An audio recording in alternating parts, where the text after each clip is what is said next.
Virus, Raj, where's the salutation list? Is Saza here already? Okay. It's actually coming from Saza. Thank you.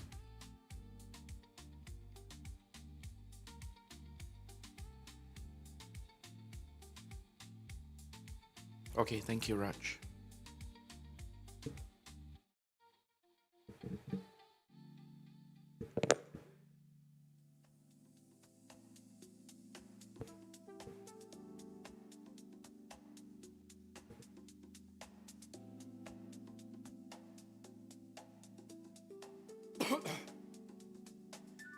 Switch off mic.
Test, mic test.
Good morning, ladies and gentlemen. Just before everyone gets too comfortable, I'm just wondering if I could encourage those seated at the back to perhaps take the seats in front and fill up the tables for us in front. Just looks nice on camera, that's all. Thank you.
Ladies and gentlemen, a very good morning and welcome. For those of you who can hear me outside, you're welcome to bring in your breakfast into the ballroom, ladies and gentlemen.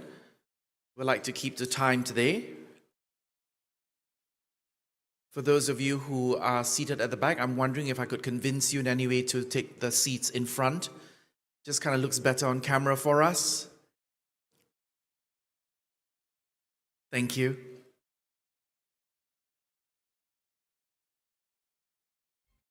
Seats in front. Could you fill up the tables in front for us, please? Thank you. We'll begin very shortly, ladies and gentlemen. Enjoy your breakfast. A gentle reminder for you to have your mobile phones and all other electronic devices placed on silent mode. Should you need to take any urgent calls, please do so outside this space as a consideration to the other delegates who are attending this conference as well. And ladies and gentlemen, while we appreciate you taking photos, taking a few second snippets to perhaps post on your social media platforms, we ask you to extend us your courtesy by not recording our sessions in its entirety.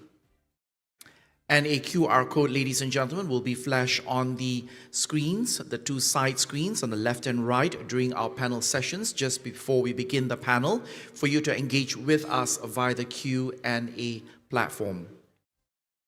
And for those of you, ladies and gentlemen, who would like to use the hotel's Wi-Fi, just connect to Marriott Bonvoy. Marriott Bonvoy, no password required. Thank you.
Ladies and gentlemen, may I invite you to stand? May I please invite you to stand? Announcing the arrival of Yang Berbahagia Datuk Nur Yahati Awang, the Deputy Secretary General for Environmental Sustainability at the Ministry of Natural Resources and Environmental Sustainability Malaysia, who is also, ladies and gentlemen, the GEF operational focal point.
Ladies and gentlemen, we extend a very good morning to Yang Berbahagia Datuk Nur Yahati Awang, the Deputy Secretary General for Environmental Sustainability at the Ministry of Natural Resources and Environmental Sustainability Malaysia, who is also the GEF operational focal point.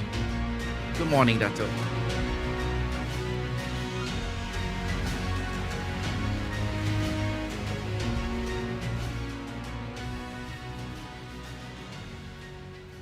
We invite all of you to take your seat.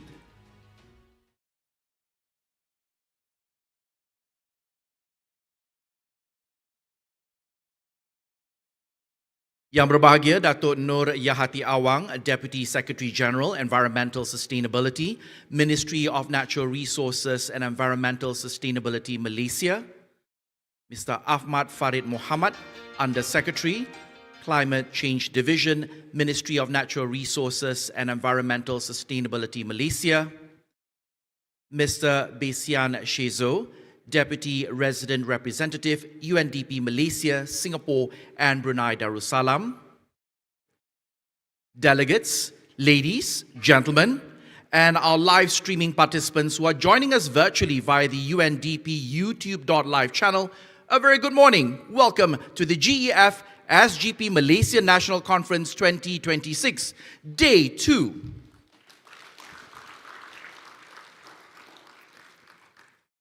Yesterday, we showcased community initiatives from Sabah, Sarawak, the Klang Valley, including selected projects from Pahang and Kelantan. And we learned lessons and practical approaches in biodiversity conservation, climate resilience, and sustainable livelihoods. Today, on Day 2 of our conference, through our focus, Understanding OP8 and Funding Opportunities, we hope to introduce SGP Malaysia's next operational phase, and that is OP8, to include priority landscapes, thematic focus areas, and the upcoming call for proposals. Before we commence all that with opening remarks, here are some highlights of what took place on Day 1. Ladies and gentlemen, take a look.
As the Deputy Secretary General for Environmental Sustainability at the Ministry of Natural Resources and Environmental Sustainability Malaysia, who is also our GEF operational focal point, her team aspires to ensure that the management of the nation's natural resources directly contributes to economic competitiveness and biodiversity conservation.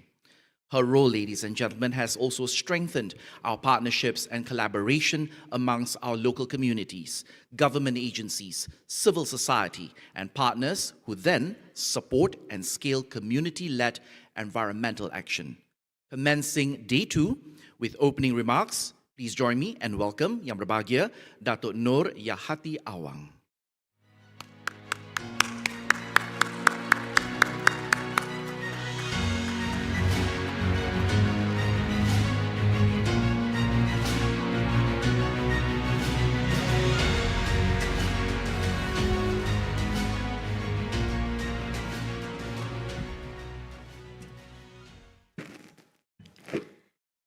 Bismillahirrahmanirrahim. Assalamualaikum warahmatullahi ta'ala wabarakatuh. Salam Malaysia Madani. Salam and Res Restari, and a very good morning. His Excellency Mr. Besian Xhezo, United Nations Development Programme's Deputy Resident, Representative to Malaysia, Singapore and Brunei Darussalam, distinguished guests, representatives from government agencies, private sector, civil society organizations, indigenous peoples organizations, community leaders. Ladies and gentlemen, yesterday, we heard inspiring stories from communities across Malaysia demonstrating how local action is already delivering meaningful impact in biodiversity conservation, climate resilience, and sustainable livelihoods. Building on these reflections, I would like to share how the Global Environment Facility continues to support Malaysia in translating these efforts into broader coordinated action. Since 1996, the Global Environment Facility has supported Malaysia through 39 projects with a total value of USD 124 millions, alongside USD 650 million in co-financing. These investments have contributed to key areas including biodiversity conservation, climate change mitigation, and sustainable land management across critical landscapes such as Tun Mustafa Park, the Central Spine Forest, and the heart of Borneo. In urban areas, GEF has also supported Malaysia's transitions towards low carbon development through improvements in energy efficiency and sustainable mobility. As the GEF operational focal point, the Ministry of Natural Resources and Environmental Sustainability plays a central role in ensuring that these resources are strategically aligned with national policies while strengthening coordination across agencies, partners, and programs. Within these broader GEF partnerships, the Small Grants Program implemented by UNDP plays a unique and important role. It serves as a key mechanism for delivering support directly to communities, enabling local solutions that complement national efforts and translate global commitments into tangible impacts on the ground. In Malaysia, this is guided through the National Steering Committee for the Small Grants Programs, which I have the privilege of chairing. The committee provides strategic oversights of the program, including the review and approval of projects, ensuring that support is directed towards initiatives that are relevant, impactful, and aligned with national priorities. The committee is made up predominantly of representatives from civil societies, academia, and independent technical experts, ensuring that decisions are grounded in and on the ground realities and informed by diverse perspectives.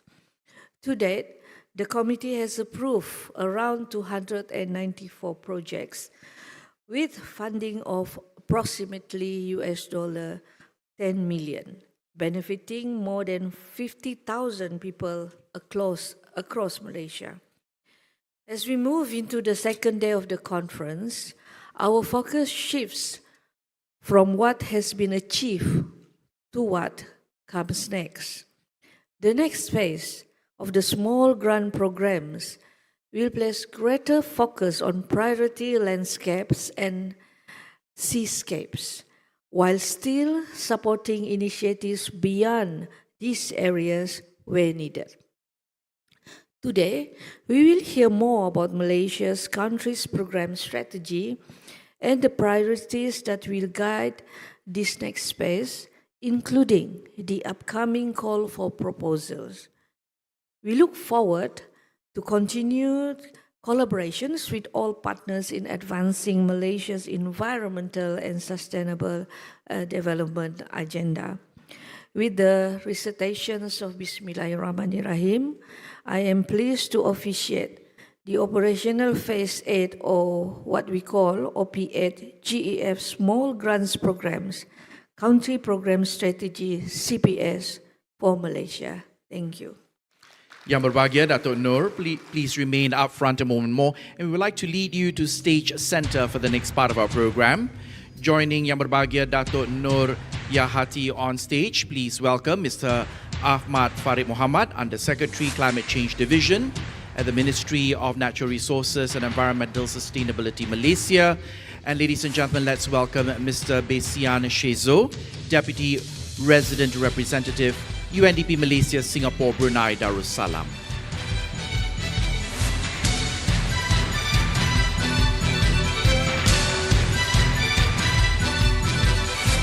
Right now, ladies and gentlemen, we would like to invite Yang Berbahagia Datuk Nur Yahati to soft launch the SGP Malaysia OP8 call for proposals by placing her palm on the launch crystal. So, Datuk, on my count of 3, 2, 1.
Round of applause for the successful soft launch of SGP Malaysia OP8 call for proposals.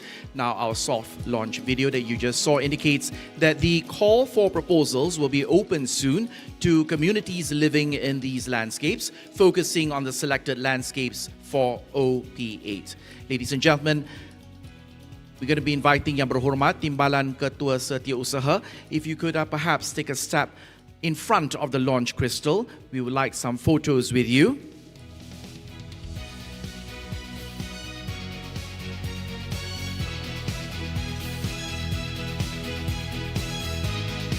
Yang Berhormat Datuk, we'll be doing a few photos, so please indulge us if you don't mind.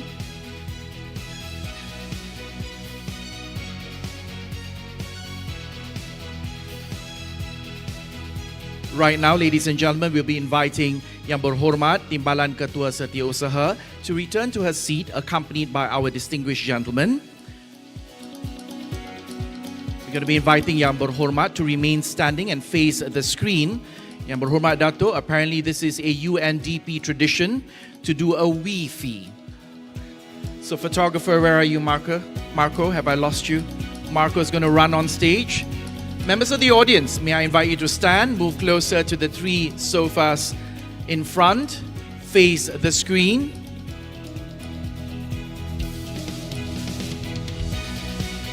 And let us continue, ladies and gentlemen, to smile for what is, I've been made to understand, a UNDP Malaysia tradition. the landscape of how we do sustainability, Datuk, has changed. So now the landscape of taking photos also have changed.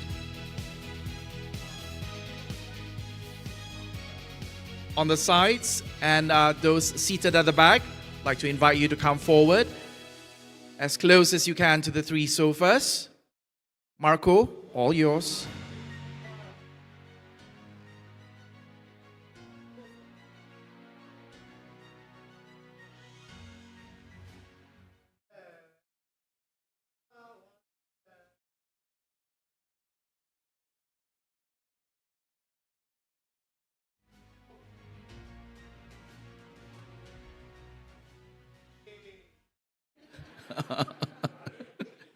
Don't worry, Dato', I won't make you do a TikTok video.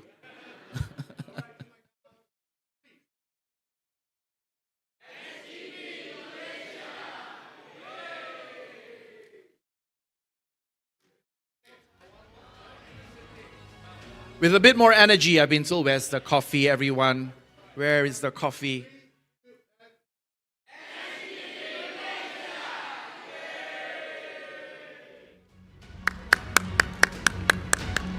Thank you very much.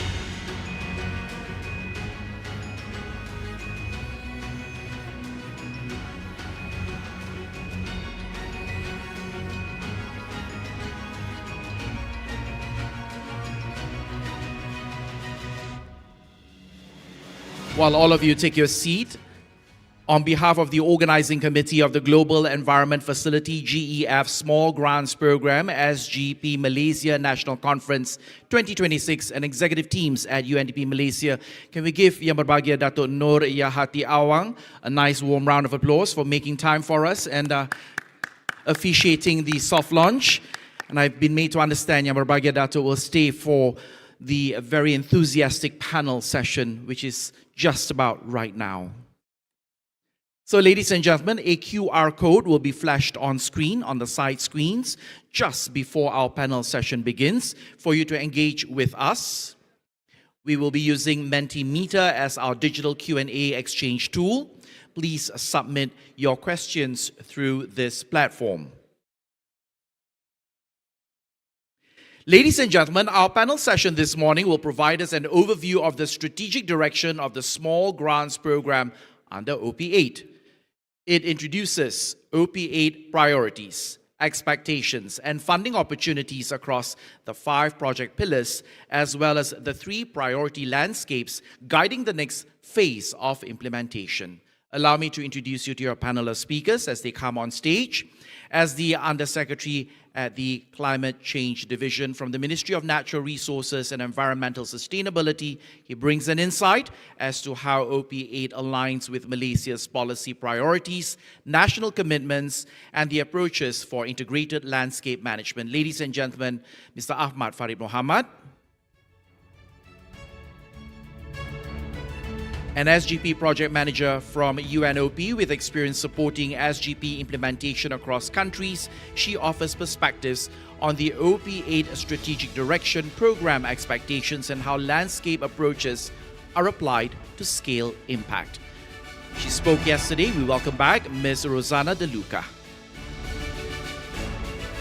a conservation specialist and National Steering Committee member with expertise in biodiversity and community-based initiatives. She provides a perspective on project quality, evaluation criteria, and what defines strong, impactful proposals. Ladies and gentlemen, Ms. Ginny Ng, as the SGP Malaysia National Coordinator, she brings with her the expertise in program implementation and grant making. Today, she will share practical insights on the OP8 funding priorities, application processes, and the support available to applicants. Already getting an applause from the audience, let's bring on Siti Salwa Samsudin. As Managing Director and Chief Training Officer at I Am Possible Solutions, your moderator brings over 15 years of multifaceted experience across government, consulting, and corporate legal services. His expertise spans performance, implementation, capacity building, business transformation, and stakeholder management. He will navigate this panel with the aim of helping communities and partners understand where OP8 is headed and how they can meaningfully engage in the upcoming call for proposals. The floor is yours, Mr. Amir Isham. Bismillahirrahmanirrahim. Assalamualaikum warahmatullahi wabarakatuh, and a very good morning, everybody. How's everybody feeling? Good. Wow, I think we still need a little bit of coffee. You always need a second shot before you get up. But yes, thank you so much, everybody, for attending this panel session. This is actually going to be, if you ask me, one of the more key panels, given that we will be talking about the SGP grants, processes, and certain pitfalls that you can avoid. As you all know, the Small Grants Program has been launched in Malaysia since 1990, working very closely with civil service society, local communities to deliver real impact on the ground. Now, as we move to operational phase 8, the program is taking a much more focused approach. Beginning from OP7, they've taken a landscape approach where 3 areas are always selected in order to be the focus of where the money flows. So for Malaysia, for operational phase 8 today, this isn't working. Can we get to the next slide? For Malaysia today, the 3 priority areas that has been identified is the Pahang Johor Highlands to Coast and Islands landscape, where 9 districts have been identified, 7 in Pahang and 2 in Johor.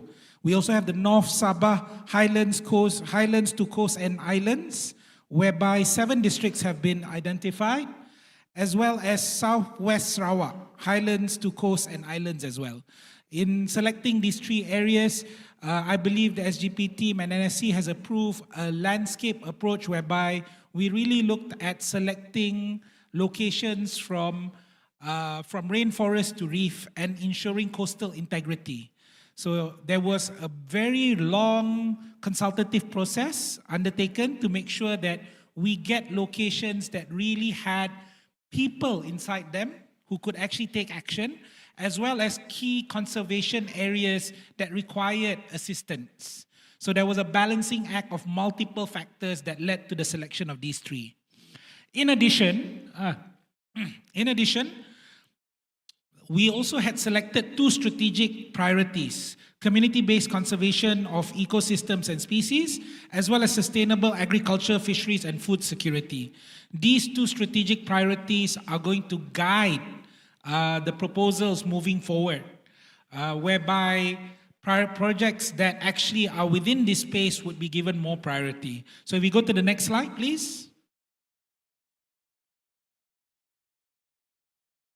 Notwithstanding these 3 areas, there we go, sorry. Okay, now it's working. Notwithstanding these 3 areas, I know what some of you are saying. Oh, Amir, why these 3 only? There's so many other more important places. We agree with you, which is why under operational phase 8, because we are also trying to suit global requirements, we've made sure that the 3 priority areas would take 70% of the funding, and an additional 30% would be given towards areas outside the grants, provided that they fulfill one of 2 criteria, which is priority to the vulnerable groups that they're targeting, youth, women, indigenous communities, or they prioritize operational phase 7 landscapes, Klang Valley, Upper Baram, Cochrane Range, which was the focus of operational phase 7. So there are allocations being made to ensure that the grants are inclusive and can reach as many Malaysians as possible. Now, today it's really not about talking about funding alone. We also want to talk about partnerships, capacity building, and really about enabling communities to lead solutions at scale. So it's really about this panel helping you to understand where operational phase 8 is heading and how you can engage meaningfully with the program, particularly with the upcoming call for proposals. And to help me unpack this, I've got a fantastic panel of government, project implementers, NSC members, and also the global view of what's happening for the global view of what has happened from operational phase 7, and that can inform us as we lead implementation into operational phase 8. So with that in mind, I think I'll start there. Let me start with Rizana. Rizana, from the global perspective, what are some of the key takeaways from operational phase 7 with regards to grant making that could benefit SGP Malaysia moving forward into operational phase 8? Hello, good morning. I just wanted to say it's nice to meet all of you. For those that were not here with us yesterday, I am representing UNOPS in the capacity of implementing partner to UNDP on GEF OP7. And I think that while yesterday was really focused on the lessons from OP7, it's a good way to start today as well as we move forward, because there's so much to learn from what has happened in OP7 as we go into OP8. It's a good question that you pose. I think moving into OP8 globally, things that worked really well that could work for Malaysia in OP8 moving forward is a focus on leveraging or taking advantage of the planning grant. So, and I think we'll hear more about the different types of grants that are going to be available in OP8, but the planning grant is really the way to think of it as a capacity building grant for the proposal stage. So it's really, as Malaysia is going into new landscapes, especially in OP8, there may be communities that are not familiar with GEF requirements, may not be familiar with SGP itself, and so the planning grant is a great way to be able to accept proposals that may not be fully ready to be approved by the NSC, but to not discard them and to build them up. And so that's really one thing that I think the NSC may consider going into OP8. Another one is strategic grants. So strategic grants, are the way in which we scale up the good findings or the good practices that are done through the work of the regular grants. And not only that, right? So also looking at what the community members may need and implement something that is for multiple grants at the same time through a strategic grant. So I think that that's another key thing that globally we saw more use of in OP7, that potentially, what went well, what didn't go well with planning and strategic grants can be thought about for OP8. And then another thing I think that may be new for Malaysia, but that we use in some other countries, is the concept of a grantee manual. So we have so many standard operating procedures, we have so many operational guidelines, these internal documents, right, that guide what we do, what we cannot do, and essentially we try and communicate that to grantees as much as we can, but the grantee manual serves as kind of a living document that allows grantees to really understand what can and cannot be done. And I think that a lot of times, the grants are used in a certain way because it's what's been done before, but that does not mean that it cannot be used in a certain new way that may be benefiting Malaysia. So those are some kind of key takeaways, but I think, as we move on with the panel as well, just to note, the whole concept is the National Steering Committee, right? The country program strategy. It's all about what works for Malaysia and what the National Steering Committee decides works for Malaysia in terms of how to leverage these tools that exist at a global level. So, yeah, that's... All right. Thanks for that, Rizana. Maybe for the context of the audience, as you all are aware from the presentation even just now, for the SGP program, the grants that are allocated, there are actually 3 types. Number 1 is the planning grant, up to 5,000 USD, for which NSC members can utilize to further refine certain proposals, to hire certain people to assist in certain scenarios. And I think that's where Rizana is saying, NSC members, one of the key lessons is, feel free to utilize that as a tool in your toolkit. And of course, there's the strategic grants, which is up to USD 150,000. Typically, in the past, this has been used to engage with additional service providers to provide training to grantees and whatnot. And again, same thing, NSC should know when and how to use those particular tools, I think is your first key takeaway. Then of course there's the community grants. And this is where most of the grantees typically will play. And I think this is where it's most relevant to most of you, where the grants will go up to 75,000 USD, depending on what you're proposing, so long as it's within the two key strategic priorities that we've mentioned before, which is biodiversity conservation of species and ecosystems, or sustainable agriculture, fisheries, and food security. The second point that you made, Rizana, was about grantee manual, right? I believe this is where NSC is working on something to further refine this. Do you want to say anything about it, Salwa? Do you want to mention anything in passing? Hello, hi Amir. So we are currently putting in together the call for proposal deck that will be announced soon.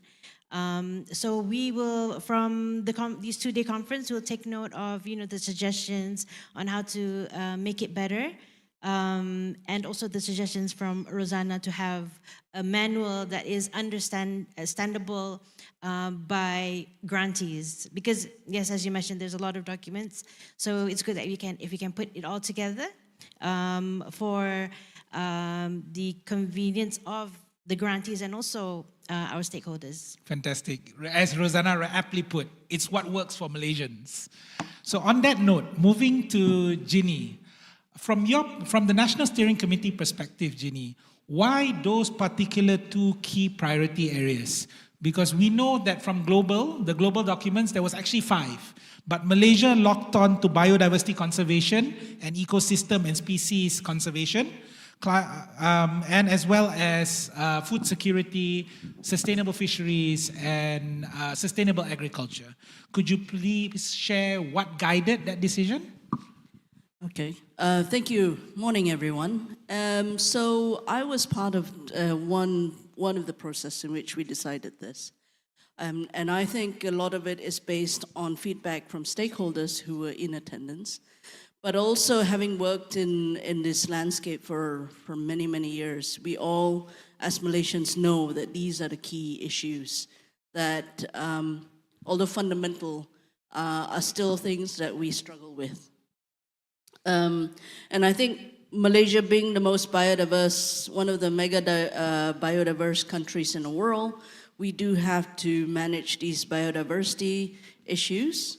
We also considered what was already available made through grants or through assistance from governments. We do not want to replicate what is already being funded, but to supplement.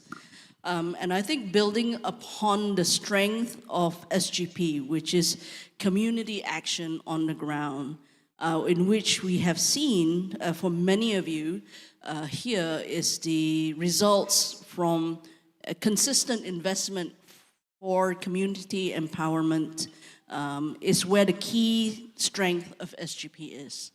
And a lot of the things that, a lot of these priorities are the ones that are affecting the communities on the ground.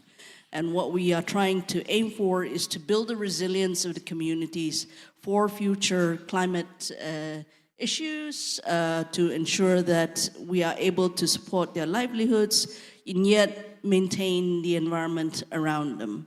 So again, it's all this very, lofty goals, but we're hoping that we're able to, all this translates to, these are the things that are important to the communities, these are the things that we want to see happen, and we're hoping to continue to invest in these actions. I love it. So basically, it's not just about conservation, but it's also about what works for the community. At the end of the day, if conservation efforts don't also have an ROI to the community itself, it's not something that they will continue to do. Livelihoods as well matter. Yeah? So on that note, ladies and gentlemen, these two focus areas, and the only reason, I apologize if I seem to be talking quite a bit, but the only reason that I'm doing so is because I had the privilege of working with these individuals for the past 6 months in developing the country program strategy for the SGP grants. And one of the things that keep coming up when we focused on these areas is this question of how far can the grantees take it? So it's really up to your imagination. I believe that was the discussion we had in the past, whereby if you can propose an ecotourism project, but it is with the spin of ecosystem conservation or biodiversity conservation, it can also benefit from the grant. If you want to propose a waste management project, but in relation to an agriculture project, it can also fit within the grantee. If you want to propose an energy project, but it is for a fisheries program, a fisheries project, it can fit within the grant. So it's really how you craft your proposals that will ensure whether or not they get prioritized. So on that note, trying to align the fact that Malaysia is a mega biodiverse country, as Ginny pointed out, I'd like to move the question on to Tuan Farid. So, Encik Farid, from a national policy perspective, how do the two selected opiate priorities align to Malaysia's current environmental and developmental priorities, particularly when we talk about climate action, biodiversity, sustainable livelihoods? Okay, thank you, Amir. Assalamualaikum, very good morning. Thank you for the question. So, as a policy maker, actually, I involved with this SGP since 2019. So, I already observed a few, a few phases. Like 2019 is the time where we are doing well, and then we turned into COVID times in 2020, and we saw that a lot of project has to be disrupted because of the movement. We cannot move, and also there are some the challenges. And then now we also we are now entering a new phases actually with the current economic crisis due to the war in the Middle East, where the government also just announced that we are going to work from home actually starting 15th of April. So I don't know where this will the impact or the other or not, but this is basically to reduce the using of the fuel. So basically, cornerstone of it actually is like this, because previously under the Ministry of Environment, or a few names we have been changed before, we don't have much policy that guide us. Starting from 2020 onward, actually, we already started developing our policy. Previously, on 2021, we developed our NDC 2.0. We want to target a 45% reduction of the carbon intensity. And then, moving forward, actually, we also develop our new climate change policy 2.0. We also give emphasis also for the engagement with the NGO and whatnot. So this is partly actually one of the policy that program then also related to NGO and also other things that can be implemented. And then we also have our LTLS, long-term low emission development strategy. Our aim to get net zero by 2050. So actually, with the current situation, actually, if let's say the amount of the fuel have been decreasing, actually the positive way the chance that we can get early actually, but this also can create another impact. However, with this also opportunity actually for us, because with this also it drive for more a project that can be developed under the sustainable project. I always share this with the ASEAN as well, where we also, and the ASEAN, they have come up with the policy, we call that the community-based guideline actually. So it's spearheaded by the Indonesia when they chaired the ASEAN in 2024, if I'm not mistaken. And then during the session also, we always share what have been done during the our OP7 and OP6. Actually, you're talking about renewable energy, you're talking about the sustainable agriculture, biodiversity. So these are all the activity that relate to our policy actually. On top of that also, actually, we also have our new NDC, which is the NDC 3.0, that guide us for reduction of between 15 to 30 million ton of CO2 equivalent by 2035. So indirectly, actually, this is a very bold target that we want to do. Actually, this is a absolute reduction target, not like the previous NDC, which only based on the carbon intensity. So basically, we need to do the real reduction, and it's very tall order for us. But with the current situation and also with the help from the community people at large also, so I believe that these are the figures that we could achieve. with the reduction of fuel. So based on the previous project and also the upcoming project, with now the current figure already increased to $75,000, I believe there will be more project on renewable, for instance, that can be installed or can be implemented in some of the area that you can reduce dependency from the grid. I mean, if you use that for like off-grid energy, so then you have the opportunity to do that. So then also the wider coverage also that we could be see that not only the association, maybe the JKKK also can be, the KRT also can be applied for this also. But on top of that also, there are also other policy that guide us actually like a biodiversity policy from 2022. We also know that they are one of the party project that linked to biodiversity. And not last but not least also the sustainable agriculture also. For the food security, we know that with the current situation, we could see that there are a hike of the food, the vegetable, for instance.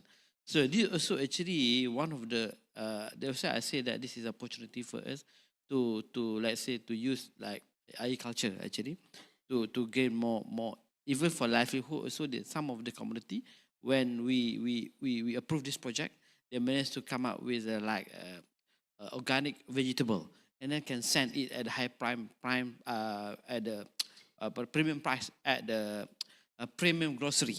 So I believe that maybe there are some representatives from this community that come here. If there's no, maybe there could be someone that can be visit that also can emulate what they have done this, where you using less pesticide or less organics, we call that, use more organics, we call that fertilizer, for instance, so that you can get a very high premium price also. So if I understand you correctly, Tuan Farid, basically from the government perspective, there's a few things that you're prioritizing at the moment. I think reduction of carbon, because you have a net zero target by 2050. Agreed. So projects that do start to talk about these things would definitely get higher weightage potentially, because NRES sits on the NSC as well. Yeah. You are looking at biodiversity. You've got your own biodiversity master plan. Those are some the grantees can take a look at that particular document to see where some of the areas you could maybe follow through. Food security is a big thing, especially in light, and reducing energy dependency, especially in light of the Middle Eastern crisis that are even happening today. So if the grantees, for the benefit of the grantees, if you guys start to think in terms of what projects you want to propose, things that touch these areas would be definitely things that will give you an added advantage during the call to proposal. So on that note, moving to actual project implementation, bringing it to the implementation side, which I'm sure many of you are now interested in applying, could you maybe share with us, Salwa, what should the potential applicants know about the upcoming call for proposals, including who should apply, what are the conditions, and what do grantees get beyond funding? Because we keep talking about money, but what else besides that? Okay, thank you, Amir. I think the first of all from SGP Malaysia is that whether you are eligible or not to apply. So like previous cycles, definitely the community-based organizations, the civil societies, academia, the NGOs, and even the JKK kampongs, the BIBGs, you are all invited to apply. And the beauty of SGP is that it is more inclusive towards those vulnerable and much needed communities. So therefore, in SGP OP8, non-registered entities are also eligible to apply. And if your proposal is approved, the SGP team and together with the future grantee can start going into helping out to have you registered as a legal entity. I'm sorry about that. So this is the beauty of SGP, and it goes, like you mentioned just now, it goes beyond funding. Once you are with SGP, it opens up the grantees to UNDP's network of partnerships, which we'll be hearing later in panel 6. So you'll have access to UNDP partners and the other initiatives that are under UNDP, such as for youth, that's targeted for youth, for women. And I think this is a very important thing for grantees as well, to make sure that there is sustainability and continuity of their projects. I think that's all for me for now. Yeah. So maybe So- Jeannie can explain more on. Oh well, it's up to you. I mean to pose a question. So fantastic. So basically, from your perspective, we see the small grants program as something more flexible, more inclusive than most other grant programs. You as you rightly pointed out, you don't even have to be a registered entity in order to qualify to apply. I think if you look at other grants across the board, like even Yayasan Hasanah's grants, they require 2 years of accounts. I don't think there are such stringent requirements here. Of course, if you have those things, they would add to your credibility. If you have partners, it will add to your credibility. It all goes back to making sure that the proposal is solid and making sure that the money actually flows to the community on the ground. Because I think that is the whole intent of the SGP program. Okay, maybe I would add on a little more that the SGP definitely with these bigger landscapes will be more competitive. So when we say that everyone can apply, definitely you will want to be prioritized. So stay close to the criteria that will be announced in the corporate proposal, the thematic focus, make sure that there's gender, women, participation, and most importantly, there is community participation. So if you are a technical partner that wants to come in, bring in your technical expertise, make sure that you have the capacity building for communities. And if you're communities, definitely to make sure that it's not only good on paper, but you're able to implement it on the ground with the support of the communities that you are representing. Okay, fantastic. On that note, I'm just going to move to the additional question sections of the stage. But while I'm doing this, can I get some assistance? Because for some reason, I can't show the Mentimeter question. If I can get some technical assistance to maybe pull out the Mentimeter questions from the group. Because right now it's saying the questions are waiting for my approval, but I can't seem to approve it on the iPad here. Could we just show the Mentimeter questions? Let it all come out. I will pick and choose and cluster it as after this session. Right? All right, thanks. So on that note, Salwa, I guess this is more for Tuan Farid, Ginny, and Salwa, I guess, because you guys have had the experience of sitting in NSC and reviewing proposals. In your experience, I guess, what makes a proposal stand out? Like here you have all these people excited, I hope. Excited, right? Excited to apply.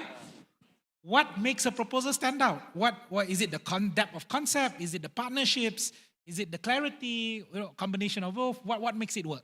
Any one of you want to take this? I start first. So yeah, I heard they gone through also many projects actually. So some of them they are very good. Some of them need to get more guidance. So there are mix of proposals. So we know that these are based on the background. Some of them also, they also have very challenge in terms of, they are very remote area. So you want to go there also quite far also. So and sometimes also they also have a challenge with internet as well. They need to go the other place to get access to us to go to online. So we know these are all the challenges that they have. However, I need to give them kudos to them actually for the effort actually to move their life. For instance, like they want to make changes at the area. Some of them maybe they want to do the eco product, for instance. Some of them maybe want to do agriculture. Some of them want to do like reduce the waste at that area. So this also need to be packaged it with a good combination. So normally the best proposal usually reflect a combination of 4 key elements, which is, of course, they need to have a clear concept. And then the ownership, a strong partnership, as well as a well-defined impact. The proposal must clearly identify the environmental problem and demonstrate how the project addresses it is in particular and locally relevant way. So that means if your area got some waste problem, so you need to really understand. Normally, you want to do research, of course. You are not doing the PhD one, but normally the problem statement must be clear. Not like, do you want to do PhD, you need to read the 1,000 journal. No need, but only a clear concept. What is the real problem? You want to reduce the waste at your place. something like that. Okay, then you know that what to do. And then the second, the community ownership also is critical because some of the committee maybe they are not really part of it. So when someone want to propose this project, maybe there are some objection or not on board of it also. So that will involve some issues with the project. So the proposal that show active participation of local communities, this is very important because when we see the proposal also we know that there are you got support from the local communities. This also, this is always become the mantra of UN lah, basically. The women, youth, and also indigenous people. There's all three things. The three word is always in the mind of UN word, but you cannot deny it. So these are the important that you need to include there, and that is tend to be stronger because they demonstrate a local commitment. And the third is a partnership also matters, especially collaboration between the community group, NGO, local authority, or technical expert. So this is very important because sometimes where you get the collaboration from the renowned organization, for instance, we know that some of the organization they are already like a seasoned applicant, they cannot apply anymore. So maybe you can do some partnership with them. Let's say you are a new NGO or new community, so you partner with one renowned one. So then they can just like mentor mentee lah. So that means this can help you or how to get the best writing and also best proposal, so that you can try to avoid from being rejected by the NSC. Understood. Okay, so finally, what make a proposal stand out is a clear and also measurable outcome lah. So this is always become the important thing lah. When you do the government project also, the tangible outcome also is very important. What you want to achieve from this project. Okay. Okay. I think Fantastic. Thank you, Tuan Farid. Jeannie, anything to add to that? Thanks. So based on our experience, we do look at the proposals, and I think one of the key things we observe is we need to ensure that the proposals are from the community itself. We have to ensure that there is a level of ownership for the activities that they want to implement. Some of the proposals that we have received are from technical assistant agencies that go to a certain community and then they work with the community and get submitted by the technical assistance agency, but with no mention of someone in the community also being given an accountability for achieving that project. And that becomes a questionable thing. Then we would go back to the grantees and say, are the communities on board? Or is this something that this agency wants to do in this particular area and the communities are just taking a ride with them? So if you can focus on building that capacity, I understand some communities, especially with these new landscapes, if there are new communities that you're just organizing and you're assisting, please make sure that there's consent and there's also an ownership from the community itself, because that ensures sustainability and buy-in. Because if they don't want to do it, after you leave and the grantees go, then, it probably dies out. And we don't want to see that, right? The other thing is, I think not many people say this, is you cannot save everything and you can't do everything. We're all excited. There's 75,000 US dollars, but it's for 18 months.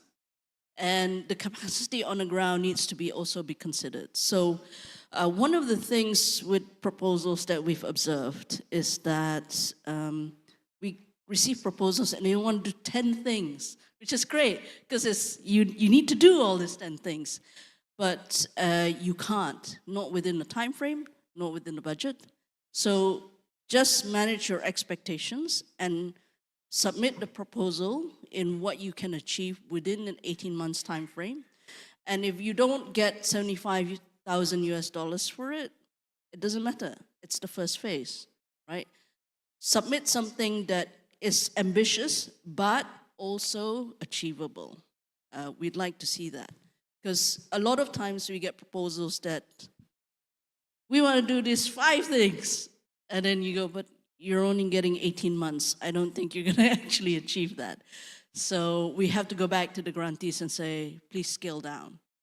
So just consider what is doable, and try to do things, prioritize what you need first. Yeah. Right, fantastic. Thank you, Ginny. I think on that note, maybe before I move on to the questions from the floor through the Mentimeter, maybe Rizana, I guess from your perspective, from the global perspective, from what you've seen in OP7, what can Malaysia do to strengthen its position so that we can get more funding? So who knows, maybe in the future, instead of 75,000, we're giving 100,000 each.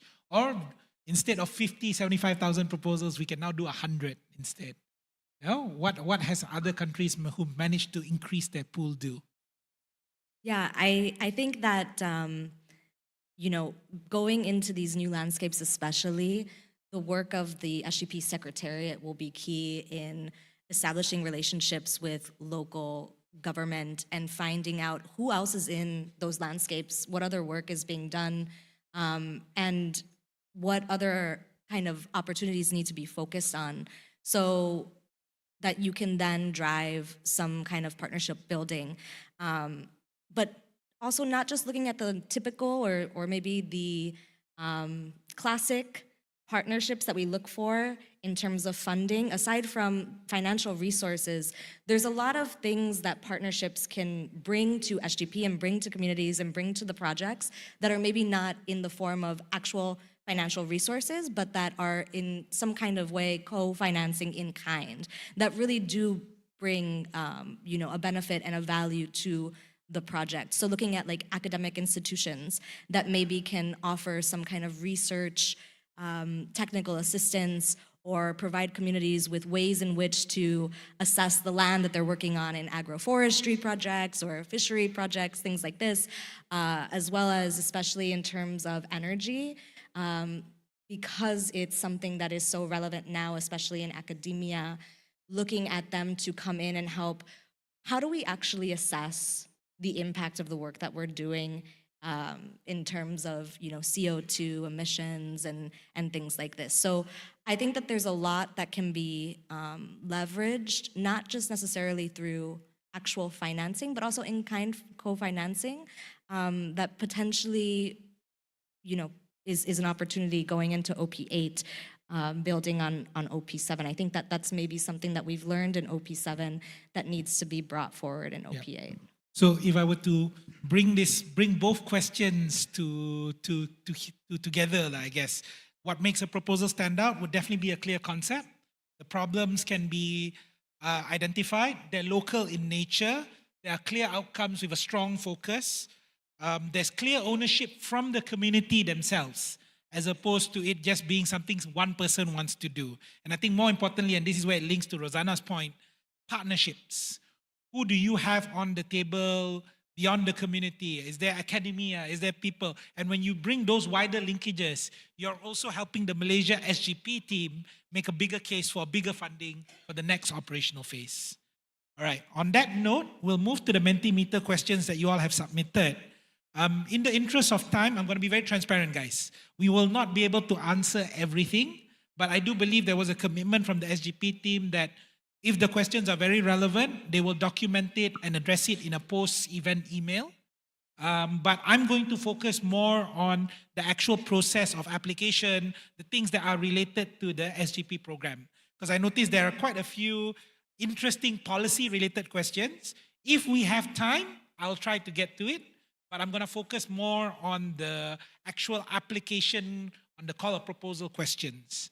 So I think first things first, let's start with something a little bit more hopeful. One of the very interesting questions here is, what's the most memorable proposal we have received so far? So maybe this is for Ginny or Tuan Farid. What was a project that really wowed you? Huh?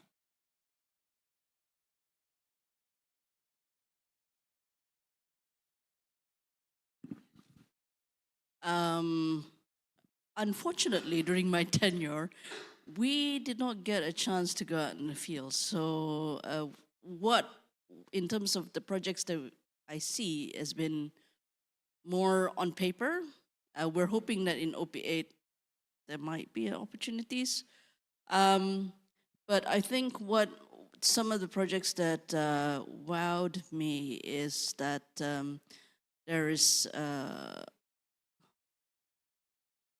lot of consistency throughout projects in Sabah on some of the things that's happening, on some of the proposals that we've received. And the kind of differences in terms of projects that people in the Klang Valley, the project grantees in the Klang Valley wants to do, and also the range of projects. There's the one in Crocker Range that has more or less the same, but also building on things like, obviously they're replicating one successful action after the other, which is like a lot of the communities end up doing community protocols, which I think is a very, very interesting thing to do, because it does help them to empower the communities on how external people engage with them. Like and the the fact Tagal that project. it's replicated to many communities using the grants showcases that it's a good practice that is being magnified. So that's one of the things that I saw that's quite impressive from the SGP standpoint. Okay, documentation of best practices at the community level. Tuan Farid? Yeah, for me, I also don't have experience to go on the ground actually, but I'll always see this in the report.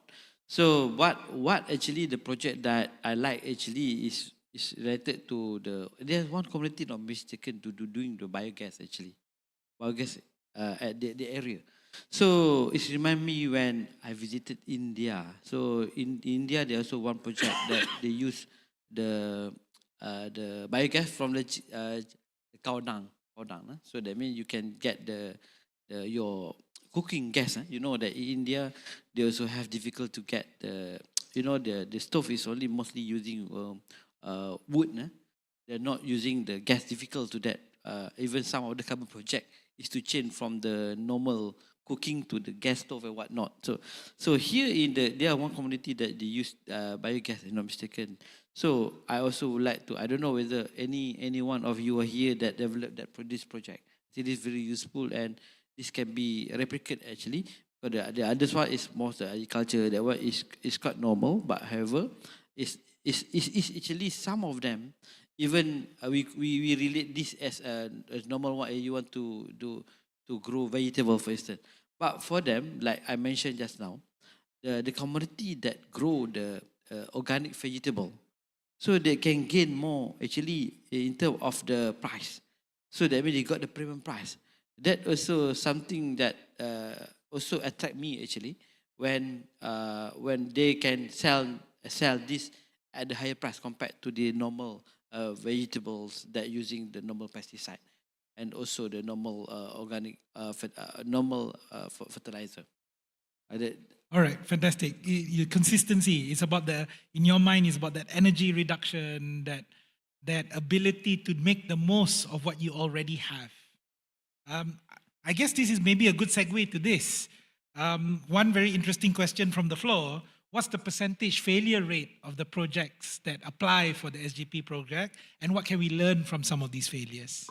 Okay, so based on the database that we have, there's about 294 projects that has been approved throughout the years. And then we are pleased to inform that the failure rate is very, very low. One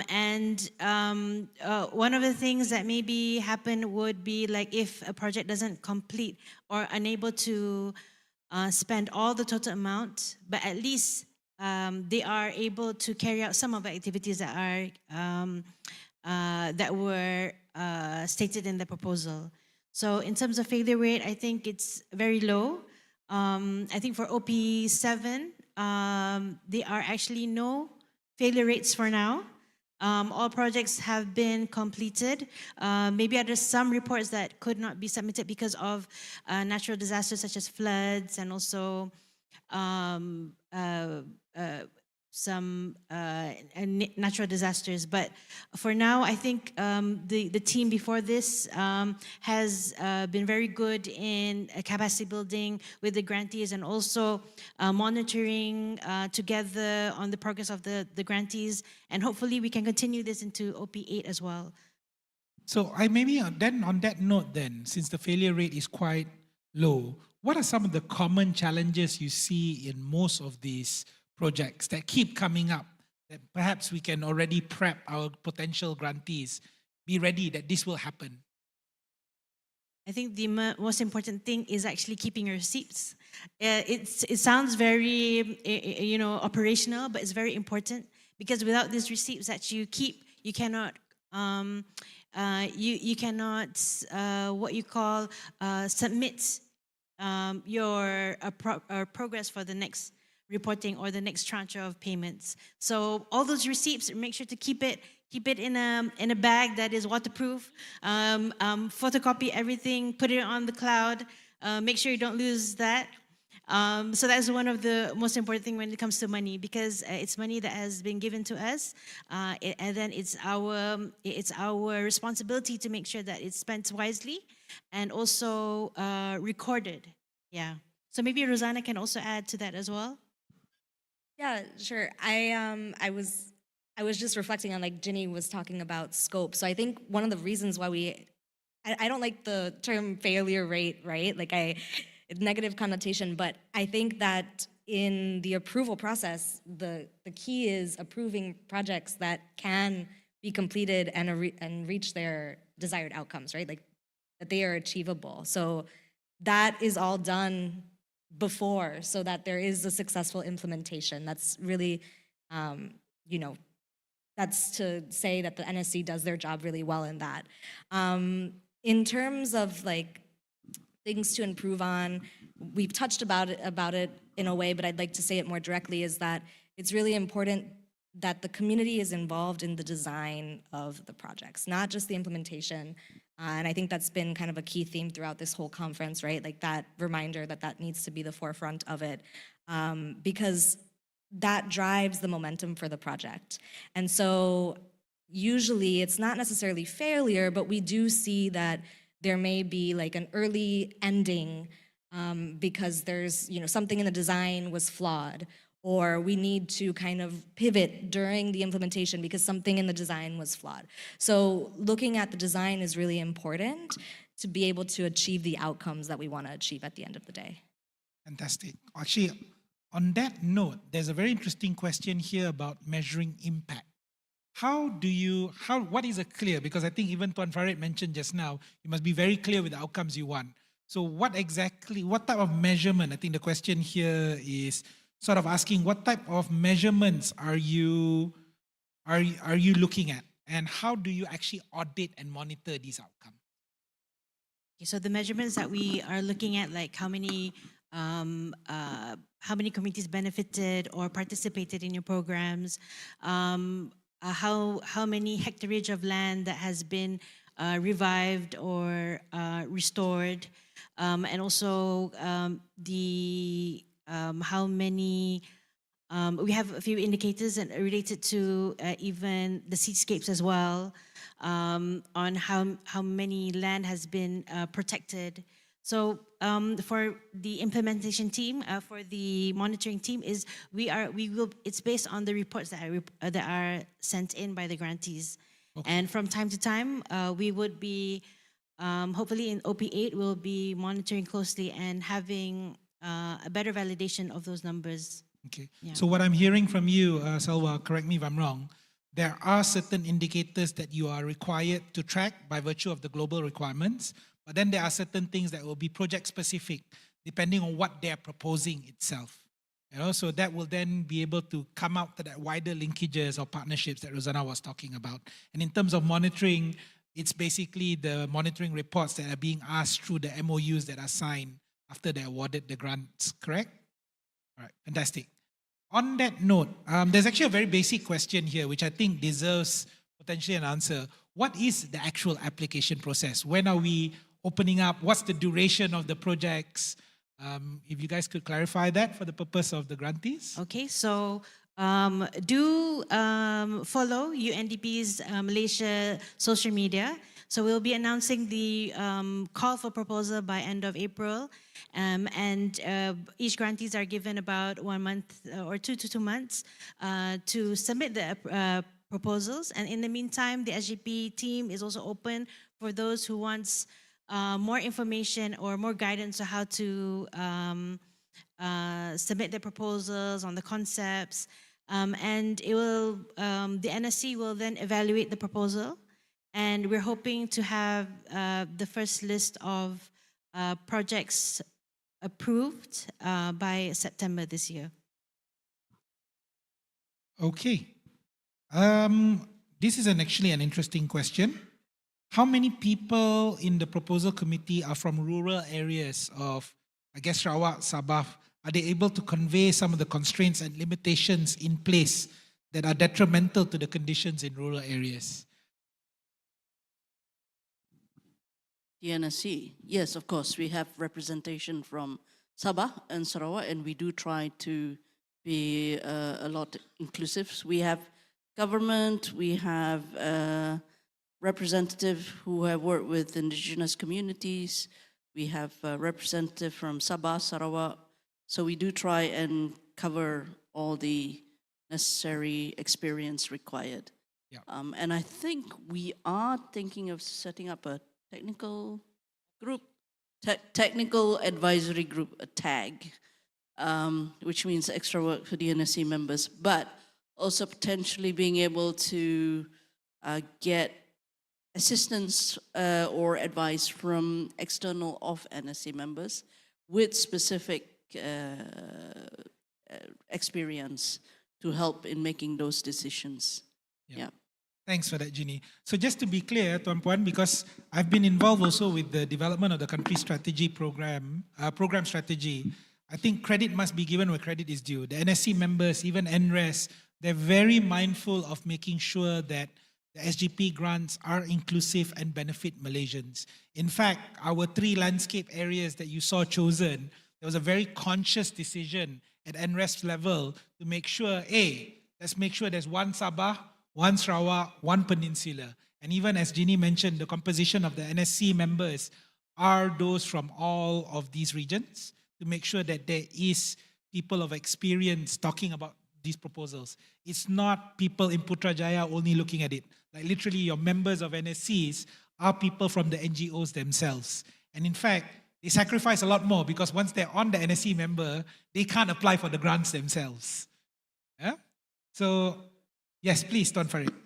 So actually, I would like to give credit also to my boss, which is the chair of the meeting, HNSC, Datuk Yahati, who just left, because being a Borneo people, she's from Sabah, so she's trying to be balanced of the project, and also she's really particular on the project that going to be implemented. So with her guidance, actually, it also help us actually to give a good direction and also to good decision of the project that going to be approved. Even some of the projects, so she's quite cautious, and then we are not simply just give approval. So sometimes we give approval like with comments, and then you need to do more engagement. After that, you come back by escalation. Then sometimes you need more time also to discuss. Even during the meeting also, sometimes the meeting very lengthy actually, very tired actually. From the morning until the sometimes also I managed to chair the meeting also from 9 until 1 or 1:30 or 2 o'clock, 5 hours, looking at the project to make sure that the project is really scrutinized also well observed and also assessed by all the members, so that we make a good decision, so that you are not waste your time actually when you submit to there are a lot rejected. So we don't want that to be happen. All the project need to treat it fairly and also equally. Fantastic. Thank you, Tuan Farid. Thank you for that. I'm going to take another 2 questions from the Mentimeter. I think this is quite an interesting question. can the same organization apply for all three different types of SGP grants? The community grant, the strategic grant, the planning grant. Could we clarify that? I can clarify. So yes and no. Realistically, the cap is set, the top amount that a grantee can receive from the GEF financing, at least in an OP, is that of the strategic grant, so 150,000. Now, you can be a grantee who receives, for example, a planning grant of 5,000, and then is able to receive an additional top up of that for your regular grant up to $75,000. So yes and no, you can't receive each single one 5,000 plus 75,000 plus 150,000, but you can receive up to 150,000 in an operational phase for the GEF financing part. Traditionally, so in past operational phases, there are also partnership projects, right? So in OP7, Malaysia was part of the CBA program. Moving into OP8, I believe that there's opportunity for the ICCA, which is focused on indigenous peoples. And the nice thing about that is you can receive funding through both the GEF component of OP8 and then also the ICCA or the specific thematic partnership project component. Fantastic. So you basically, for context of the audience, there are multiple sources of revenue, not just the GEF funding. There's also ICCA funding that's leading to the SGP program. And on that note, you can apply for the grants, but realistically, you might not be able to apply for all three concurrently. I believe there's also a rule within the global documents that says you can only have one grant operational at a time. Yeah, so you have to finish the first grant before you make another application. And sorry, there's a quick question here. What is NSC? NSC, I apologize for this. NSC is National Steering Committee. They are the committee that is overseeing the small grants program in Malaysia. They're chaired by the NRES, as well as compromising of members of CSOs, specifically NGOs and CSOs. They are the ones that vet through the proposals and give approval for funding to be flowed to the ground. Okay, sorry, Ginny, you wanted to say something? No, okay. So I think this is the last question I will go because in the interest of time. Can we have alignment? This is more of a question, I guess. Can we have alignment across UN platforms? Because they don't seem to see the emphasis on SDG. Can somebody clarify how this actually is related to the SDG goals? Okay, so for SDG and all projects that we have, it's all related to the SDG goals. The Small Grants Program, there are 17 SDG goals. And for the Small Grants Program, our focus is on the goals that is related to life underwater, life on land, and partnerships. There's also on sustainable livelihood and also women. So SDG is kind of like the goals that actually you want your project to be tied to. So it's definitely linked together. Yeah. Yeah. In fact, there's a whole section in the actual country program strategy document where we linked it to which goals this is actually related to. It's just that in terms of priority focus or where the money flows, that's where the two key strategic priorities come into play. Now, I think with that, we're almost at the end of time. Maybe I want to give an opportunity to any of the panelists, if you want to basically say, as we come up to this upcoming call of proposal, is there any one key piece of advice you would offer the communities or the potential grantees? I open this to any of you if you want.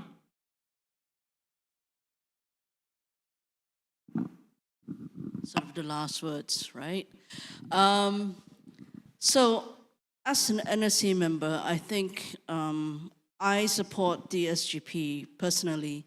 I'm not part of any organization, but personally, because I do see the impact on the ground. I do see,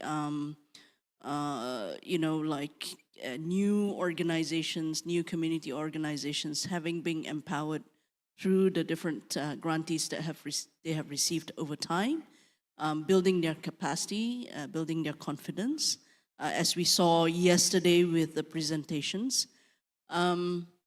and the impact on the ground. And this is actually a program that is able to channel monies to support to the local actions.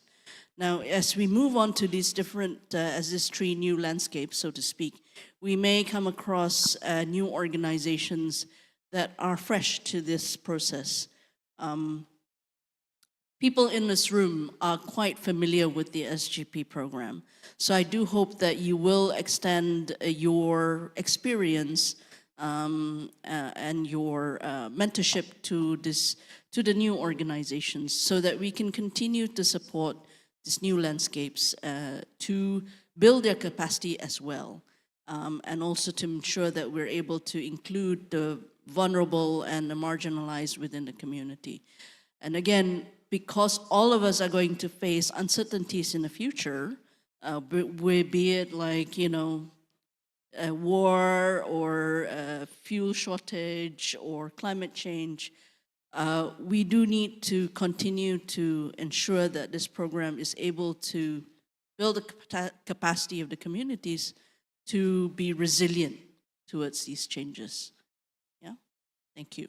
All right. Anyone else? Good. All right. Fantastic. On that very positive note, ladies and gentlemen, the call for proposals are going to be open soon. We look forward to seeing very strong proposals from you. As we mentioned before, we're looking for proposals that have very clear concept where you can articulate the problem clearly and the outcomes. They have partnerships. They have sense of ownership from the communities. And of course, they're sustainable. They would lead to continued impact on the ground. It's really about localizing global action to the communities. So with that, thank you very much. Thank you to my panel. Thank you to all of you for listening. We look forward to engaging you further on the ground after this. Thank you. Ladies and gentlemen, a nice warm round of applause for Amir Isham. We're just going to get the moderator together with the panel of speakers to remain on stage for a photo. Ladies and gentlemen, once again, the SGP Malaysia National Coordinator, Siti Salwa Samsudin, on stage, Conservation Specialist, Jeannie Ng, Ahmad Farid Mohamad, the Undersecretary at the Climate Change Division from the Ministry of NRES. And we have Rizana Deluca, ladies and gentlemen. She's the SGP Project Manager from UNOP with experience supporting SGP implementation across countries. And she offered a perspective on lessons learned from OP7 that can be leveraged upon in OP8. So we say thank you to Rizana Deluca as well for being part of the panel. That said, ladies and gentlemen, our OP7 grantees are currently showcasing their projects at the exhibition booths. Please extend them your time during what is now our networking break. Program resumes in half an hour. Enjoy your break. Thank you.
Ladies and gentlemen, welcome back.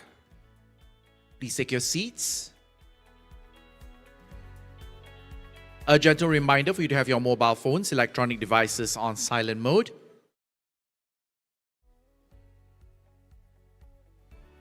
We're going to continue with another panel session, ladies and gentlemen, from Ridge to Reef, Understanding OP8 Priority Landscapes.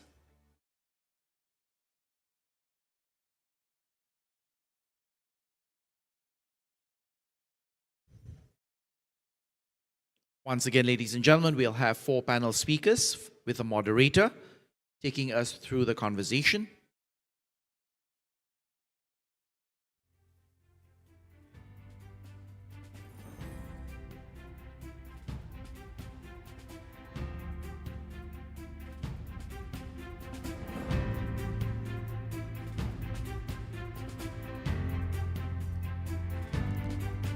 Fairuz, can I start?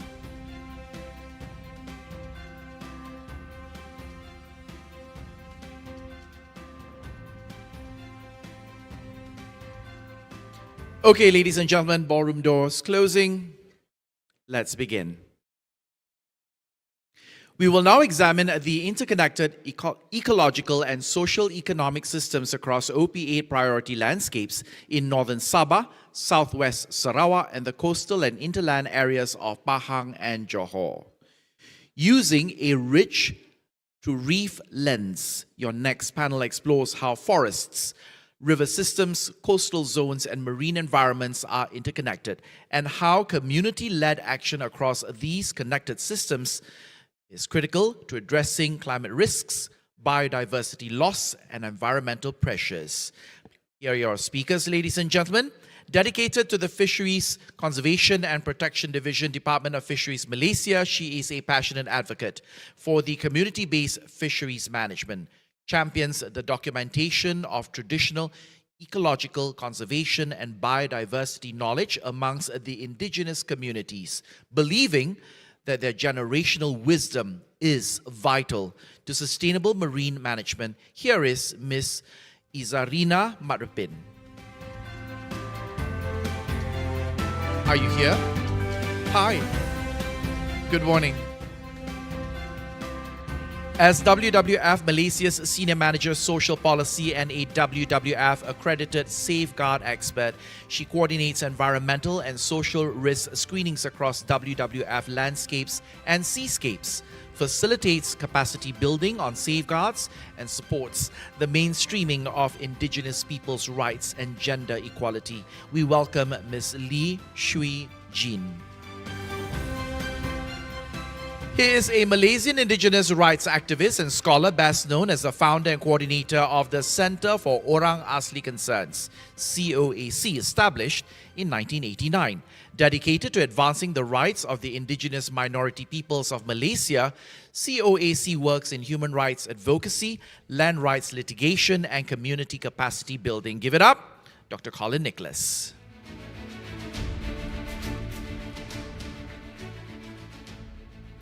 I had coffee with this next speaker. He's very interesting. A prominent atmospheric scientist at the Faculty of Science and Natural Resources, University of Malaysia, Sabah, where he leads the Climate Change Research Lab and the Polar Research Group.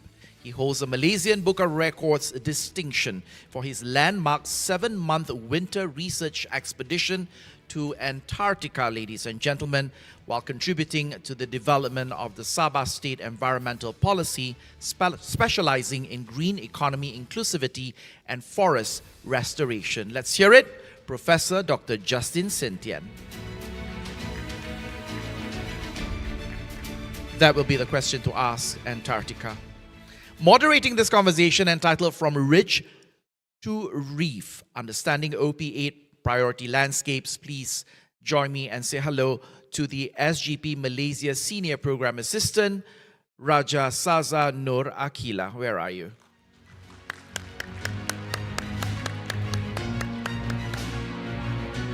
Take it away, Saza. Ridge to Reef, Understanding OP8 Priority Landscapes. All yours. Thank you very much for the introduction, Adrian. And good morning, everyone. I hope everyone had a good break. So now let's get back into the session. Okay, in the previous session, we heard about the strategic direction of SGP under OP8, including its focus on priority landscapes, targeted interventions, and the shift towards more integrated landscape level approaches. Now, this session builds directly on that by grounding those strategies in the realities of Malaysia's priority landscapes. Because while OP8 sets out what we aim to do, the real question is, what does this actually look like on the ground across forests, rivers, coastal zones, and marine systems that are deeply interconnected? So using a reach to reef lens, this panel will discuss where the key pressures lie across these landscapes and, more importantly, where community-led action can realistically create the greatest impact under OP8. So before we begin, just a quick note on how the session will run. We will start with a short round of reflections from each of our panelists to ground the discussion, followed by a dialogue where we will explore key issues and opportunities across these landscapes. If time permits, we will also be taking questions from the audience through Mentimeter. Feel free to submit your questions as they come to mind. So now, Shujin, perhaps I can start with you. Could you share with us about your work at WWF Malaysia?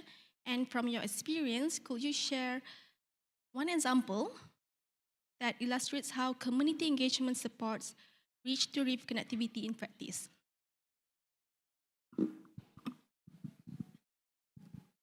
Hello. Okay.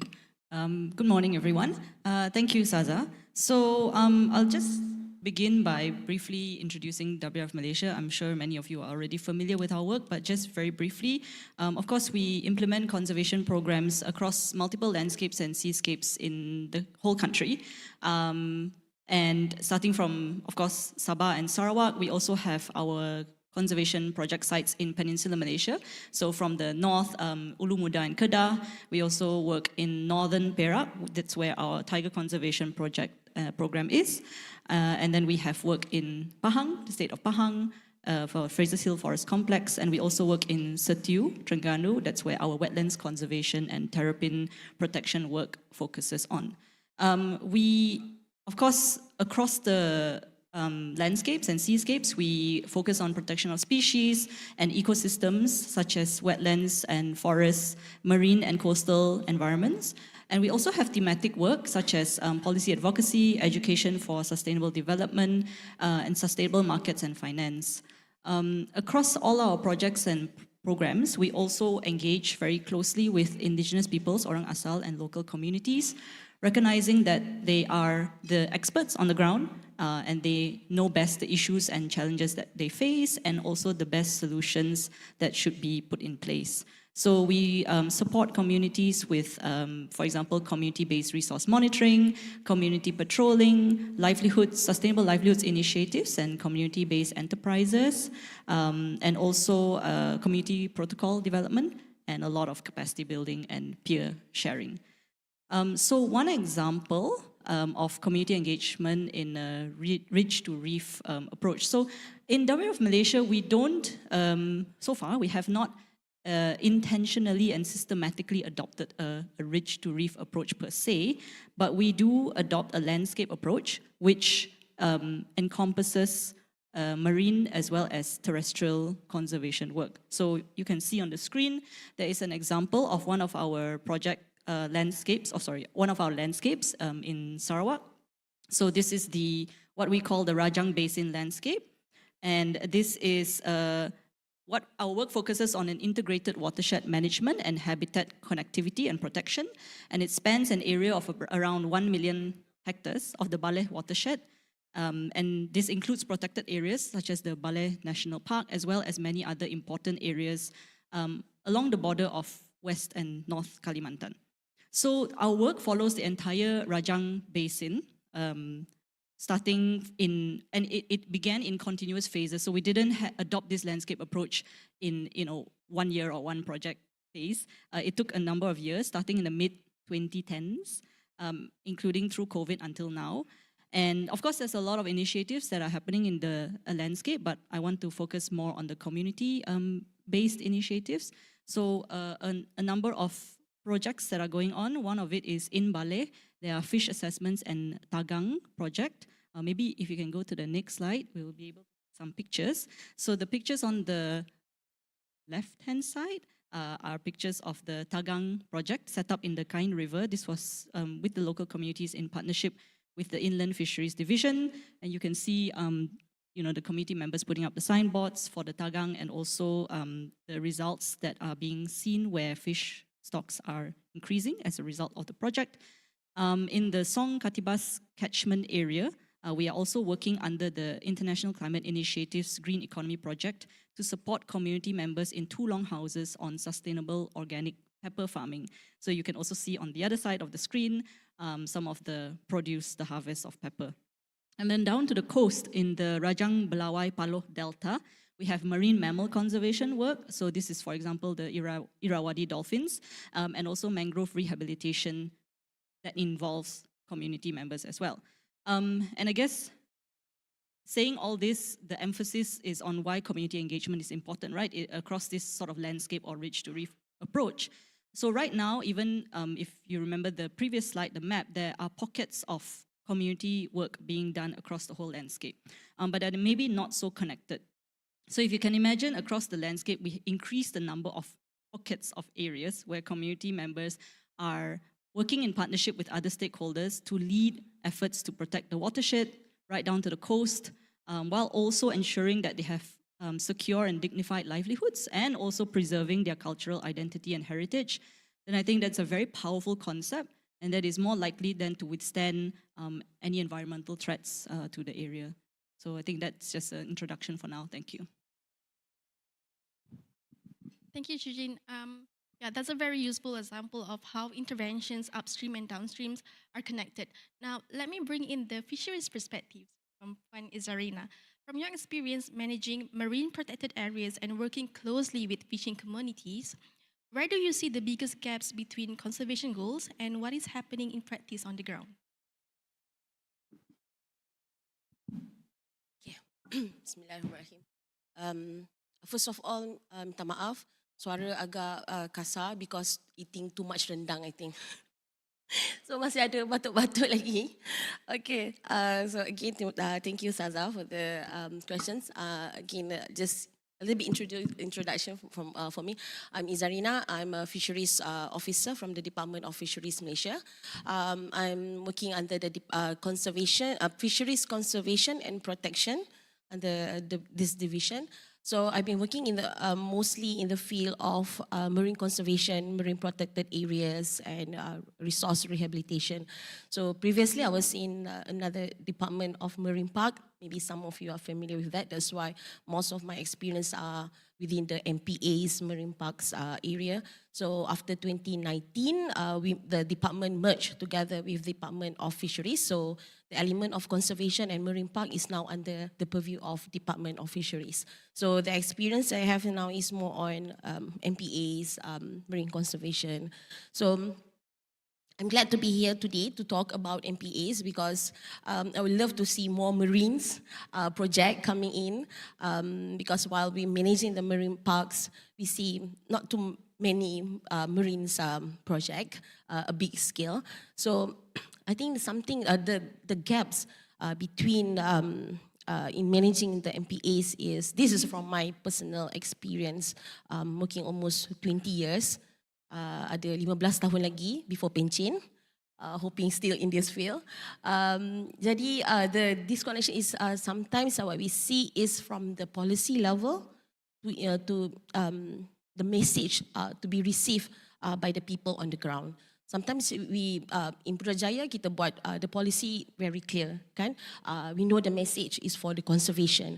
But then when we come to the ground, especially to our stakeholders in this context, the fishermen, sometimes the message was not properly received by them. So that is where the disconnected are. And I think from these gaps that we found, it's very important to be taken by all those small projects to see where you can collaborate or connect between the policy and also the reality on the ground. So we have these studies. Last 2 years, we have been surveying about 800 fishermen in the west coast of Peninsula Malaysia. So this is a project, we did a survey to look at their fisheries dependence, to look at their perceptions, because now we are moving forwards to have more MPAs, especially on the west coast of Peninsula Malaysia. So we survey them about their awareness, about their perceptions on MPAs. So what we realized from that study is that the awareness on conservation is there among the fishermen. They know the conservation is very important because their fisheries dependence are on the resource, and they realize that the resources are being depleted, right? So awareness is there, conservation is there, but then when it comes to having management on the conservation on their area, they are a little bit skeptical, right? Because that is where we see that the gaps are disconnected, because we want to conserve as a managers, we want to conserve, but for them, that is the area for them to, for their livelihood, for their fishing access. So this is maybe that we need to look at, especially to the fishing communities, what we can help so that we can balance the conservation and as well as their livelihood. Right. Thank you, Puan Zarina. I guess from what Puan Zarina highlighted is that challenges are not only ecological, but also deeply linked to how communities interact with these systems, which begs the question to Dr. Colleen. From your work with orang asli communities, could you share with us one example that shows how indigenous governance and livelihoods are connected to the broader reach to reef landscape? Yeah, I won't give you an example just yet, but I need to give you an explanation as to what determines a good example of community-led, projects in conservation, particularly.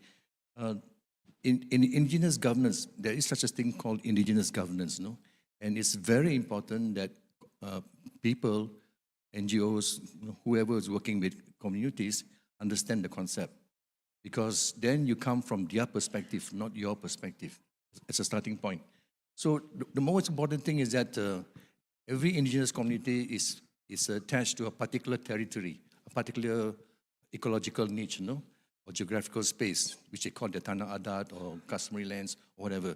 So in that area, in that community, in that space, they have their own governance systems. The governance systems is based on their indigenous knowledge, it's based on spirituality, it's how they resolve conflicts, it's how they understand resource management and so on. So a lot of values are created and based on their long-standing history.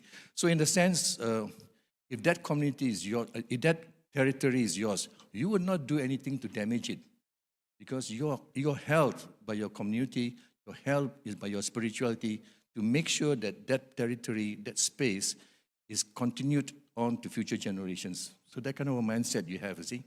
So, and then the attitude towards nature is also different, because the spirituality, as some of the groups, Sabah groups mentioned yesterday, is very important, you understand. Whether you're a Muslim or Christian, it's immaterial. The indigenous spirituality in forest context is also very important. So the question is not to take what more than what you need, right? We always say that, no, indigenous peoples do not take more than what they need, right? That's a wrong concept. If somebody tells you that means he's not an indigenous person, or that person does not understand indigenous concepts of governance. A true indigenous person who has indigenous knowledge and spirituality and the whole value system still intact will only take what nature can give. In order to understand and to know what nature can give, you have to be connected to nature. So a lot of that is lost today, see? So, yeah. So in a sense, but we do have examples. You asked me for a good example, yes. I would say the example in Sabah is really, really very good. Because you saw it yesterday, the community themselves. It's truly community-led. Community themselves presenting and doing it tremendously well. And of course, we have NGOs like PACOS working there and so on. But I'll tell you what's different about Sabah than compared to Sarawak, for example, and Semenanjung. Is the buy-in by the government, okay? The forest department, the Sabah parks, and the communities. I still remember at one time, I've been in NSC in this kind of work for more than, ever since SGP was involved, see? That's why I know all these projects, a bit more than most of you.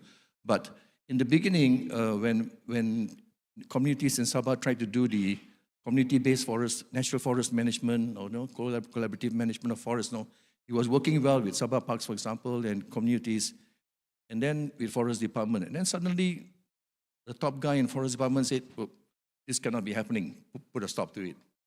So something good is happening, is put a stop, no?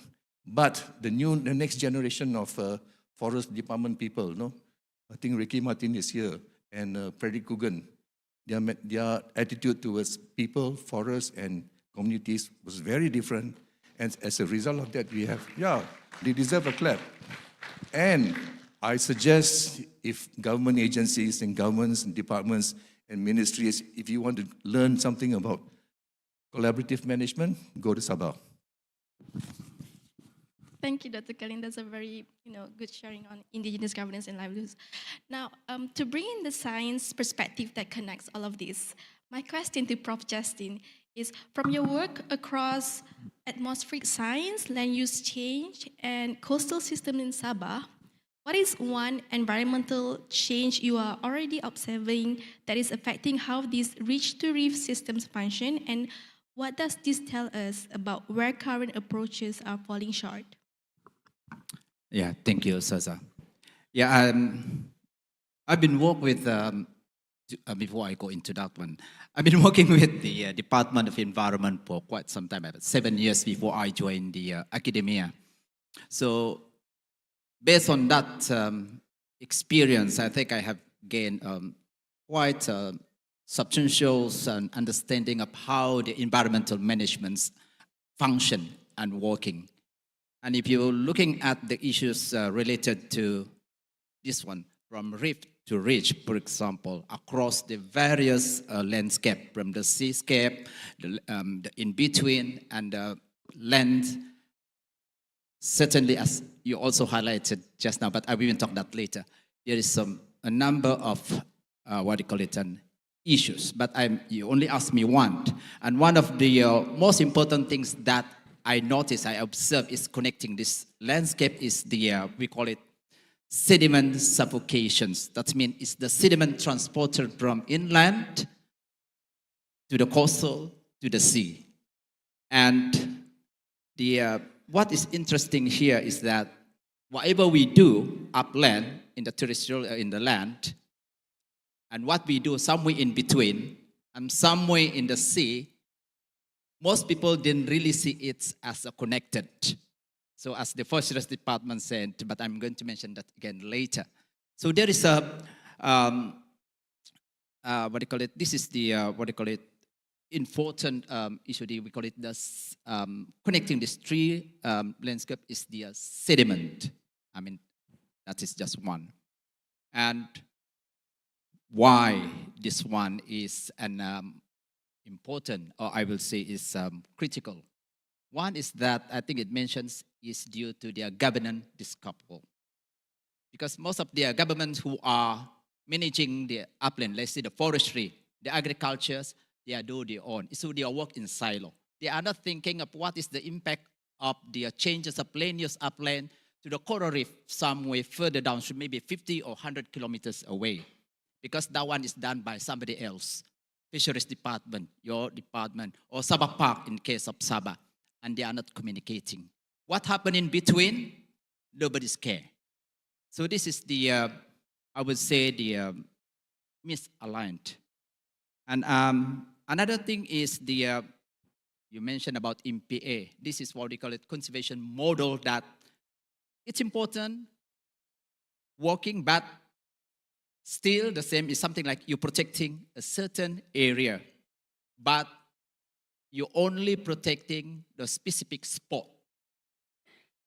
And you didn't, I mean, that arrangement of protecting this spot, we didn't really look at what is the impact from upstream, especially actually the conveyor belt is actually the river, bringing the suspended solid, the sediments from whatever things that we do upland, reach out to the marine protected area.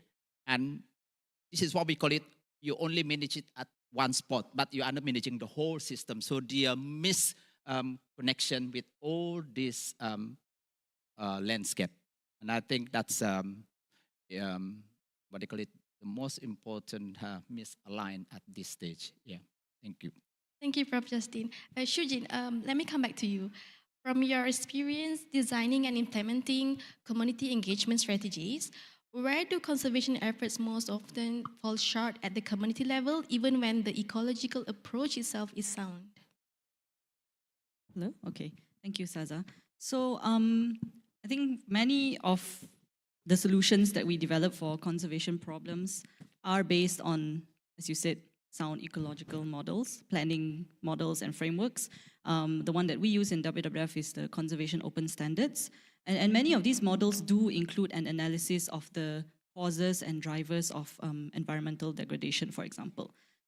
Because obviously conservation, we know, doesn't exist in a vacuum.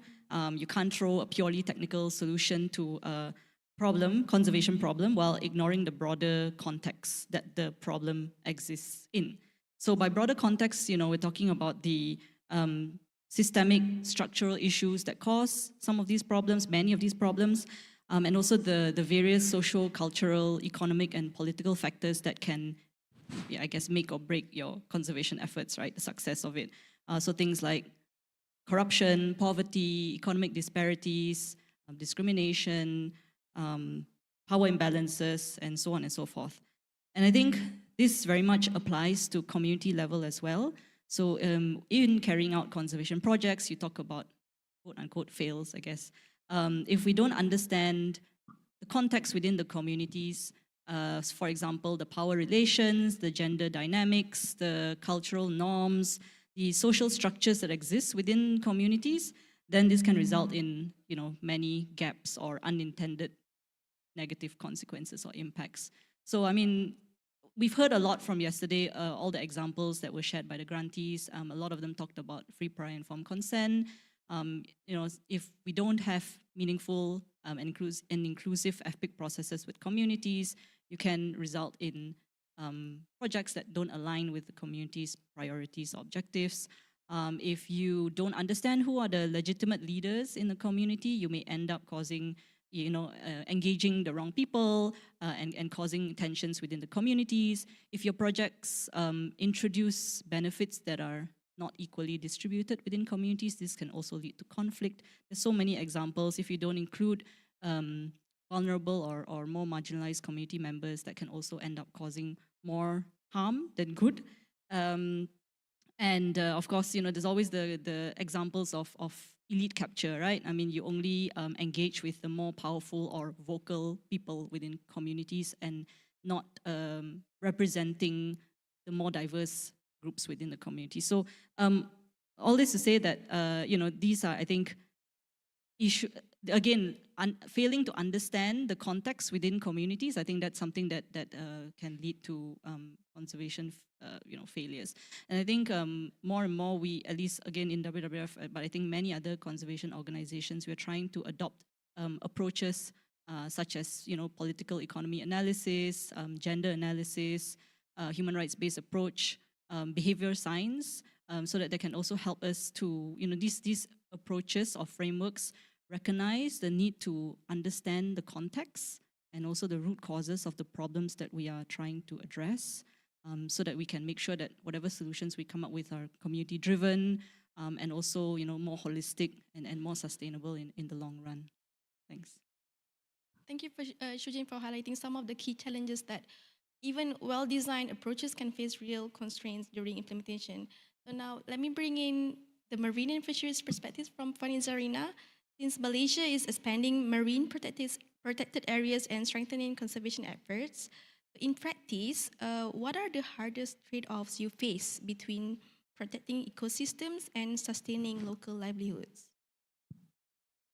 Okay, before I get to that questions, I just want to echo from Dr. Colin just now.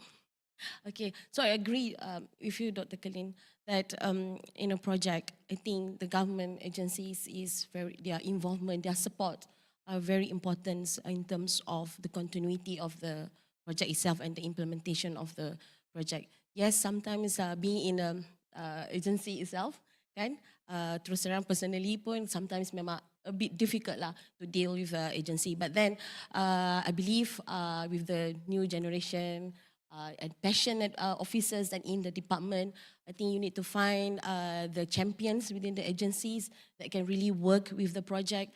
Maybe kena cari orang macam saya ke, kan? Dan juga orang-orang yang disebutkan tadi.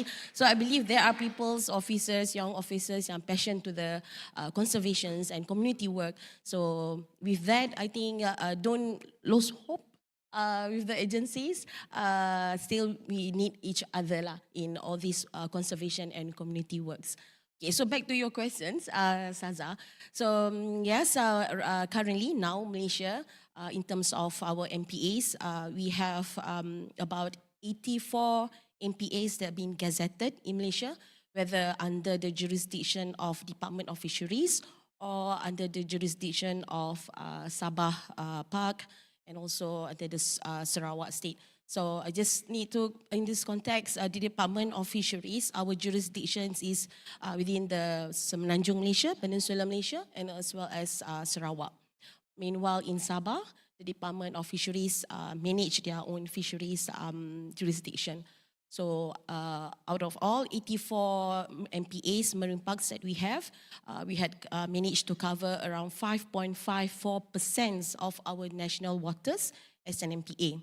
So the national targets is 10% by 2030. So we are less than halfway. So we have 4 more years to achieve our 10%. And so the trade-off of having, yes, as a government, we have this kind of policy, we have this kind of targets that we have to meet, not just national targets, we also oblige for the international targets, even though in the international targets under the CBD, KMGPF, the targets are 30% by 30, but for Malaysia, under the purview of our focal point and rest, we target 10% because that is our capacity. We doesn't want to have more MPAs, but we cannot manage it. Right? So there's no point of having a lot of MPAs, but we can't manage it because of our capacity. So for the country, for Malaysia, we target 10% by the 2030. So now our agency, our work is to meet the target. But then the trade-off here is most of the MPAs area, most of the ecological important areas like seagrass, coral reefs, nursery, breeding grounds area, mangrove, is the place that are conflicting with the resource users, especially the fishermen. So this is the areas that where they catch fish, they go for fishing for their daily uses, for their consumption, for their livelihood. So these are the trade-offs. So in one way, we want to conserve for the long term, for the benefits of them as well. It's not just for the benefits of the government, but we are protecting it for the benefits of them. But then at the same time, they need those areas for their livelihood. So these are the trade-offs that we need to convince to them what we are doing is for them. But we have to do it properly in order to make sure that what we are conserving, what we are protecting will be benefit to them. Yes, before this, the MPA style is more top-down, right?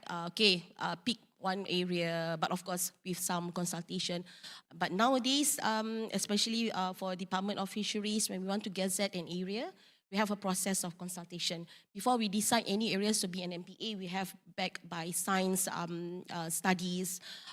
In terms of the ecological, yes, we know these areas is important, but then we need to do some consultations on the ground, not just the fishermen's community, but as well as other stakeholders like tourism, and maybe we are affecting other sectors. So the process is lengthy, yes, takes about more than 2-3 years, 5 years to be one area to be gazetted. But that's the process, so that they understand this kind of trade-off. We understand our work, and then the local communities understand why we did this. So these are the trade-off. It's not to replace one another, conservation to replace, but also to balance this thing. And I think this is where, again, I would like to see more people helps projects that can help us in convincing the local communities to participate, not just giving awareness. I think in terms of awareness, they already aware what is MPAs, etc., why they need to conserve. But then maybe now we know that when we have this MPAs, it affects their livelihood. Maybe there's some other projects that can not replace, mungkin boleh bantu, help them in terms of their livelihood. Yeah.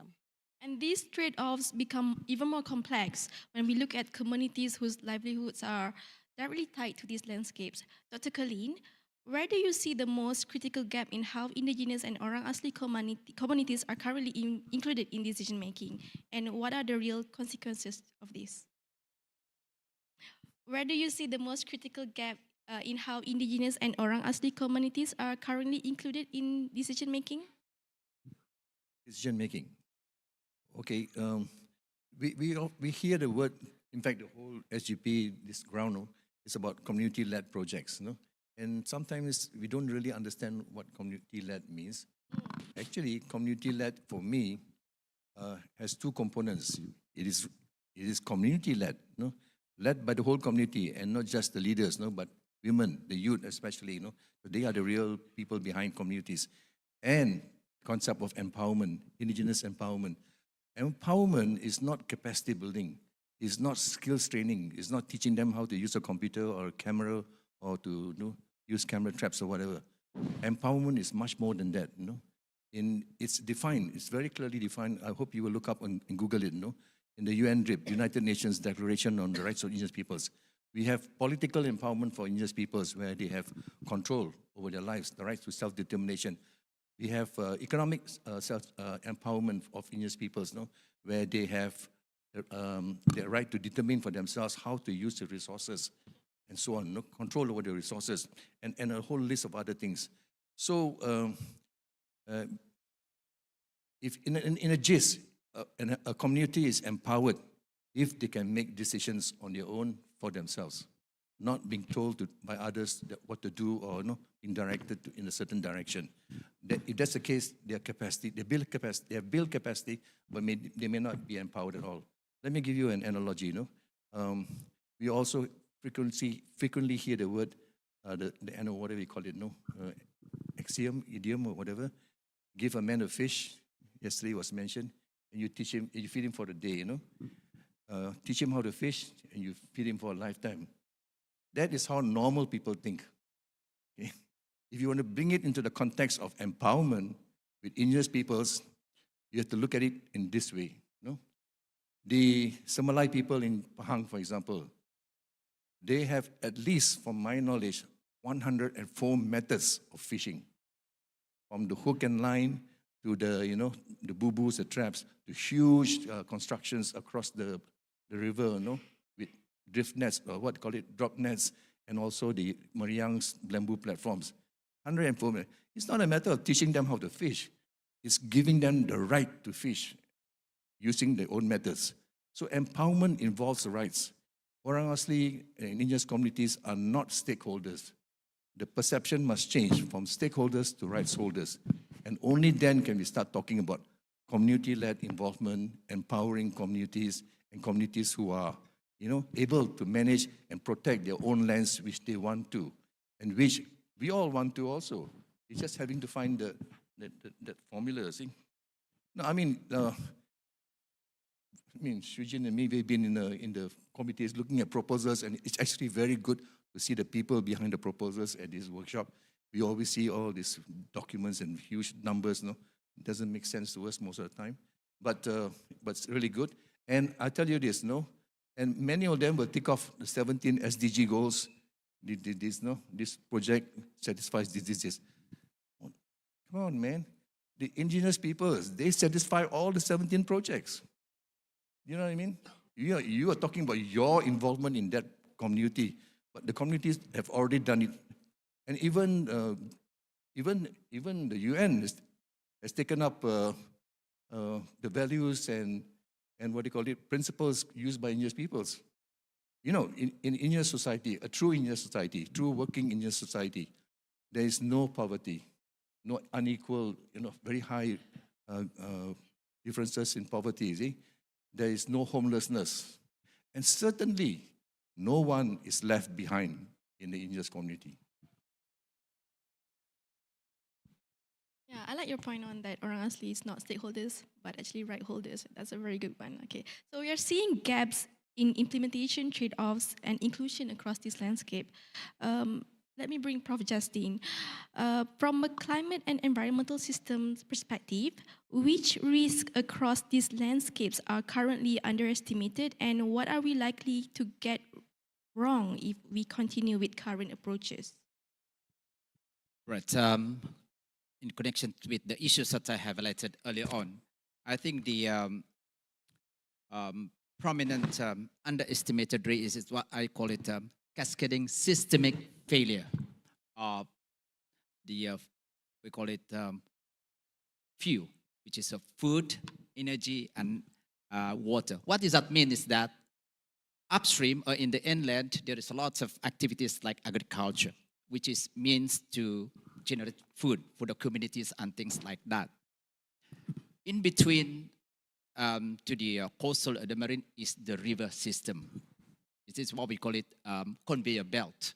So whatever things that you do up there, it will be transported to do this. And if you, during the rainy season, for example, we have a lot of this eroded soil transported inland to the river mouth or to the coastal area. And that is even worse under the climate change scenario, because what we projected for Malaysia is that in the future, in the next 30, at the end of the centuries, we are going to receive a lot of rainfall. And I think, I'm not sure if you can show the climate scenario for Malaysia, but in Sarawak, you will find a very handful, the hotspot in terms of receiving a lot of precipitations. And that's generally, what they call it, can be seen all over Malaysia. Meaning to say, if that, the combined effect of the climate change plus the current activities that we are currently doing, meaning a lot of sediment transported from the land to the sea. Yeah, so that's the, what they call it, cascading issues. And this is what we call it, cause a long-term multiplier, because we don't really see it. We only see it when the whole lowland area is flooded. Or if you see it from the satellite, you will see at the river mouth, there is a huge plume of silt. And if you are in Kota Kinabalu, if you're landing Kota Kinabalu Airport, sometimes during this season, you can see the huge gray of plume that actually encroaching the marine park, the Tunku Abraman Park. And it similarly happened if you are going to the north, where we have this Tun Mustafa Park with MPA. So we have a Bengkuka River is in that side. So meaning to say that they are transporting thousands of tons of silt from inland to this protected area or coral reef area. And you're asking me what things wrong with this one. Just giving you a few examples of it's a good intentions. For example, like they are strengthening the river because they want to, as part of their flood mitigation. So they have a concrete wall left and right. But actually, that engineering things is actually increasing the speed of the silt transported to the upstream, to downstream, and it straight to the protected area or the coral reef. And instead of, just my thought, that instead of having this engineering kind of structure, why don't you utilize the natural-based solutions like probably mangrove or any other things which are capable to filter all this silt from entering into the marine environment. So this is, I think, the things that getting wrong. I mean, it's good intention, protect the coastal water from erosion, protect them from flooding, but the hidden impact of that one is actually multiplying, is affecting the coastal and marine resources. Yeah. Thank you, Prof. Justin. That's a very good sharing. So what we are hearing just now is not just a set of challenges, but a system where interventions are not always aligned with how these landscapes actually function. So now the question is, where can we intervene differently for OP8? Shujin, if SGP were to focus on one leverage point that could significantly improve outcomes, where would that be? And what is one approach that tends to look good on paper but doesn't work well in practice? Maybe you can share, based on your experience. Thank you. So I've been on the SGP NSC for, well, since 2019, I think, a little bit like Tuan Farid just now. So I've seen a lot of proposals and projects come through. And I think over the years, it's been very clearly demonstrated the impact that is very meaningful on the ground. And we saw that a lot yesterday from all the sharing. But I think, to me, the impact still might be a bit more dispersed, concentrated within specific community or local level sites, and maybe not so well connected to higher level policy and decision making. So I think what could significantly improve outcomes is trying to find ways to scale this impact outwards and upwards. And I think yesterday the UNDP resident representative also mentioned this in his opening remarks. Because community level action at the, can address localized issues, but it may not be enough to address the broader systemic structural issues that we all know is causing all these problems for environment, for climate. And this needs changes at a broader scale. So how do we move from local to state level to national level? How do we move from framework to policy to law to enforcement, right? And I think we do see this happening already. The OP7 took on the landscape approach. We see specific and intentional connectivity initiatives like rugs, the MNS rugs, and then the role of the 3 strategic partners across the landscapes, and this conference, obviously, which is also meant for peer networking and sharing.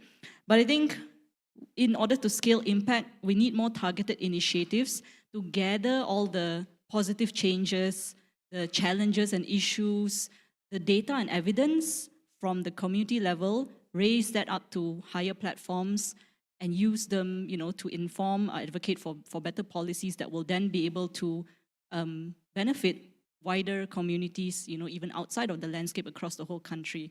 And I think that's really where the value and the role of SGP lies in, which is to connect all the different grantees, to identify common issues across the board, and also to identify synergies to strengthen the ridge to reef approach.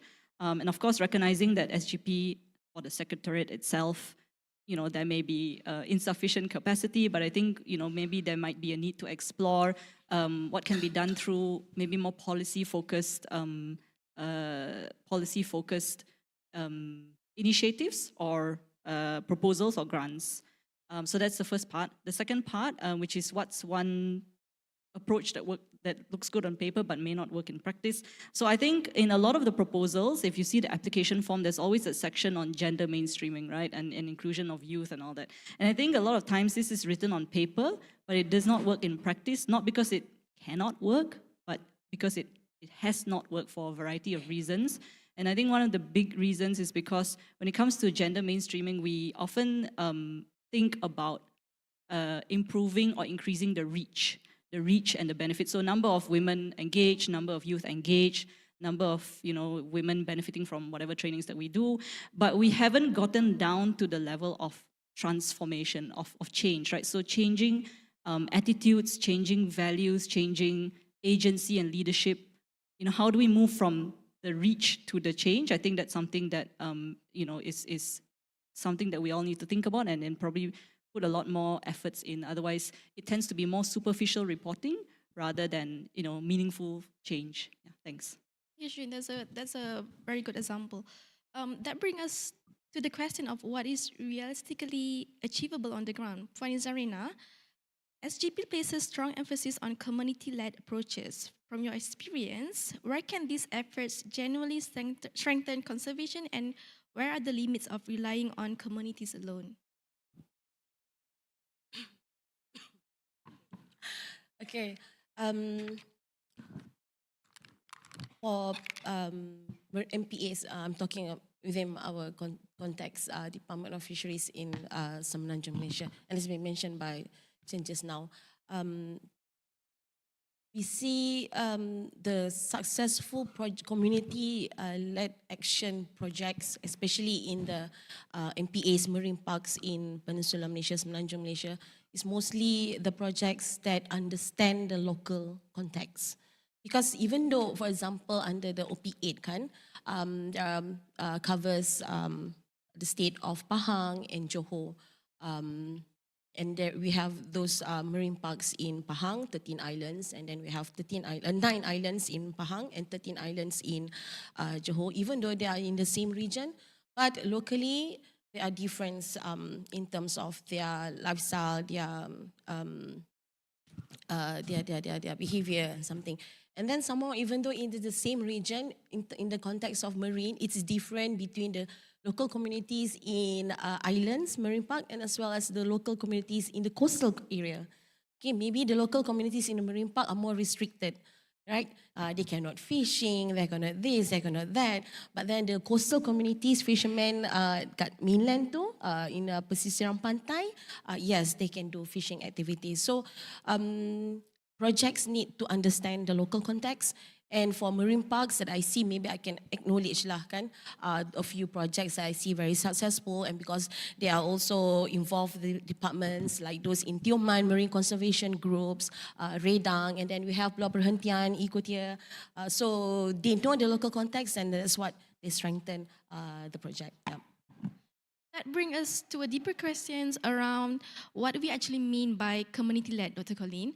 Many initiatives are labeled as community-led, but in practice may not be so. So in your view, what distinguishes genuinely community-led approaches from those that are only participatory in name? So maybe we can just a quick answer to that. Okay, very quick. First, you have to realize that working with individuals in the community is not working with the community. It's very different, you know.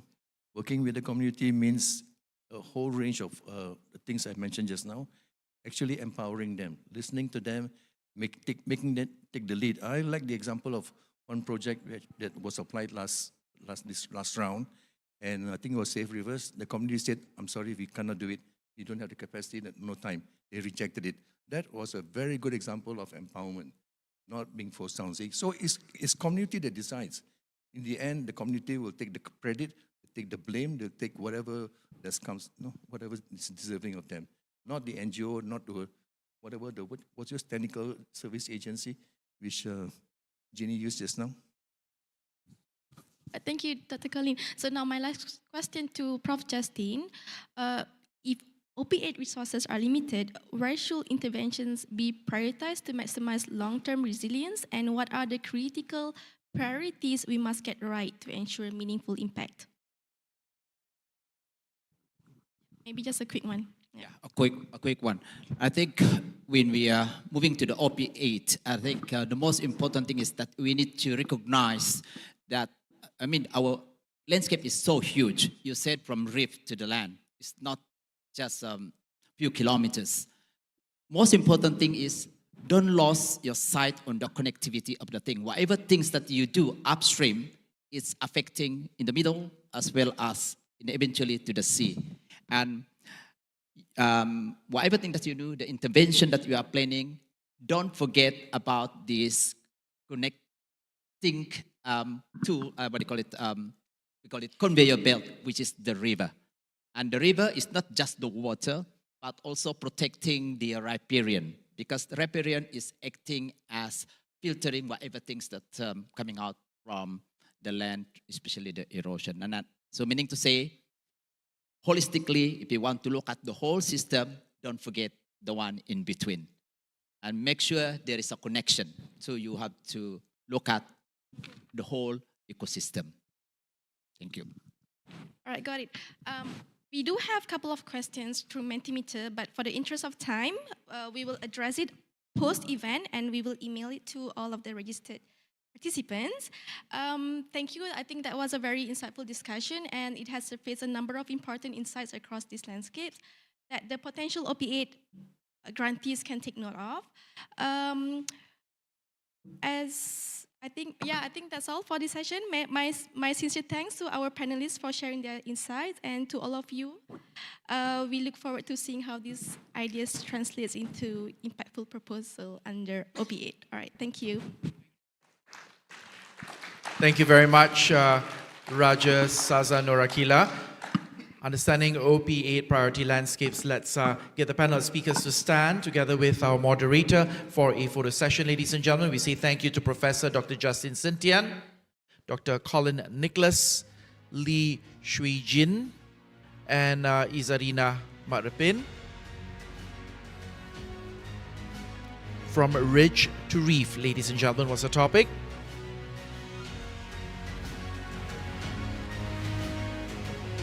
Thank you. Let's give them a nice warm round of applause, ladies and gentlemen.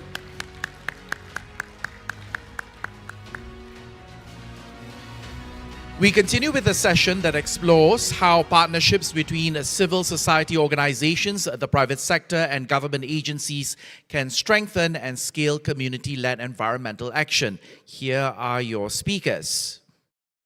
With over 15 years of international experience in strategic planning, inter-agency coordination, partnerships, and UN reform, he previously served as Special Assistant to the UN Assistant Secretary General, UNDP Regional Director for Asia Pacific, advising 24 country officers on strategy, performance, and partnerships.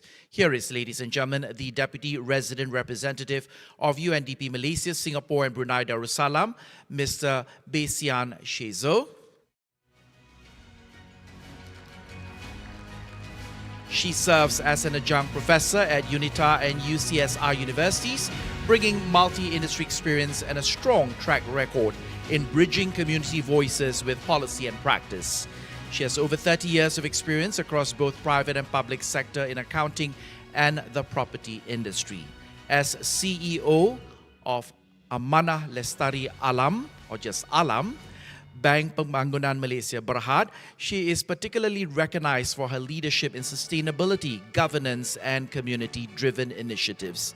Ladies and gentlemen, already on stage, I think, is Ms. Wan Faiza Chedin.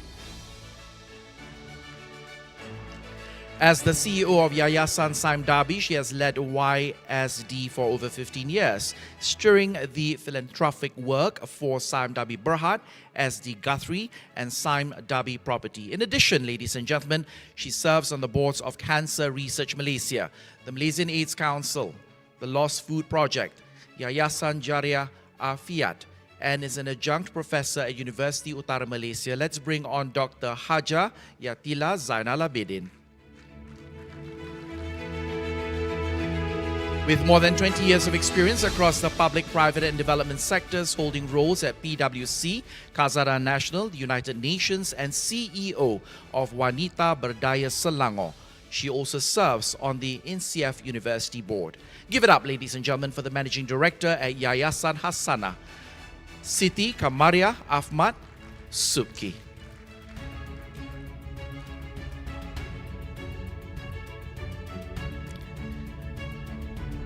Final speaker on the panel, ladies and gentlemen, is someone I only know socially, and this is the first time we are meeting each other while wearing our professional hats. So she told me, Adrian, behave, huh?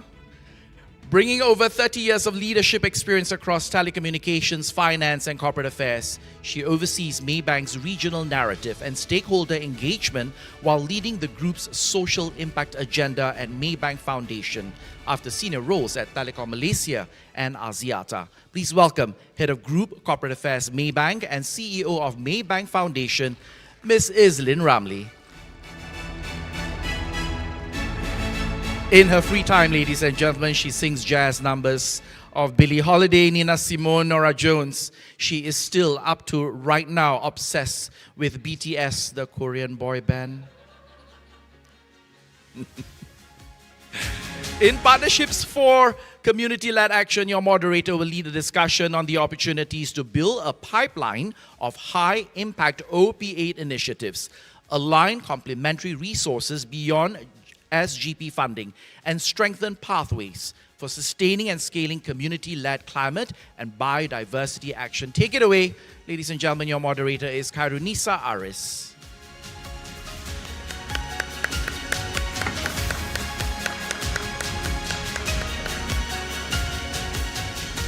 Floor is yours, Nisa. Thanks, Adrian. Selamat Hari Raya, everybody. We are in between lunch. I hope everybody's okay still. And thank you for being here for what I believe one of the most important conversations, because just now we had a conversation about community, what community needs. Dr. Colin mentioned about rights holder, not just stakeholder. So now we want to bring the conversation to those who have made impact on the ground through working very closely with communities. And we are looking at decades of collective work, hundreds of millions of ringgit in social and environmental impact investment, thousands of communities and partners reached across Malaysia, the region, and globally. Right. So this organization, together with communities, have led and shaped protected areas, restored habitats, strengthened indigenous and community leadership, empowered youth and women, and funded everything from micro ideas to multi-year national program.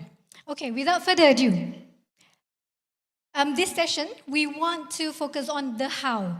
The how cross-sector partnerships, private sector, covering corporate foundations, government-linked entities, and UNDP can help community build a strong, scalable project.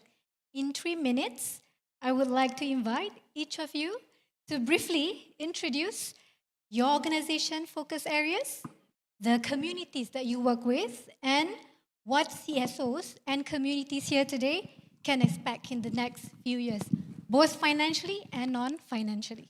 Over to, can I pass to Puan Siti? Okay, Bismillahirrahmanirrahim. Assalamualaikum. It's really quite enlightening and organization, very organized effort to feature our grassroots partners. And I see so many familiar faces, Lara, Kuasa, and Lasimbang. And so kudos to the organizers for making sure that the real voices on the ground are heard and brought to the main table. Well done, UNDP and the organizers. So it's the kind of conference that you don't want to miss. So at Yayasan Hasanah, our focus is simple. How do we move from funding good projects to building systems and ecosystems that sustain impact in the long run? So we do this by combining catalytic funding, and by what I mean catalytic funding is the kind of funding that can stay there for the long run, and strong partnerships and long-term capacity building. So communities are not just beneficiaries. In fact, we ban the use of the word beneficiaries within Hasanah, and because that is to showcase the power dynamics that we want to see, which is co-creation and level playing field and equal standing when we co-create solutions on the ground. And we also make sure that we fund leaders with good ideas and make sure that they are there doing what they do best, which is to bring lasting change on the ground.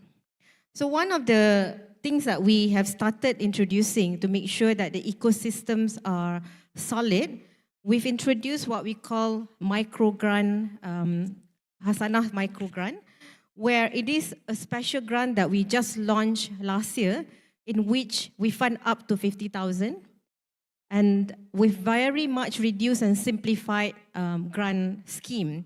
So this is something that we really want to make sure that you apply, and you can talk to us, and our team, Zelin, is in the crowd to make sure that those documentation barriers that you face, and those who are really working to make sure that the local issues are heard and clear problem statements are identified. And on top of that, we don't just fund ideas alone. We fund your conviction. We talk about relationships that you have forged on the ground. We talked about earlier in the earlier session how the local context is more important sometimes than the funding that comes in. So from here, we are not just looking at 1 or 2 year projects.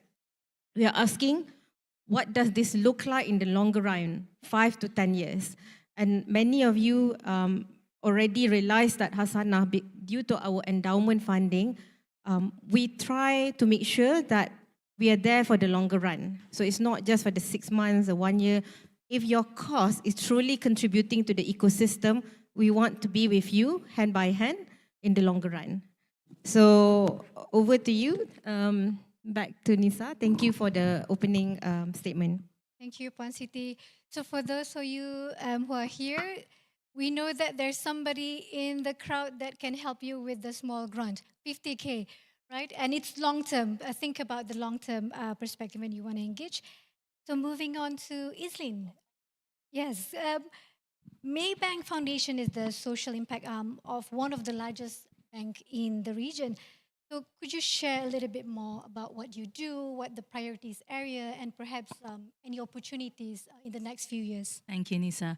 Assalamualaikum and good afternoon to everyone. And again, Selamat Hari Raya. And also to my panel members as well. I think first and foremost, if you do not know Maybank Foundation, we are the social impact arm for Maybank Group. And we are the Center of Excellence for Social Impact. Whilst we run the main flagship programs across ASEAN for Maybank Group, social impact is also seen across all the sectors in the group.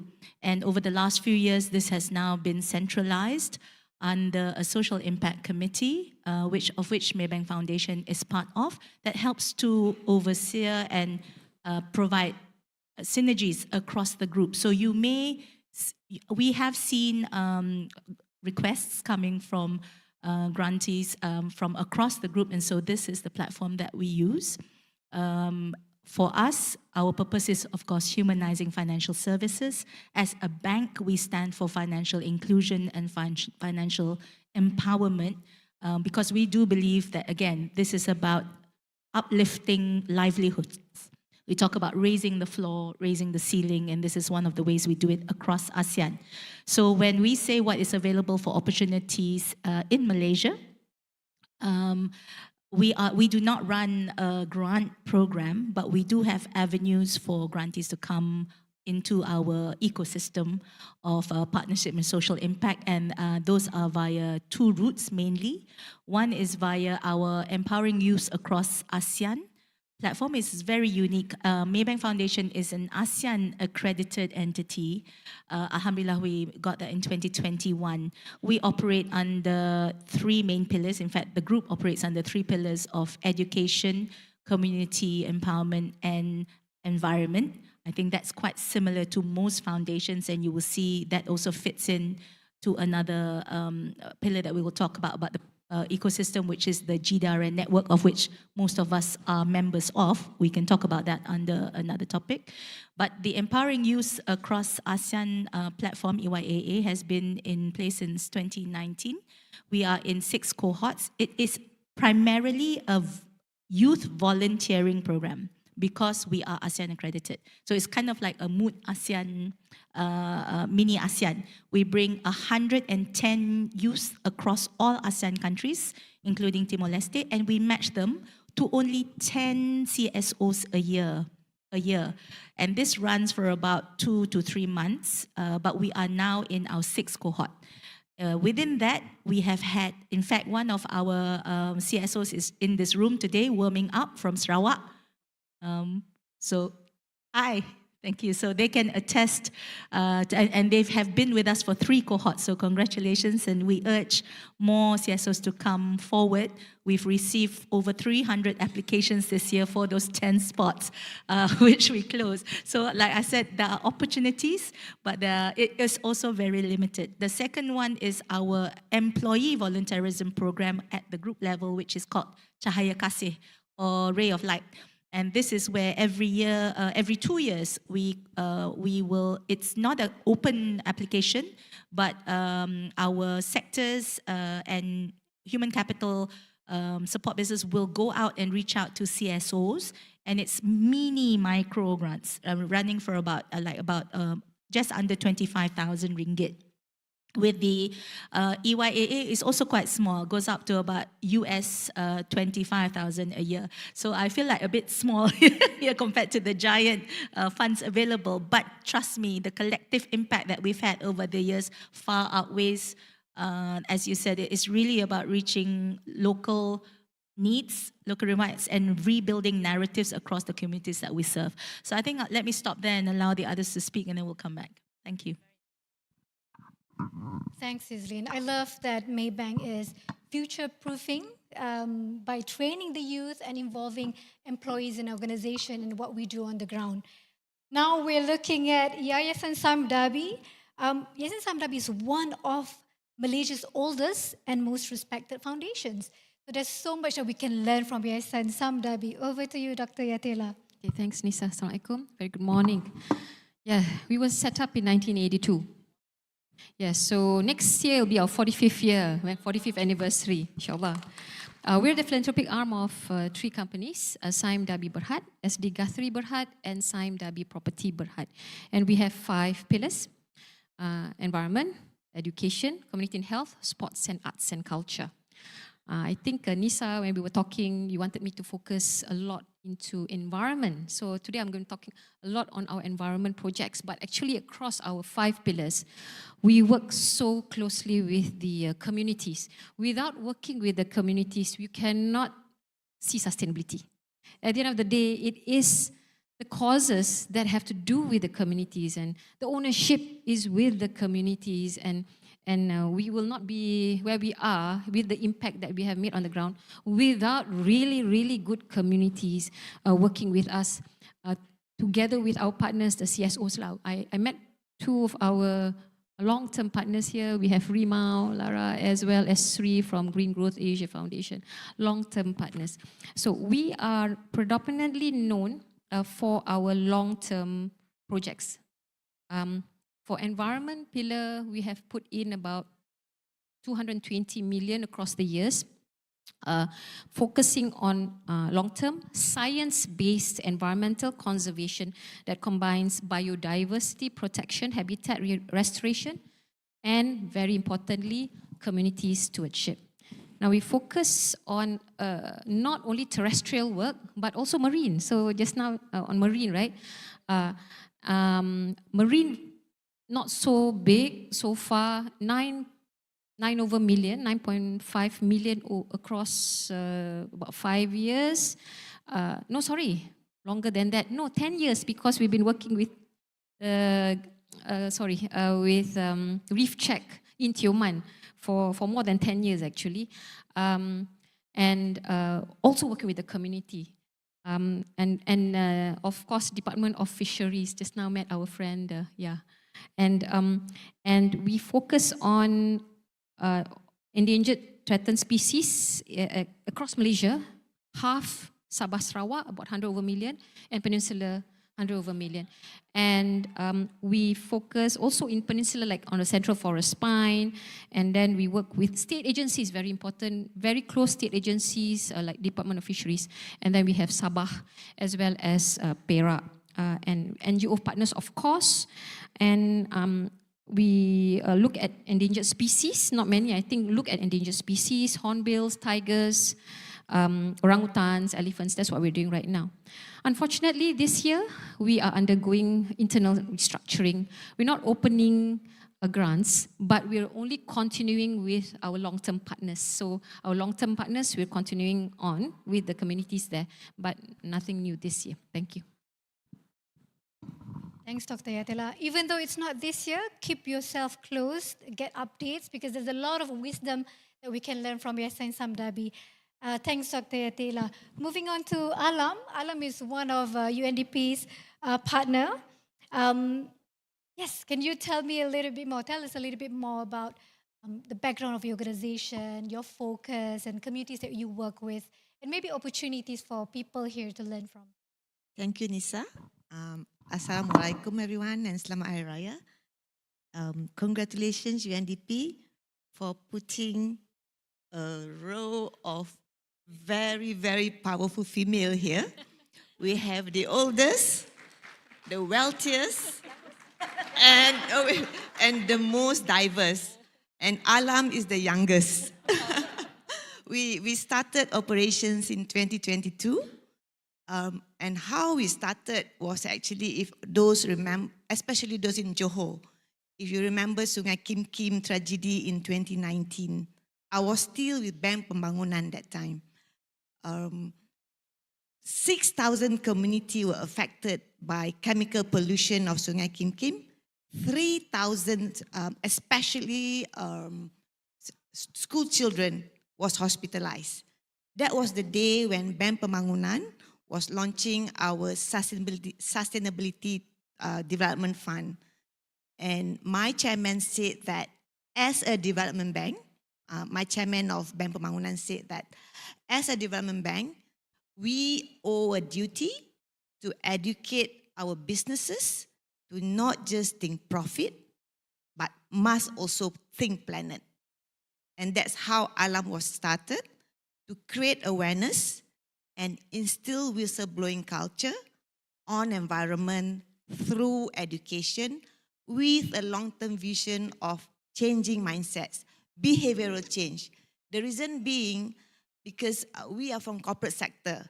What we have seen in the past was most of the corporates are all about ticking the box, KPI, what is the flavor of the month. If environment is flavor of the month, everybody will go into environment. After that, they will go into Islamic finance, etc., etc. They will forget what they were fighting back then. But if we do things from the heart, if our behavior change, our mindset change, we would do it for what is good for the country. And for the BPMB group, we have 3 banks. We have BPMB group that handles our big projects like the smart tunnel. Those are all funded by us. We have SME Bank, which fund from microfinancing all the way to manufacturing, etc. And we have Exim Bank. So in a way, Bank Pembangunan, with the that when we started Alam, we provide an end-to-end financing where Alam comes in to give the grant, and we hope that our NGO would change their mindset instead of just being a hand-me-down, hoping for grant, because that is not sustainability. The NGO will eventually turn into a social financing where you can start to self-fund yourself through various businesses. And that's where our SME Bank comes in by providing the microfinancing, small, medium, where you can grow together with us, and eventually you can go exports, etc. Yeah, that is introducing as a group. And what does Alam do? When we started, it was a bit difficult, yeah, because BPMB gave us the mandate to, we must be non-compete and supplement and complement existing initiative in town because we are government sector. I mean, we are a GLC. And when this happened, we reached out to Yayasan Hasana, to Samdabi, what should Alam do? And there were also, that time, we went to Maybank as well. From there, we were told that these are the things you must not do. This is what we have learned in the past. So one of the things that Alam do, we fill in the gap. For example, both Yayasan Hasana and Yayasan Samdabi are funding the projects in Royal Belum. Yeah, BPMB funded the resort. Yeah, to create the ecotourism, the atmosphere there. And when we wanted to help the Orang Asli, yeah, I realized that one of the restrictions that Asana had was you cannot construct the construction of the building. So we came in, we had to change our constitution to make sure that we support the construction of the Rumah Baca. Then we can educate the Orang Asli there to educate the children. So for our Rumah Baca, where Samdabi and Hasana comes in to support the projects on anti-poaching where Rimau is, yeah, Alam comes in to build the Rumah Baca, purchasing the boat to help the 7 villages there to educate the preschoolers. Yeah, that's one project. And how much is our project? Our project varies from as little as 1,000 ringgit to as big as 1.8 million ringgit. Yeah, depending on where the needs are. When we talk about 1.8 million ringgit, our model is very simple.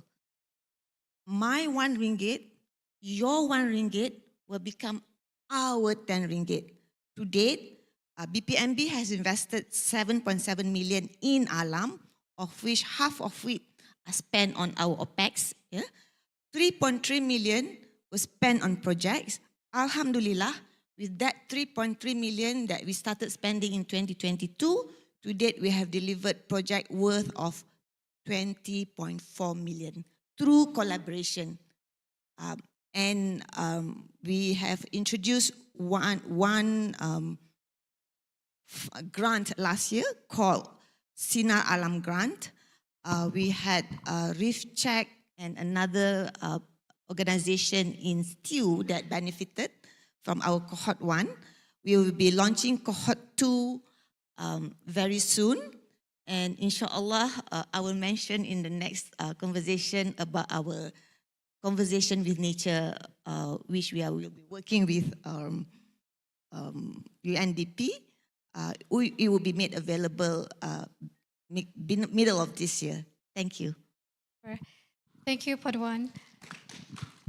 Love that it's complementary, and then the funding can start very small to bigger funding. All right. Now, I'd love to move on to, yes, the thorn amongst the roses. Yes, Besian, because we understand that for SGP is quite specific to the themes, but UNDP move beyond that. So let's hear from Besian. Thank you very much, Nisa, and let me just say up front that sharing the podium with such accomplished women, I am quickly realizing that I'm here mostly for gender diversity. So I will keep my intervention very brief. But just to say that UNDP, a little known fact, is that UNDP has been in Malaysia for over 60 years. And interestingly, for someone who's been doing a job for 60 years, the question of what do you do is something that doesn't have a straight up answer. And that's because UNDP is a development agency of the UN system. And by development is a broad term, but that is exactly what we do, because from the very early years post-independence, we helped Malaysia drive some of the initial reforms, including around industrial development. What many people don't know, we helped draft some of the first economic plans. And currently we work across a number of substantive areas, including on governance issues and local development, inclusive growth, environment, sustainability, and climate. But let me just focus perhaps on that last portfolio here, since it's more relevant to the work today. UNDP works at this intersection between policy, finance, and community action. And the objective is relatively simple. We want to help the country develop environment and nature solutions that are sustainable, inclusive, and scalable. And how we go about in doing that is we bring together from ministries to banks, to foundations, to CSOs, to private sector, local community actors, and put them in one room. And it's amazing how much you can achieve just by bringing people together.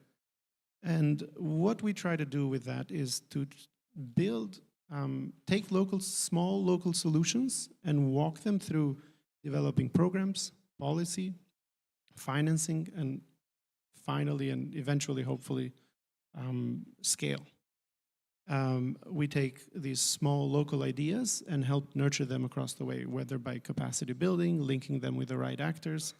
And the SGP is a perfect example of that. We've been doing it for 26 years. We've supported, as was said earlier, 290 projects across many landscapes. And to excellent results. And of course, not all of those projects eventually became large and brought to scale, but many of them did. And we accompanied those journeys from the beginning. So some of the partners, even around this room, we've been partnered with for years, and if not decades. And I want to mention particularly the step of that next level financing, because I think that's where we also bring value, not just, for example, by providing blended finance opportunities, but, and I'm going to mention here the partnership that we signed with Alam and BPMB last year as part of this Climate Innovation Financing Lab, which provides exactly those kinds of financing opportunities to bring these good, strong local ideas to scale. I'll stop there. Thank you. Thank you. I think it's very much related, Besian, to the next question, which is turning small grants into bigger, sustainable and scalable projects and programs. So thanks to our panel. So a lot of community organization here, because I used to be part of the CSOs as well. Many of my friends are here. So we all dream of how can we sustain beyond survival. We want to sustain our operations, we want to sustain projects, but beyond that, what's going to happen moving forward, right? If we don't have sustainable funding. But we want to learn from organization here, how can we strengthen right now? How can we become strong, credible partners, not just with one potential partner or funder, but maybe part of the larger ecosystem. We want to learn maybe if you can share some practical example, probably one or two important traits that we must have in order to be sustainable and in the long run. Maybe I can start with Islin next to me. Okay, let me elaborate a bit more. That we all started small, right? So even as Maybank Foundation, we started in 2010. And one of our first projects was it's called RISE, Reach Independence and Sustainable Entrepreneurship. We all start we now have about 6 flagship programs. This has become one of our flagship programs, but it started as a pilot in Malaysia with just 200 participants. This works with persons with disabilities because we found that in society they were left out, they were not empowered and looked at as a force of economic force, which they really are. To date, we have helped more than 50,000 across the region, across 6 countries. But when we started, we choose our flagship programs working with key implementing partners. So whether or not it is by country or by region, we start with evaluating a partner, a CSO like yourselves. We grow with them and we all subscribe to the theory of change, right? We're not here to deliver output, we are here to deliver outcome-based that really uplifts communities, really meets their needs. And in order to do that, you have to delve in deep to what the community needs. And with the persons with disabilities, we worked with a small NGO at that time called People Systems Consultancy. We started with 230 participants. And on the basis of the outcomes that we delivered, meaning the RISE program works on a 3-day training program and a 6-month mentorship. It is quite intensive that way in terms of how we hold their hands and monitor their progress with whatever businesses that they bring on board. Then after that, we saw that on average, all of them definitely had increases of about 130 to 150% in livelihoods. Top 40% of participants were getting about 300% increases in livelihood. Once you have stability of income, then you saw the multiplier effects and how that helped them stabilize their households. They were then able to send their children to better schooling, and they would pay it forward. I mean, the wonderful thing about this community is that more often than not, they pay it forward. They then grew their businesses, employed more persons with disabilities, and indeed other marginalized communities, and they grew. As they grew, we grew. As we grew, so did the social enterprise that worked with us. Like I said, today, we have helped more than 50,000 across ASEAN. In Malaysia alone, about 15,000. And they have seen increases in income. The top 40 now are seeing increases of above 400%. Sustained over 6 months, 12 months, 18 months. And all of these are validated, which is also important, for all of you out there is that, one, be clear about your intended outcomes and your target beneficiaries, but also then tak short sendiri, we need validation, because the monitoring and evaluation, as you know, all know, when you work with foundations and corporations, is quite rigorous. Documentation, the discipline of having reporting is very important. But for us, we also need to know that it is not just a one-off, it's not just a feel-good, and that we are really changing lives, transforming lives. So we have University of Nottingham come on board to validate our impact. And happy to know that last year we have reached 10 years of anniversary. So that's just one, and which also the Prime Minister acknowledged us at our Raya Do last year. But that's, like I said, a rags to riches story, and it was important to highlight to you.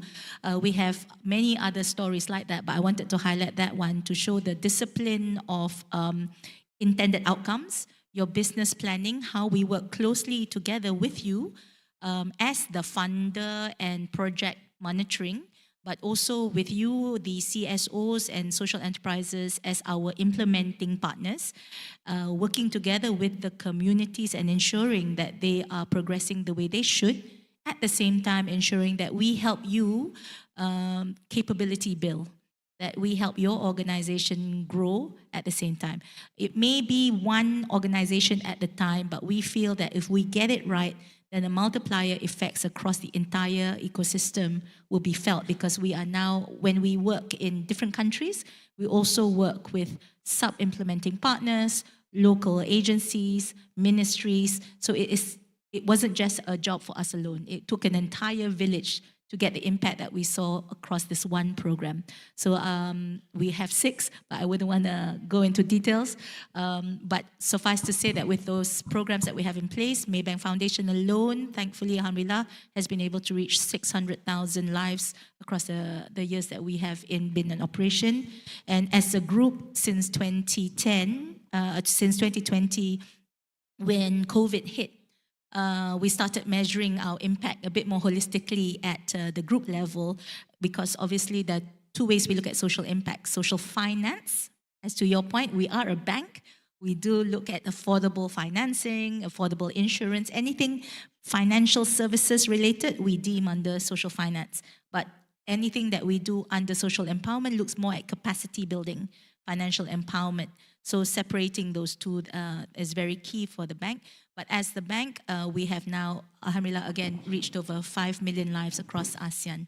So I hope that gave you a taste on what Maybank Group and Maybank Foundation does, but more importantly, how you saw how we started with pilots are so important to us, because they provide us the pilot success, also give us justification to go seek more support and more funding from our management and our board. And also gives us the social license to operate with local agencies and in the countries on which we operate. Thank you. What a fantastic example. Thanks, Izleen. So remember, one, outcome-based, and another one is impact. So working with banks, especially, think about the ROI, and sometimes on the ground, we tend to, focusing on, of course, what matters to the community. But then we need to capture the numbers, the data, the evidence, and then show how you can amplify the number in other communities. And, organization like Maybank and Bank Pembangunan Alam would see how we can amplify this further. Now I want to move to Puan Siti. If you can share concrete examples or signals that CSOs should pay attention to, or any concrete success story that you can share. Thank you. Interestingly, it was my secondment to UNDP in New York 11 years ago that actually made me pivot from a long-term career in investments, making money with Khazanah, that actually made me change my career direction altogether. And interestingly, also looking at your theme, local action, global impact, so that made me reflect on the story. One of the things that we always thought that when we go global is that global organizations, international organizations are the one who are making the big waves. But one of the reflections that I realized from that experience was that, yes, they were making all that impact stories and whatnot, but essentially, it's really a culmination of all the organizations that are working on the ground that are surfacing those cumulative impact that enables the large organizations and the institutions to then put through those narrative story that showcase the cumulative impact. But often we forgot the faces and the organizations, what we as local actors, termed as local actors or first responders, but we never got around to getting to know those first responders. So those are one of the things that I was really reflecting about in the last decade. And when my first live with Yayasan Hasanah, that was what I saw too. And then when I got into this role, one of the first things that I wanted to communicate greatly is that we have to admit that when communities come to us, they don't often come with a perfect proposal. And that is actually a strength. That is not beautiful on paper. And what they're presenting to you that is not on paper is what they're living with every day. So they may not have the structure, the data, the glossy pages or websites, or even experience, and hence they're not able to then access traditional funding. And these are very, very real stories. And this is where we realize something important. Many good ideas never even enter the system. They don't even get recognized, and they're termed local actors, first responders, because the door is too narrow. So one of the things that we had to really convince the traditional funders, internally and externally, is to design something that widens that door, so that it allows communities to take the first step, to test idea, to learn, to build confidence. So we're definitely not short of motivation, but confidence is where we really need to build together, so that the so-called local actors, these actually have faces and names and aspirations and dreams and convictions, are able to then enter the door. So, but what makes this different, for example, our grant, is that it's never intended to make it stay small, because we know you are the real deal. But we see that your journey, when you come in, is the beginning of a journey that will take you forward. So a community that starts with a small pilot, they build evidence, they strengthen their model, and over time, they become ready for larger funding, partnerships, or even life-changing policy engagements. In fact, some of the strongest programs that we see today, like our work with Reef Check, for example, started this way, very small, very local, and very grounded. And today, Reef Check, for example, are not just implementing projects, they are leading and advocating for their own ecosystems. So in so many ways, when we talk about no one left behind, our role at Hasanah is to make sure that no good idea is left behind, simply because it started small. And as these ideas grow, they don't grow alone. They become part of the wider ecosystem where partners like those on this panel then help them take even further. So I want to move away from your traditional impact assessment, output, outcome indicators into something that's very real, to look at things beyond the paperwork and glossy narratives that we often see, to something that is very real, maybe even very messy at the start, and acknowledge that's where the real deal is, and learn how to surface that collectively. And I think that requires a lot of mindset, not just mindset shift, but also heart shift. You really have to see this dengan mata hati lah, and have faith, and that those leap of faith collectively then will make sure that you are the one who are going to New York, for example. Not people who represent you, but really to be known by your name, by your faces, by the real deal that you do at the forefront of where the work matters. Super. Thanks, Puan Siti. Wonderful. So take it from Puan Siti, it doesn't have to be perfect, but you got to start. You got to capture your story, your narratives. And then if the door is small, you knock it, and then you widen the door. We start here. Super. Now I want to jump to Besian. So UNDP has always emphasized long-term partnerships over one-off projects. Could you share an example of a small community pilot that UNDP supported, which eventually grew larger into sustainable program?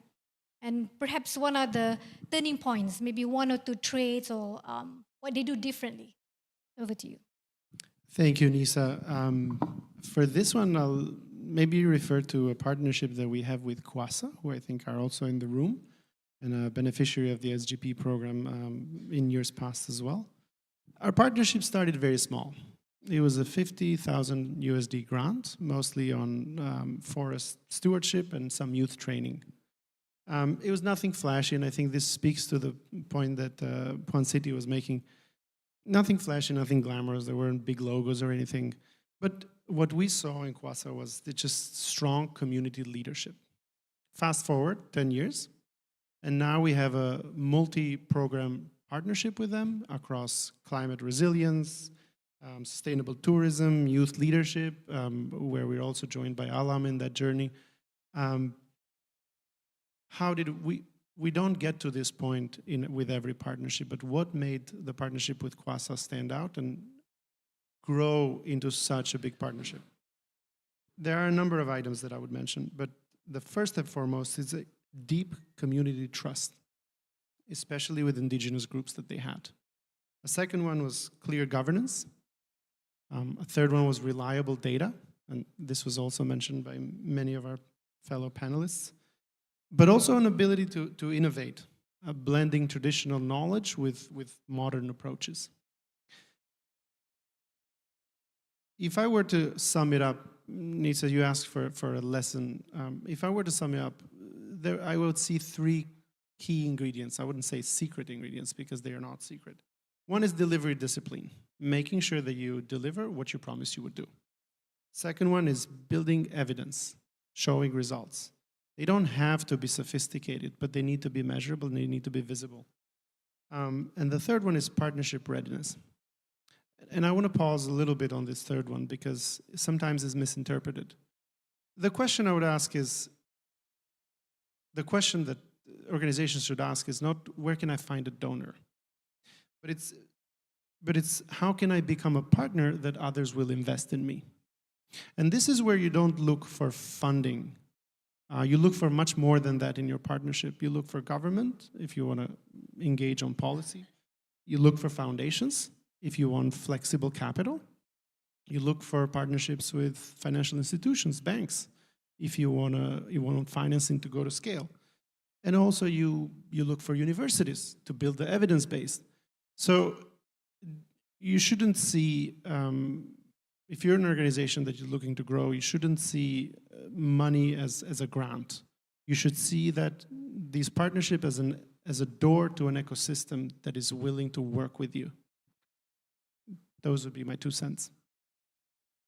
Perfect.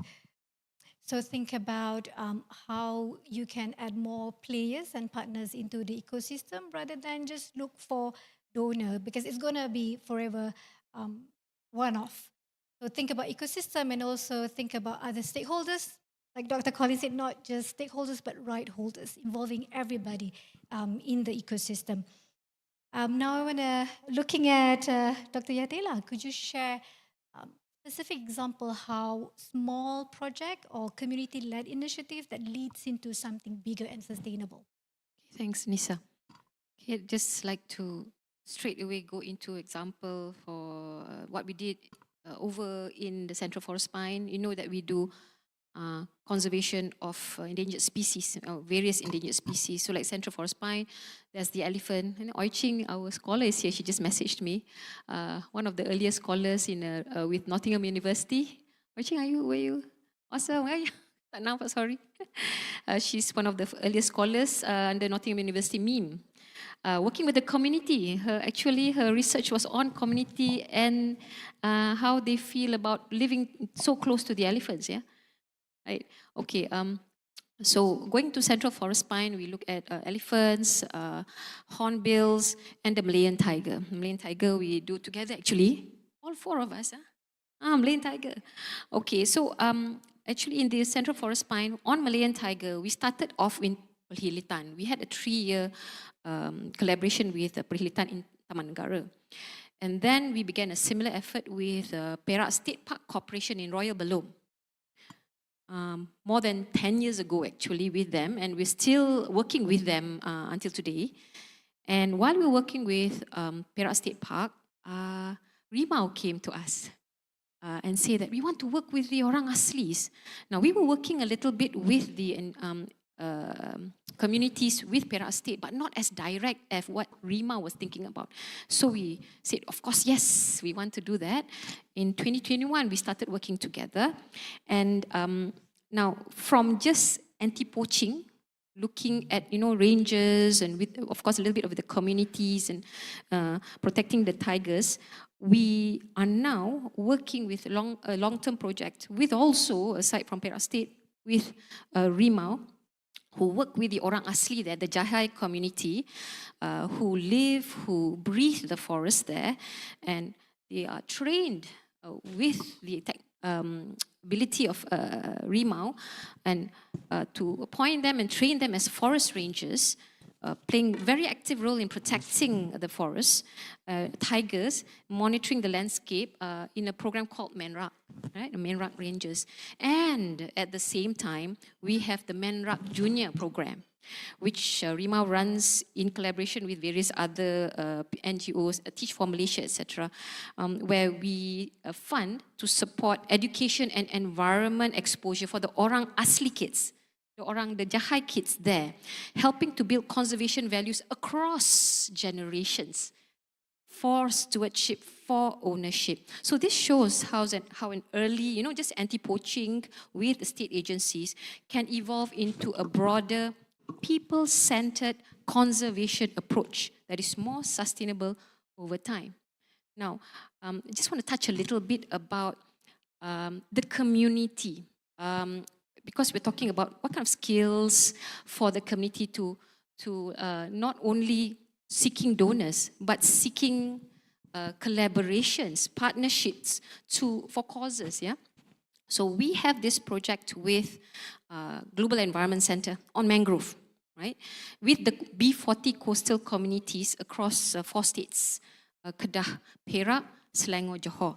And we empower local communities as long-term custodians, restoring degraded mangroves to reduce coastal risks, climate change impact, and linking conservation with sustainable livelihood so that protection continues even after we leave, so that the communities have to be the custodians there. So what we realize is that B40 communities, they want to be part of this. They don't understand. So the partners that we have, the NGO, like for example, GEC, come in, we have to build the rapport, build the trust with the community, and also train the community to have basic project and financial management skills. Very basic. Right, we're not asking for more, like us funders, right? It's not the glossy thing that you mentioned just now. It's just whether you can manage small budgets, you track your progress, and then once these skills are already in place, then all the tree planting, the maintenance, the production of those new products from the mangrove can come in place. And then with confidence, these communities can say, oh, I have something here, I want to look after it for their generations to come. And then also, the community, as I think Dr. Colin mentioned just now, you cannot work with just one person. You have to work with the community to make for the impact, right? So the people whom we are working with has to be someone who can work with people, who can take leadership and gain the trust of the community. So in this project, the success happened when local leaders can communicate clearly, build trust within.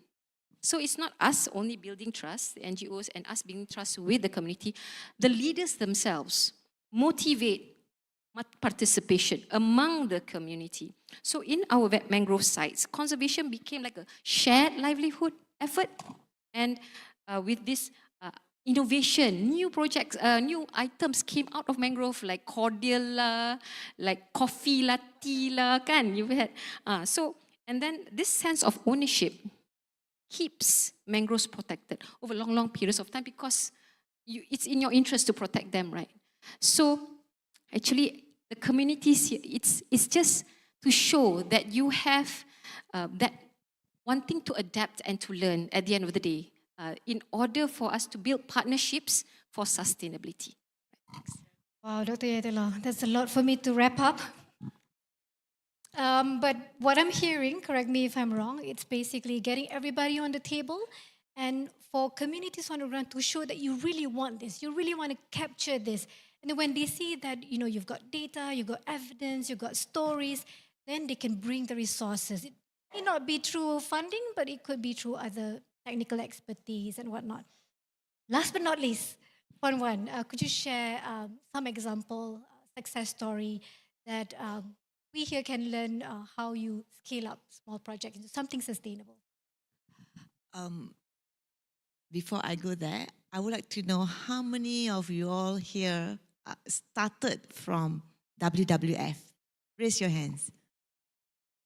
Right, I see so many hands, yeah? And how many of you all here started when you were really youth, just graduate or when you were in school and you have persevered until now? You will see there's not many hands raised, yeah? What is important is perseverance. And you must really believe in what you do is actually what's good for the nation or what's good for the community.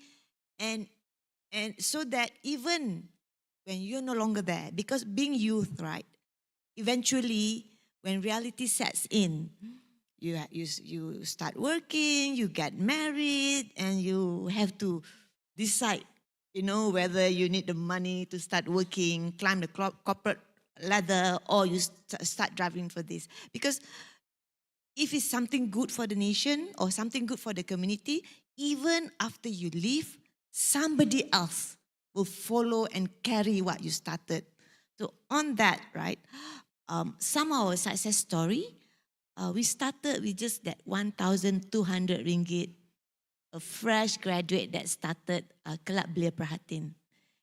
Nobody wanted to fund them because usually corporate would ask audited account or output, input, all those outcome, etc. So they came with a good storytelling, to say that this is what we want to do, and we actually help them to craft the paperwork because they do not know how. And with that, Kelab Belia Perhatian now has been driving some sustainable project for state governments. Last year, they drive a 1 million ringgit project within 3-4 years. And we have another group, GJF, a group of friends who believe that this something very good. Alam came in the middle when they already started. They started with their own funding to help Eco School, and later WWF gave Eco School to them. And at that time, I can't remember how many Eco School there was, but they climbed up, and to date, Eco School have about 600 plus Eco School nationwide. GJF, I see you. Can you raise your hand? There. So what's important, right, with GJF, they collaborate. They collaborate with all different parties. And the other important, that goes to my second point. What is important is actually collaboration. Yeah. And we do have another group which is actually Eco Sweat in Setiu. This is a fresh graduate from UMT. He is from Perak, but he believes in nature. He believes, from Perak, which is different, and where he came from. And in UMT, it's all about coastal, marine, and he started his own NGO there based on grant. And now he's been able to drive because he has two arms, a grant arm that depend on grant, and the other one is actually social financing where he actually start businesses to help. Yeah, and to all of you here is I believe that's how we started. Like what Puan Kamaria said, we started small, and then it's all about giving back what's good for the country. And to us, Alam is very new. We don't have that many storytelling. But the third storytelling is actually something that does not really involve money, but have a great impact. One school teacher, retired school teacher, her name is Prof. Esther. She came to Alam to say that there's something not right with our education system. For the past 40 years, I've been trying to change, and our Ministry of Education need to do something. So we said, let's work together. So we actually approached Ministry of Education to do we did a nationwide survey together with several universities on to assess the level of environmental education in school syllabus. The result from the survey has been adopted by Ministry of Education, and I'm very pleased to inform that in the recent education blueprint, ESD, Education for Sustainable Development, has been included as a new pillar in the education blueprint. And therefore, for all of you here, because right now Ministry of Education are actually doing an action plan, because kita selalu dengarkan Malaysia is famous for blueprint, but we lack implementation. So what MOE is doing to introduce actionable action to make sure that for the next 10 years, things can be done. So if you have any suggestion on works that you're doing involving environment, etc., please approach either Mr. Sri or Zaki from Alam. Where are you, Zaki? Raise your hand. Are there to suggest, so that we are in that team now to recommend suggestion for the action plan for the next 10 years in the education blueprint. Thank you. Super. Thank you, Puan Wan. I noticed that we are at 1 o'clock and lunch is ready. Just one word to wrap up. We also have questions, but perhaps let's just leave it to the organizer to respond later. To each of everyone here to share one key message or practical steps. It could be, okay, contact Zaki, contact Z, it could be that. That you want civil society organization here, community-led initiatives here to take away from this conversation. Just very short one. Anyone can start, yes. For us, we are all in this together. I think we're all in the same. We are in this room because we believe in sustainable social impact, real community, grassroots, enabled from grassroots, but in order to make lasting change. How we do it may differ, but ultimately we're on this together, and the room for, I think the word, one word that I also want you all to take away is that ecosystem. It's so important because we can do this on a one-off, we can do this as multi-partners, but in any case, all of us are in this together, and we can often leverage on each other's strengths to take forward something from end to end. It could be end to end from one organization. I could be at the seed stage. Alam could take it on to the next stage, and so on. The other thing for you to remember is that the source of funds and capability buildings are not just on this panel alone. A lot of people think that it's just foundations and corporates. Do not forget to do your research. There are many government and other organizational funds that are out there that you can tap into, both for funds, working capital, as well as capacity building. So do your homework, and there are people to guide you along the way. Thank you very much. You?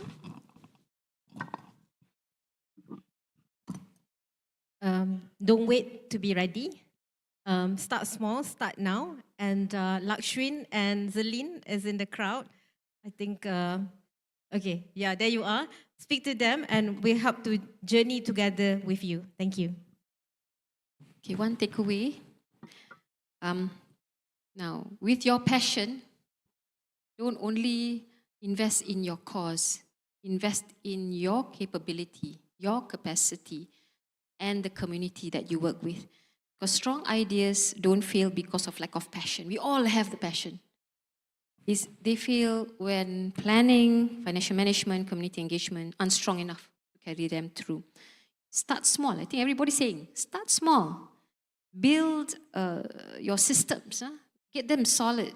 Track your progress. And then be open to learning and adapting. I've said this quite a few times. When you are well run, grounded in your communities, clear about your impact that you're going to be making in the long run, partnerships will become much stronger with sustainability in there. Thank you.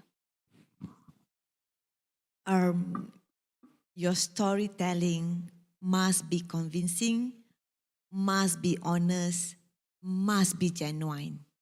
And when you do that, even if you do not have the capacity to prepare your paperwork, jangan malu-malu to reach out to your partners who can help. Because like what we said, we are like one big ecosystem here. Nobody is perfect. Nobody is the greatest. But together, we are very, very strong. Thank you. Wanted to add that, as my fellow panelists said, we're all in this together because we all believe in this room that those who are closest to the problem are also close to the solution. So that is a given.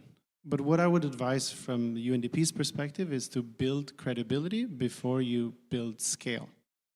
Because at least as UNDP, we can help you with capacity building, we can help you with partnerships, we can even help you with funding. But what we cannot replace or substitute is that credibility, local credibility. And what we mean by credibility is three things. Stay accountable to your communities, document impact, and invest in relationships that go beyond a single donor. Once you have those, you have credibility, you're investable. Perfect. Thank you very much to our fellow panelists. Thank you so much. I'm not going to wrap up. I'm going to just pass on to Adrian. But my last word is, all of us here, this is a community of practice. We don't have to work alone. We work with each other, and then we work with partners on the stage.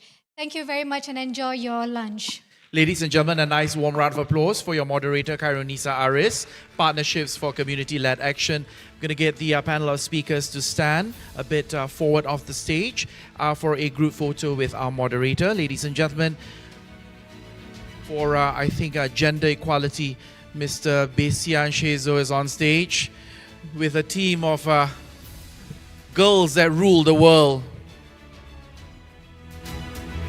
Wan Faiza Chedin, thank you for your thoughts. I resonate with the fact that you talk a little bit about storytelling and how important it is. Haja Yatila Zainal Abidin, thank you. Siti Kamaria Ahmad Suki, thank you for your thoughts. Islin Ramli, thank you for the conversation you've had with us today.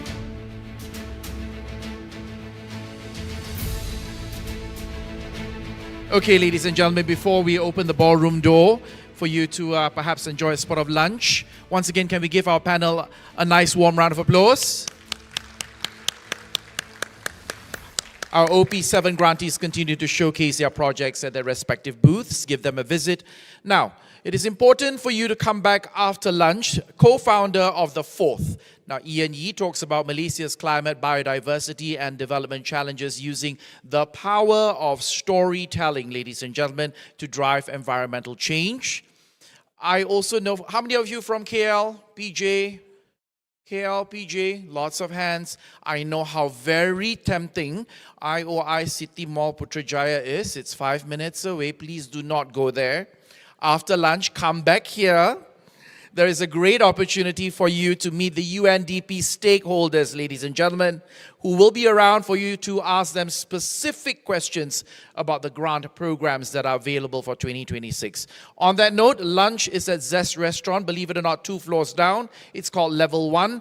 We'll resume in an hour, ladies and gentlemen. Enjoy lunch. See you back here. Thank you.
these farmers are rushing to stop this generations-old farm from being destroyed and prevent.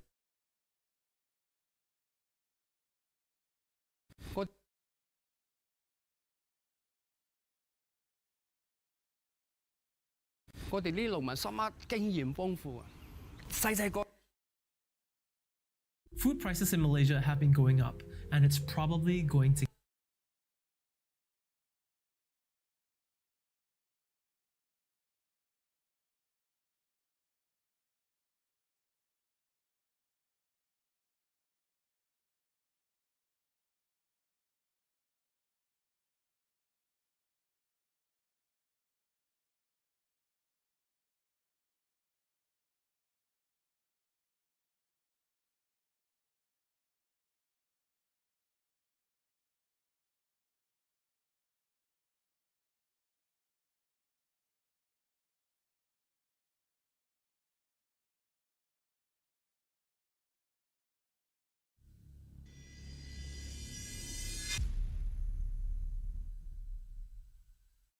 Tonight we're meeting with this profile. He's 39 years old.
Tonight we're meeting with this profile. He's 39 years old. With this he profile. Says he's a motivational speaker. Within a week of chatting with him, he wants to meet me. Within a week of chatting with him, went ahead and booked a hotel room. Wants to meet me. He said that all he wants is to hotel room and hang out. He said that all he wants is to talk and hang out in a hotel room.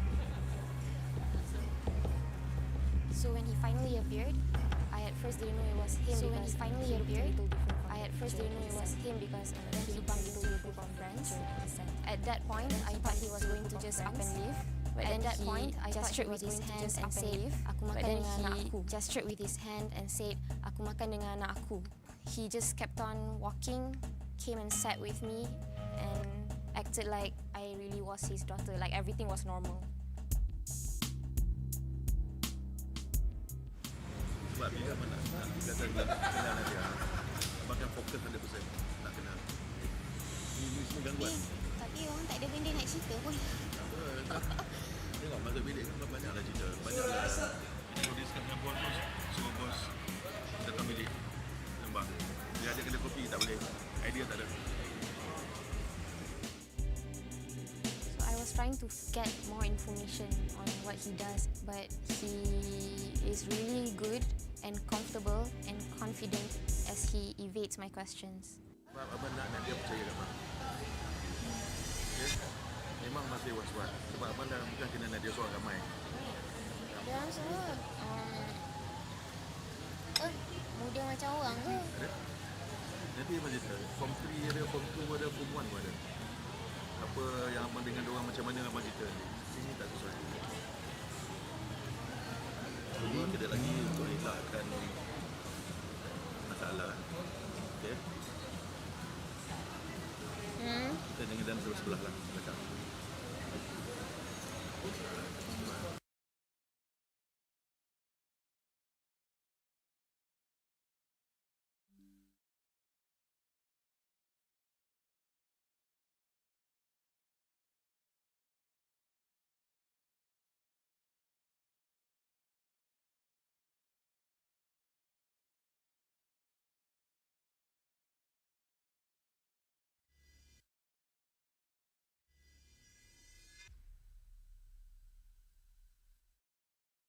Tonight we're meeting with this profile. He's 39 years old. He says he's a motivational speaker. Within a week of chatting with him, he wants to meet me. He went ahead and booked a hotel room. He said that all he wants is to talk and hang out in a hotel room.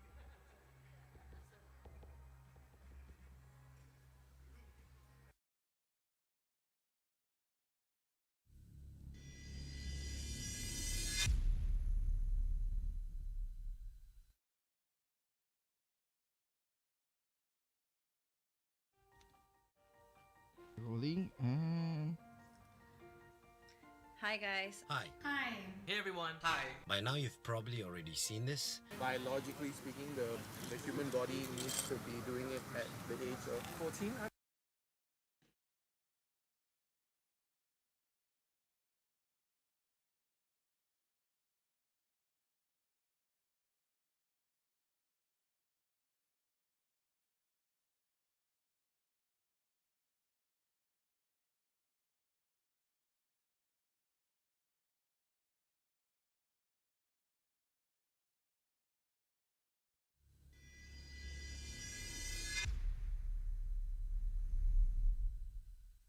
Tonight we're meeting with this profile. He's 39 years old. He says he's a motivational speaker. Within a week of chatting with him, he wants to meet me. He went ahead and booked a hotel room. He said that all he wants is to talk and hang out in a hotel room.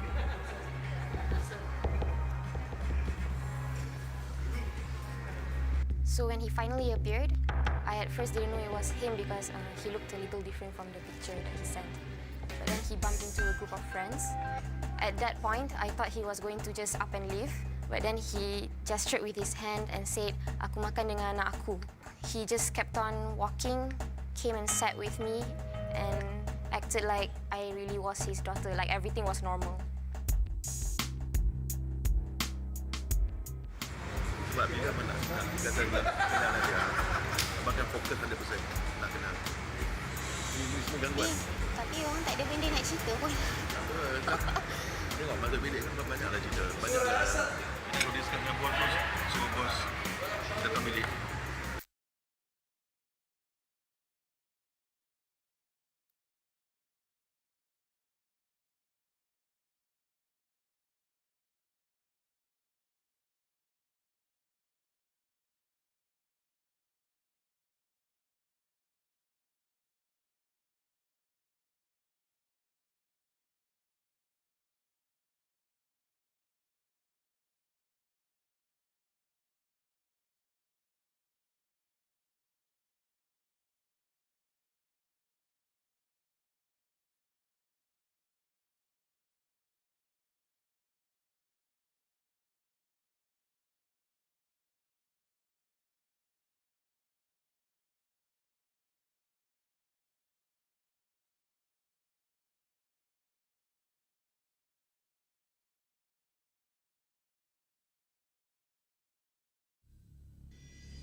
Tonight we're meeting with this profile. He's 39 years old.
meeting with this profile. He's 39 years old.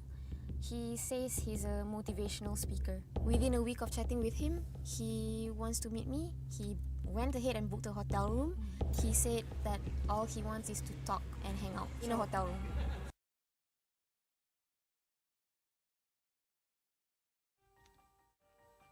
Rolling and Hi guys. Hi. Hi. Hey everyone. Hi.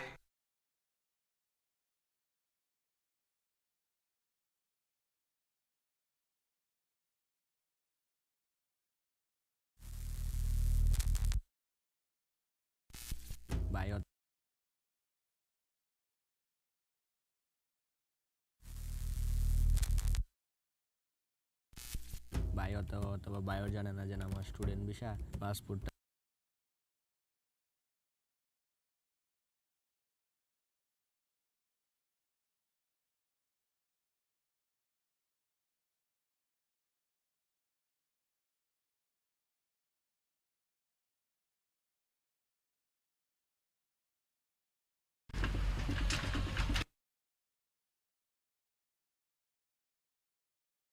我哋呢農民心乜經驗豐富啊，細個就接觸呢啲嘢，我打乜嘢藥水。Food prices.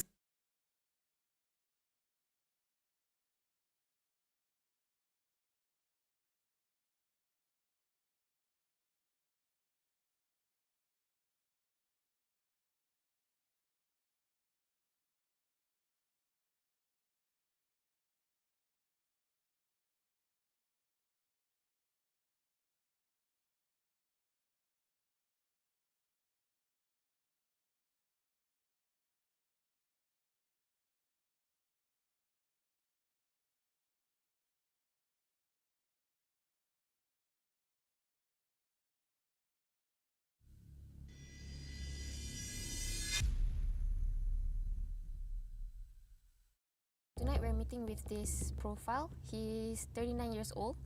He says he's a motivational speaker. Within a week of chatting with him, he wants to meet me. He went ahead and booked a hotel room. He said that all he wants is to talk and hang out in a hotel room.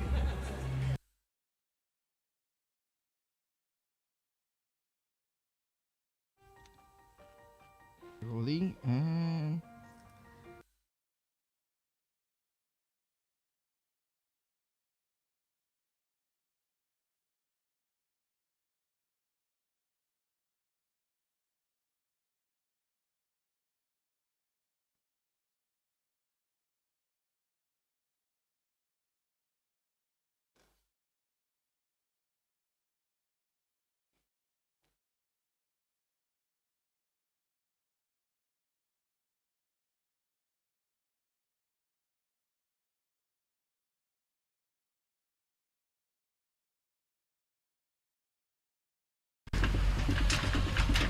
These farmers are rushing to stop this generations-old farm from being destroyed and prevent hundreds of farmers from being evicted.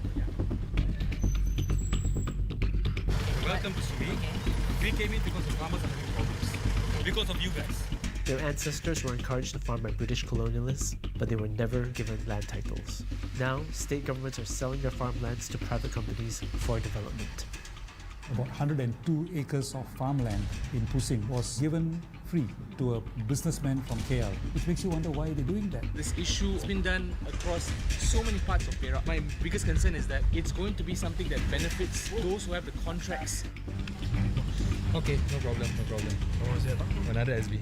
Actually, we have people inside. You will want to apply the land in UJV or need the political.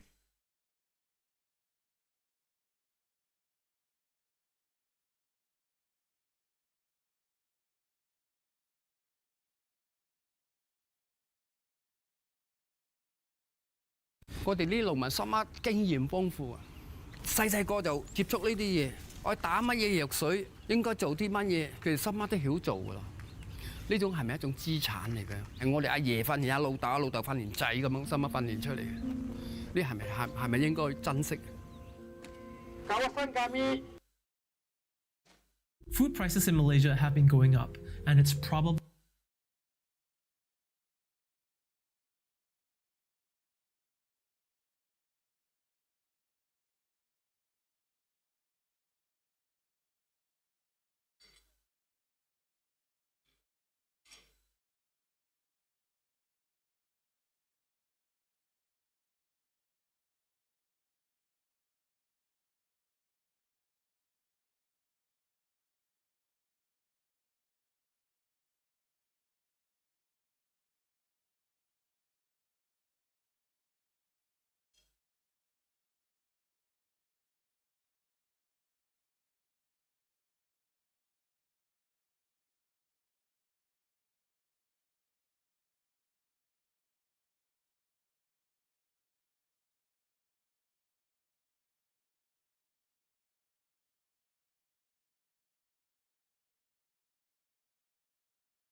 These farmers are rushing to stop this generations-old farm from being destroyed and prevent hundreds of farmers from being evicted. Welcome to Sumi. We came in because the farmers are having problems. Because of you guys.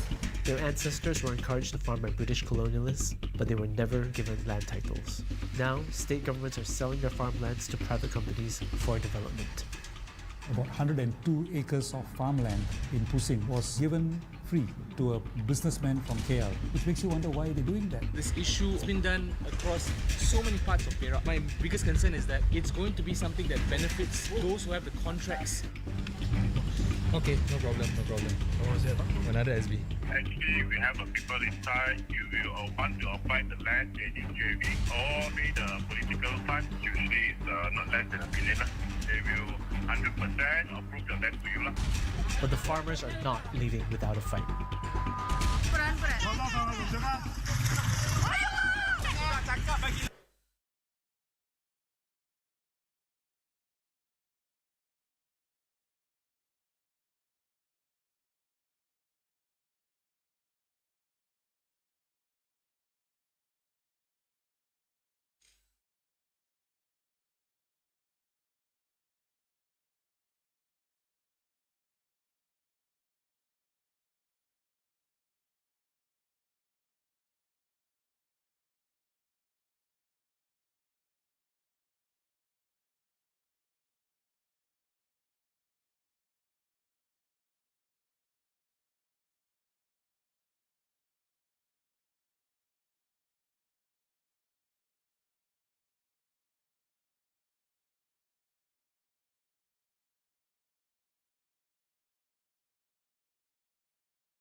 Ladies and gentlemen, welcome back.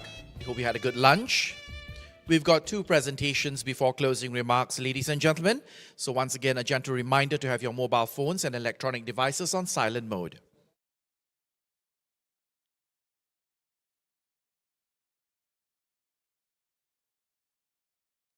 Let's begin. Ladies and gentlemen, by integrating gender-responsive measures into global environmental plans, countries can address the distinct needs and adaptive capacities of women and men in the face of the ever-evolving environmental impacts. They can also harness the abilities, knowledge, and leadership of both women and men while ensuring that benefits are shared equally. With case studies from the GEF Small Grants Program in Malaysia, integrating gender equality into environmental action, please join me and welcome Gender and Safeguards Consultant, Dr. Rizana Idris.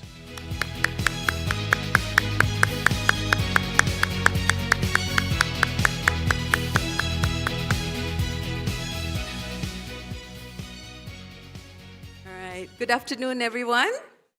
Apa kabar semua? Okuro-kuro no? Asanang anun bala? Bala dong?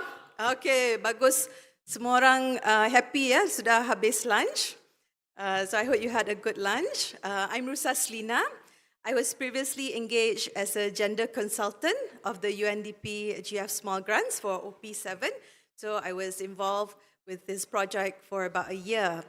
So during this time, I had the opportunity to meet and engage with many grantees through the training sessions. So I see many familiar faces from the training sessions that we had in Putrajaya.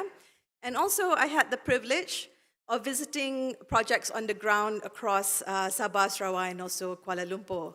So I see some of my hosts when I went to visit in Sabah and Sarawak as well.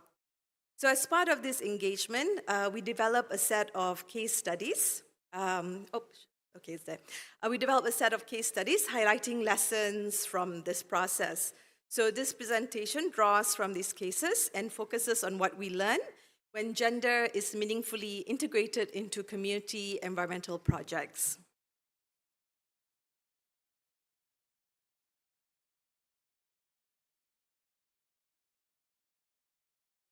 Okay, so I want to start with this statement.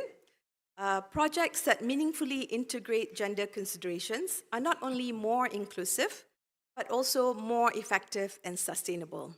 So this is something that I truly believe in, not just because I'm a gender consultant, but because we see this in practice. So across these projects, gender integration didn't just change who participated, it changed how projects work and what they achieved. So what does it mean actually to include gender?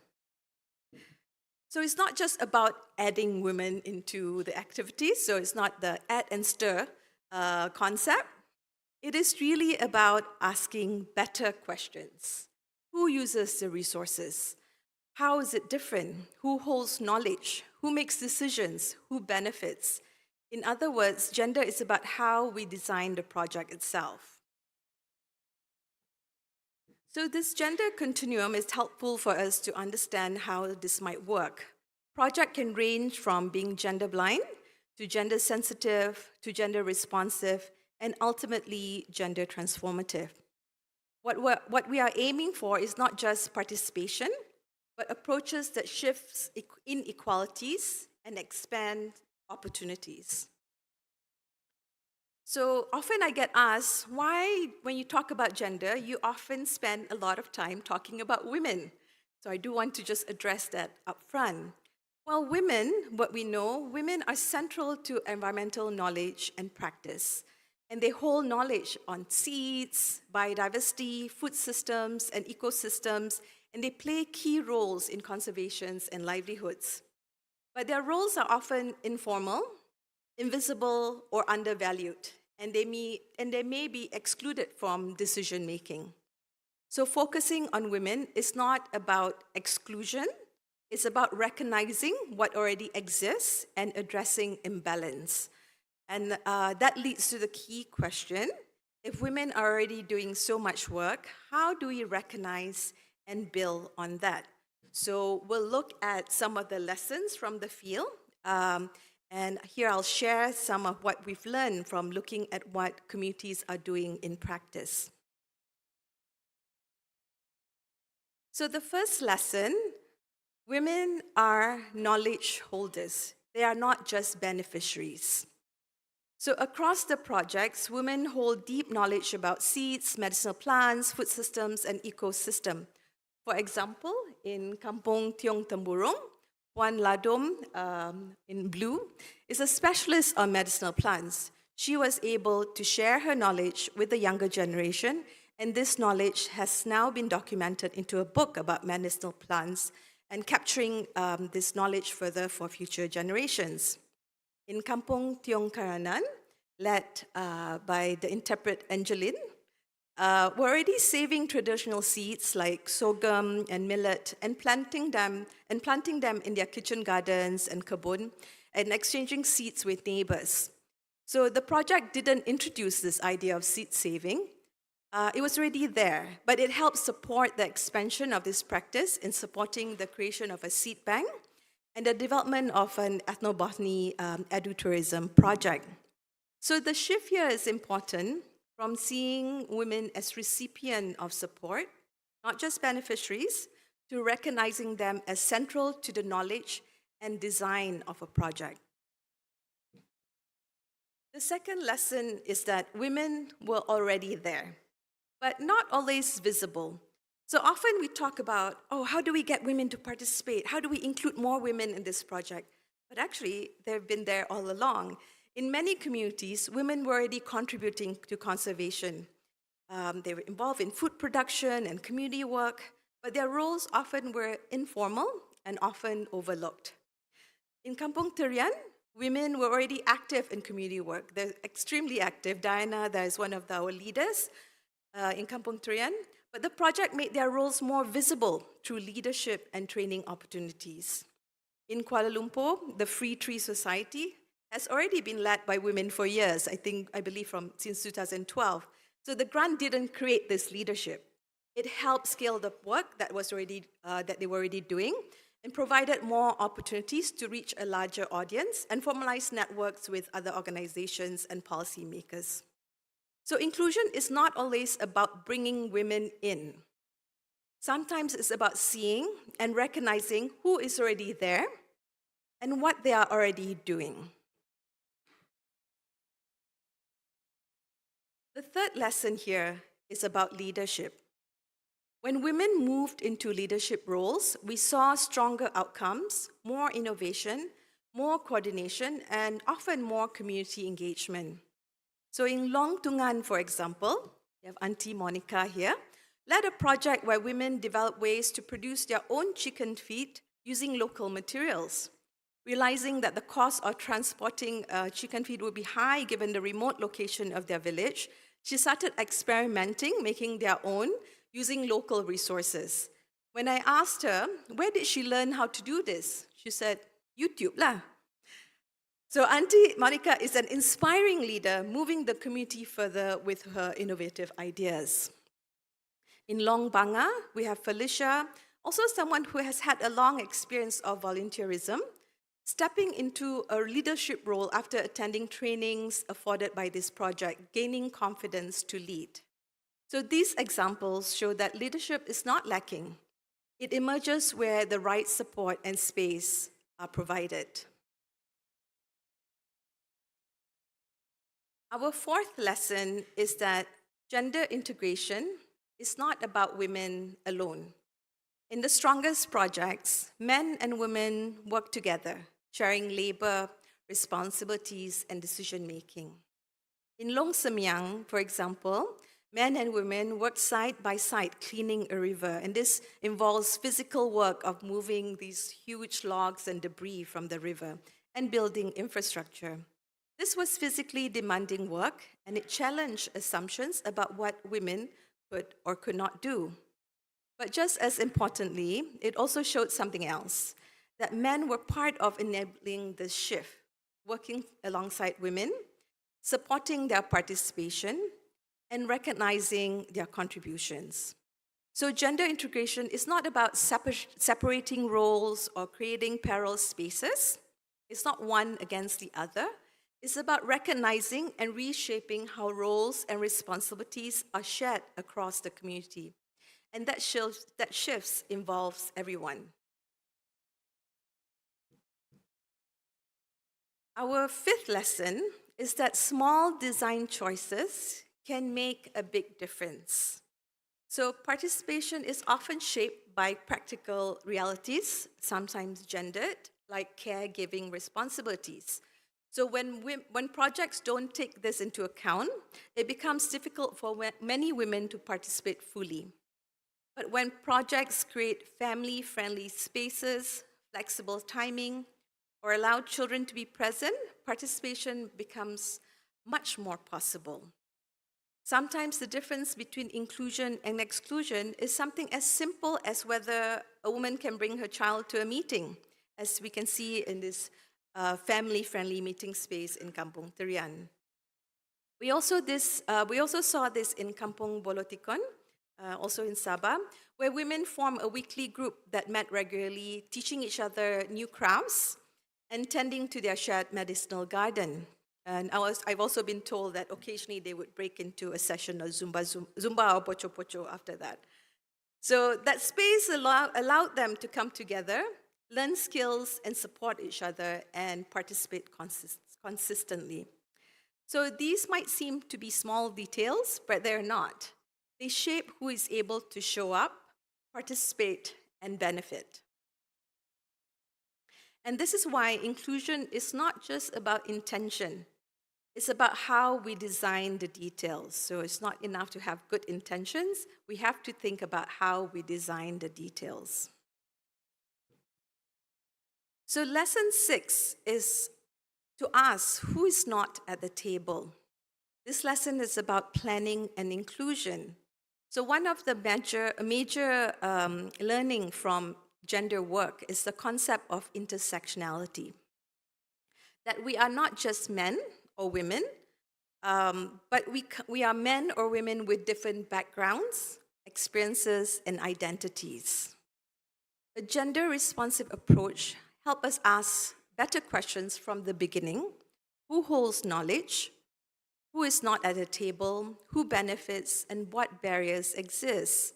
So for example, in many communities, elderlies, especially women, might hold key to knowledge, but they were not formally included in the planning. Younger women, youth, or those with caregiving responsibilities were sometimes less able to participate unless specific efforts were made. People with disabilities, people from a range of economic, education, and citizenship status. We need to ask who is not at the table. So the questions may seem simple or common sense, but they shape everything. Who participates, who benefits, and how sustainable the projects becomes.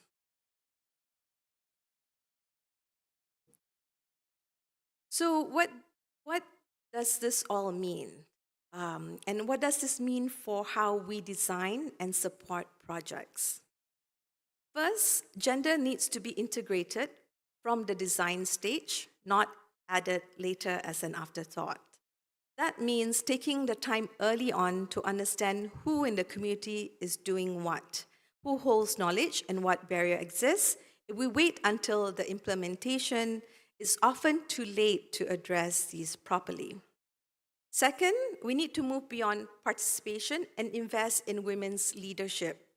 So across the projects, the most significant shifts happen when women were not just involved, but actually shaping decisions, managing activities, and leading initiatives. Third, flexibility is critical. Communities don't operate in fixed project frameworks, and gender dynamics are not static. Projects need space to adapt to local realities as they emerge. Fourth, we need to strengthen local capacity. So not just focus on outputs or deliverables. What we saw, especially in the first-time grantee communities, is that strong ideas can struggle without support in proposal design, budgeting, and planning. So capacity building is essential for sustainability. Fifth, we need to value knowledge as an outcome. So things like community protocols, seed banks, documentation of traditional knowledge are not just quote-unquote soft outputs. They are foundational to long-term conservation and community resilience. And finally, again, to the questions that we need to consistently ask: who does what, who is not at the table, who benefits, and what barrier exists? Because when we ask these questions early and act on them, we don't just get more inclusive projects, we get better ones. So I want to end with a voice from one of the communities involved in this work, and many of whom are also here with us today. We don't wait for help to come from outside. We learn, we try, and we keep improving. This is how we move forward together.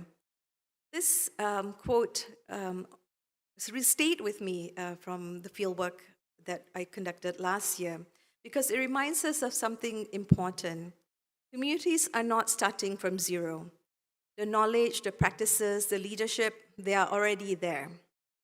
And many are already doing the work, protecting forests, managing resources, passing on knowledge, often long before projects like this begin. So what funders, NGOs, and policymakers can do is create space for that work to be recognized, supported, and strengthened.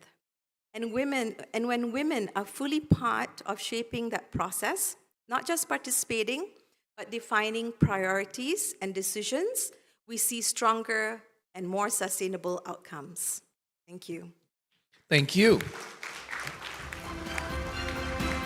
Ladies and gentlemen, integrating gender equality into environmental action, we say thank you very much to Dr. Rus Aslina Idrus, Gender and Safeguard Consultant. Thank you, Doctor. Nicely done.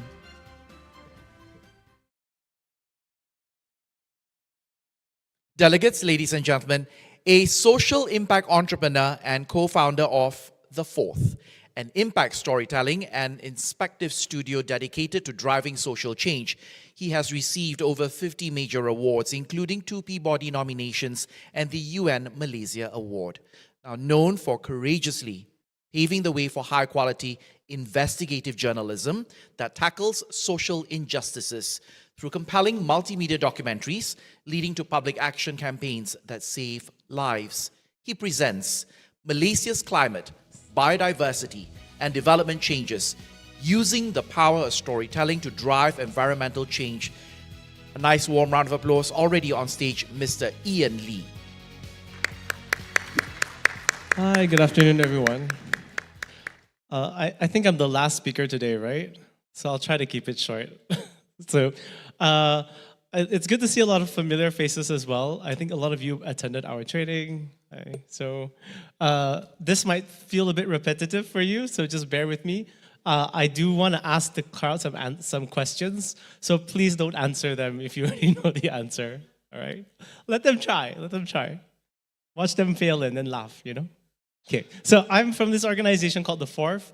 Essentially, we do investigative documentaries, but we fund our investigations. I'll show you some examples of what we do. We fund it by doing a lot of impact media consulting. We do a lot of video production work for a lot of civil society organizations. And yeah, we'll show you guys what we do. So today, I've been asked to speak broadly about this. What is impact storytelling, the kind of work that we do to help CSOs or social movements in general tell their stories better and try to use those stories to create whatever positive impact that you're trying to achieve. Okay, so I'm going to show you some examples. The best one that we normally go with is this project called Predator on My Phone. It's something that we ran at this point, well, it's 10 years ago. So we actually went undercover back then because we found out that the police said that chat applications, so things like WhatsApp, Facebook, WeChat, they had become the #1 tool for child sexual exploitation in Malaysia. So obviously back then, these apps were fairly new, so we were wondering how exactly are apps like this being used to facilitate child sexual exploitation, right? So we went undercover, we posed as 14, 15-year-olds on these apps to see how this is actually happening. And this is what we found.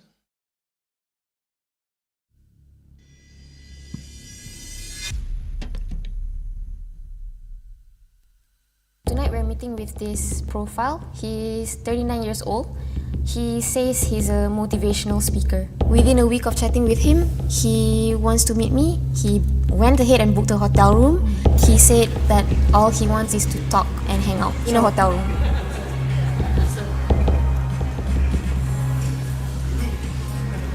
So when he finally appeared, I at first didn't know it was him because he looked a little different from the picture that he sent. But then he bumped into a group of friends. At that point, I thought he was going to just up and leave. But then he gestured with his hand and said, "Aku makan dengan anak aku." He just kept on walking, came and sat with me, and acted like I really was his daughter, like everything was normal. Sebab bila abang nak kata kenal dia, abang akan fokus 100% nak kenal. Ini semua gangguan. Tapi orang tak ada benda nak cerita pun. Tak apa. Tengok masuk bilik kan banyaklah cerita. Banyaklah.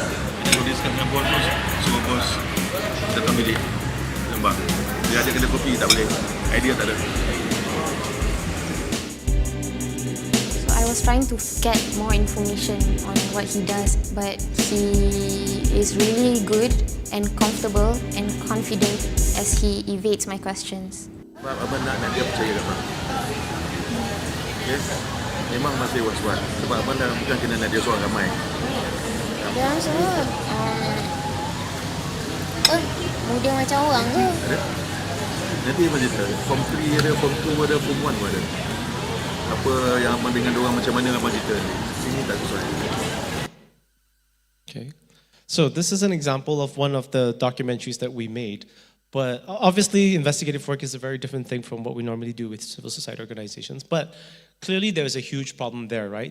We found that this was happening across the country. There were thousands upon thousands of children who are being victimized this way. So we had to do something. And that's when the more social impact storytelling side of our work comes in. So we passed this on to the police. We realized there was the gap that we're facing here is that there are no laws against this type of grooming. So that conversation that man was having with the child, that was perfectly legal. The police said, we can't arrest him, he's just having a conversation, he hasn't broken any laws yet. So we started thinking again, as impact storytellers, how do we get society to change this? And that's when we launched this campaign. Rolling and... Hi guys. Hi. Hi. Hey everyone. Hi. By now you've probably already seen this. Biologically speaking, the human body needs to be doing it at the age of 14, I believe. Dia orang semua muda macam orang ke? Ada. Nanti abang cerita. Form 3 ada, Form 2 ada, Form 1 pun ada. It's called sexual grooming. Sexual grooming. Sexual grooming? Sexual grooming. And it's completely legal. Completely legal. Here in Malaysia. And that is messed up. That's messed up. That's messed up. It's just crazy. Does that disturb you? Seriously? Why isn't there laws against this yet? It's time for you to make a change. We want to put Malaysian laws back in the hands of its people. And that's you. And that's you. You. You means you. So join us on October 14th. October 14th. 14th of October. October 14th. Live right here. Live on this Facebook page to find out how we are planning to change Malaysian laws against child sexual grooming. Sexual grooming is wrong. Sexual grooming is wrong. It's wrong. It's so wrong. Please. Let's make it illegal. Make sexual grooming illegal. Let's make it illegal. Okay. And so using this tactic, by placing the onus on the members of parliament to try to change this law, trying to get public to support it as well, thankfully, and we even developed a website where we try to put some positive pressure on MPs. We created an interactive website where you can look for your constituency, and if your MP in that constituency hasn't voted, publicly said that they would support the law, then the constituency is gray. Those that are green means the MPs have supported it. So because of this campaign, thankfully, we were able to change those laws. So now there's a Sexual Offences Against Children Act in Malaysia that protects children against that type of grooming specifically. Right? So that's an example of what we do. Thank you very much. Thank you. Okay. Of course, course, we've applied it to a lot of this framework that we do. We create compelling stories, compelling narratives, and then use that to drive positive change, right? So whether it's a compelling narrative of a journalist going undercover to expose child sexual groomers, or other things, we've worked on human trafficking before, specifically trafficking of students through Malaysian universities or fake universities. We've done things on the drug trafficking trade, on wildlife smuggling, on refugee rights. And at the end of all these campaigns, a lot of these compelling stories that we come up with, we always make sure that there is an impact campaign attached to it. That's how we are able to shift the needle. So we're going to give you just two things. I'm going to leave you two practical tips, right? So the first one is, how do you come up with a strategic narrative? So every one of these campaigns that we did that was successful, that led to change, it always starts with a core narrative, a core strategic narrative. So that is the story that we constantly go back to the audience again and again, right? You don't want it to be too broad. You don't want to focus on too many things. You want to narrow it down to one strategic narrative, and you go very hard on that. Then the question becomes, which narrative do you choose, right? So we have a secret for that. Okay, it's not really a secret. Like half of the people here already went through the workshop, so you know it already. But for the rest of you, here's the secret. Before we share that secret, please, shameless plug, do follow us if you want to support us. If not, I won't go to the next slide and you won't get the secret, but yeah. So please try to support us.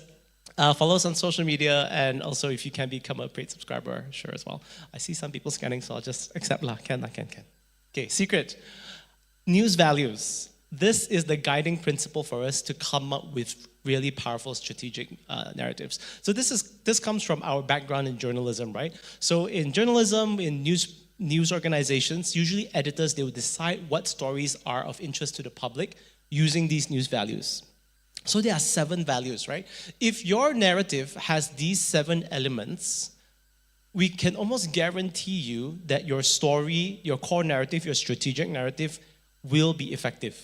People will want to read it. People will want to watch your video because your narrative has these 7 elements.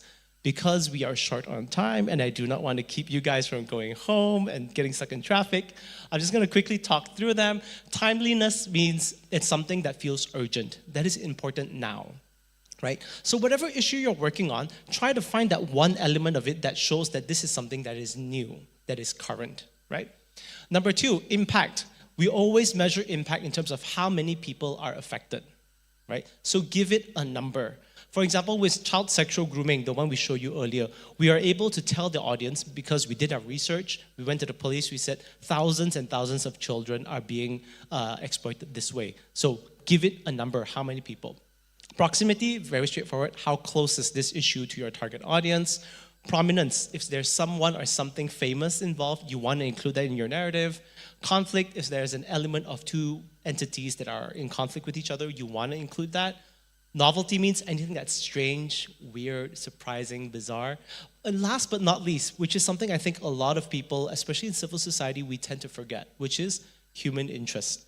This is where you can create human emotion, because a lot of times for us, we are always stuck in looking at reports, at numbers, right? So we see that a lot in the type of strategic narratives that we get from civil society organizations in Malaysia. They're saying like, big numbers, how many percent of forest cover, or whatever it is, whatever issue it is, it's very technical. But don't forget to always add that layer of human interest, right? Whether it is something that is, anything that adds an emotional aspect to your narrative is human interest. So there's usually positive emotions or negative emotions. Positive emotions like something that's inspiring, something that's heartwarming, something that gives people hope. Sometimes negative emotions as well. People who are struggling, tragedies that have happened, those are important for you to include in your strategic narrative as well. Are you guys following so far, or am I talking way too fast? Good? All right, awesome, cool. So I do have an exercise where you guys can try to do this at home as well when you're trying to develop a strategic narrative, right? I always ask people to think about the headline that you want to see in the newspaper. Right? After I run this campaign, after I put out this content on my social media, I imagine what is the newspaper going to, not newspaper, newspapers don't exist anymore, the news website, what are they going to publish the next day? What is the headline, right? So let's say, and I keep workshopping this, I keep trying to add more and more of those 7 news values into this headline that I'm writing, right? So imagine, let's say my headline that I imagine tomorrow is child sexual grooming is bad. If this comes on a newspaper or in a news website, are people going to click this? Probably not. There's no real news value, right? If I pressed you and said, are any of those 7 elements, news values, evident in this headline? You'd probably say no. But let's say I refine my strategic narrative a bit more, right? I add an element of news value. I say it is on the rise. What news value have I added now? Yang sudah pergi workshop, jangan cakap, yeah. What news value have I added? I hear someone say timeliness. Timeliness, exactly, right? So I've made it clear to the audience that this is something that is urgent, that is important now, right? It's not old news. It's not something that's going to happen forever. It is actually getting worse now, right? So I've added an element of timeliness just by saying it's on the rise, right? So now my story, my narrative becomes more compelling to the audience. There's one element, one trigger for people to want to read this story. But let's keep going. So I say child sexual grooming is on the rise in Malaysia. By saying Malaysia, I've added the element of... I hear people visit. It sounds like you're saying proximity, so I'm just going to go with it. But yes, that is correct. Proximity, right? Now there's 2 reasons for people to want to click on your story or watch your video, right? The fact that this is something important now because it's getting worse now. Number 2, this is something that's happened close to me, in my backyard. Child sexual grooming is happening all around me, right? Now I've added child sexual grooming on the rise in Malaysia due to popular chat apps. Okay, so I've added another 2 news values here, right? And now the narrative is becoming more interesting, more compelling for the public. I've added the element of impact by saying it's a popular chat app. Remember impact? How many people are affected by this issue, right? By saying it's popular chat app, that means all of us use this app. All of us are potentially affected. Chat applications, it's novelty. How are you using chat apps to find and target children for sexual exploitation? It is insane, right? And we keep going. Child sexual grooming on the rise in Malaysia due to popular chat apps like Facebook Messenger and WeChat. Now I name the specific apps. Why do I do that? What news value am I trying to add here? Maybe those who attended the workshop can answer also, if you still remember. Prominence, right? I named the famous companies, the famous apps, right? I could even say with chat apps like Mark Zuckerberg owned Facebook Messenger, for example, right? So this gives people an idea that this involves big names, prominent people, and they want to read it even more. Last but not least, journalists on a mission to expose child sexual groomers, and then the rest is the same, right? So I added this part in the front because, like I was mentioning earlier, sometimes we forget the element of human interest, right? Adding that human element, that human emotion. Who is the profile? Who is the character? Whose story am I following? So in this case, it's the journalists, right? So if you compare, first headline, no news value, right? Chances are people don't want to read that. Last one, much better. So that's how we come up with a strategic narrative at the 4th. Everyone still following? Okay, so go back and try this, all right? Start with a big topic that you want to look into and start to add words that imply more news values. Cool? Okay, next. Very quickly, so I said I'll give you 2 tips. I'm slightly behind time already. I have about 5 more minutes left. The second thing that we want to look into is, now that you already have a strategic narrative, right? That's the core, right? Any type of impact storytelling campaign has to start with that foundation of a strategic narrative. You guys know how to do that now using these values, right? Right? Yeah. Okay, I see a couple of times. Okay, so now how do you get that strategic narrative out there into the public? The main medium, unfortunately, these days is social media. There is no escaping it, right? You can use mainstream media. That does help to a certain extent, but it's difficult to get their attention. It's better if you build your own capacity on social media. So I'm going to give you a very simple strategy on how to build your social media content, right? So I'm going to base it off of this example. These farmers are rushing to stop this generations-old farm from being destroyed and prevent hundreds of farmers from being evicted. Welcome to Sumi. We came in because the farmers are having problems. Because of you guys. Their ancestors were encouraged to farm by British colonialists, but they were never given land titles. Now, state governments are selling their farmlands to private companies for development. About 102 acres of farmland in Pusing was given free to a businessman from KL, which makes you wonder why they're doing that. This issue has been done across so many parts of Perak. My biggest concern is that it's going to be something that benefits those who have the contracts. Okay, no problem. What was it? Another SB. Actually, we have people inside. You will want to apply the land in UJV or maybe the political fund. Usually it's not less than $1 million. They will 100% approve the land to you. But the farmers are not leaving without a fight.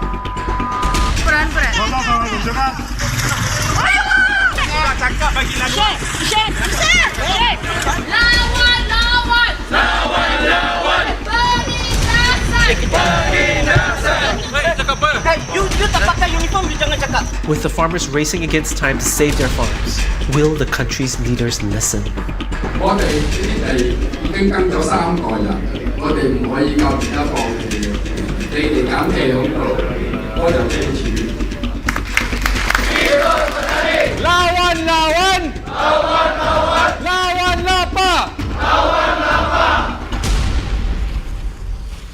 Okay, so for this, the strategic narrative, from a very broad topic, something that's actually very technical, right? This is really about land rights. We kind of narrowed it down, we added all the news values, we went through that process, and we turned it into something about food security, because that's something that every Malaysian can relate with. That's how we show impact. Like these farmers losing their land is going to potentially cost you, increase cost of living for you. That's how we increase and show impact of this issue, right? So, back to content strategy. So we generally create engagement, get more engagement to get people to do something, to drive people towards taking certain actions using these 3 content categories, right? Hero, hub, and help. So hero, this strategy, you normally illustrate it in a pyramid because you don't do a lot of hero content, you do a bit more hub content, but the content that you're probably gonna be doing the most is what we call help content. I'm gonna explain what that means. Okay, so hero content usually is dramatic storytelling, something that's going to inspire a lot of big feelings. Usually you want to put a lot of production effort into it. That means you want to make it look really nice. You want to hire proper videographers, you want to edit it well. And this one is really to draw people into your campaign. Examples, you can do like brand videos. For those of you who do maybe ecotourism, you want to do like product launches, service launches, or even corporate documentaries. The next category of content you want to produce is called hub content, right? So this is usually more informative storytelling. You don't want to always just show people how inspiring and dramatic things are, right? Sometimes you just need people to be educated on an issue, and that generally keeps people coming back because it turns you into a hub, turns your social media accounts into a hub for useful information. So you can do, for example, tutorial videos, explainer videos, podcasts, and stuff like that. Last but not least, help, right? So this is more useful information. It allows them to be able to engage and navigate in your system. So this could be, for example, call to action videos. You're asking people to sign up for something, asking people to donate, asking people to buy something. It could be promotional posters or links, maybe those of you who are open to donations. You are doing posts just to get people to come to your donation site, right? That is what we call help content. So you've seen the hero video for this campaign just now, right? The last harvest about food security and farmers' land rights. So for us at the Fourth, usually that's like a big documentary, but it doesn't need to be the same for you guys. It could even be just like a 1 or 2 minute trailer about what you all do. But it needs to look good, it needs to be inspiring, it needs to be a bit dramatic. So usually quite difficult to make, but it's worth the time. Then hub content, for example, in this campaign, this is what the hub content looked like.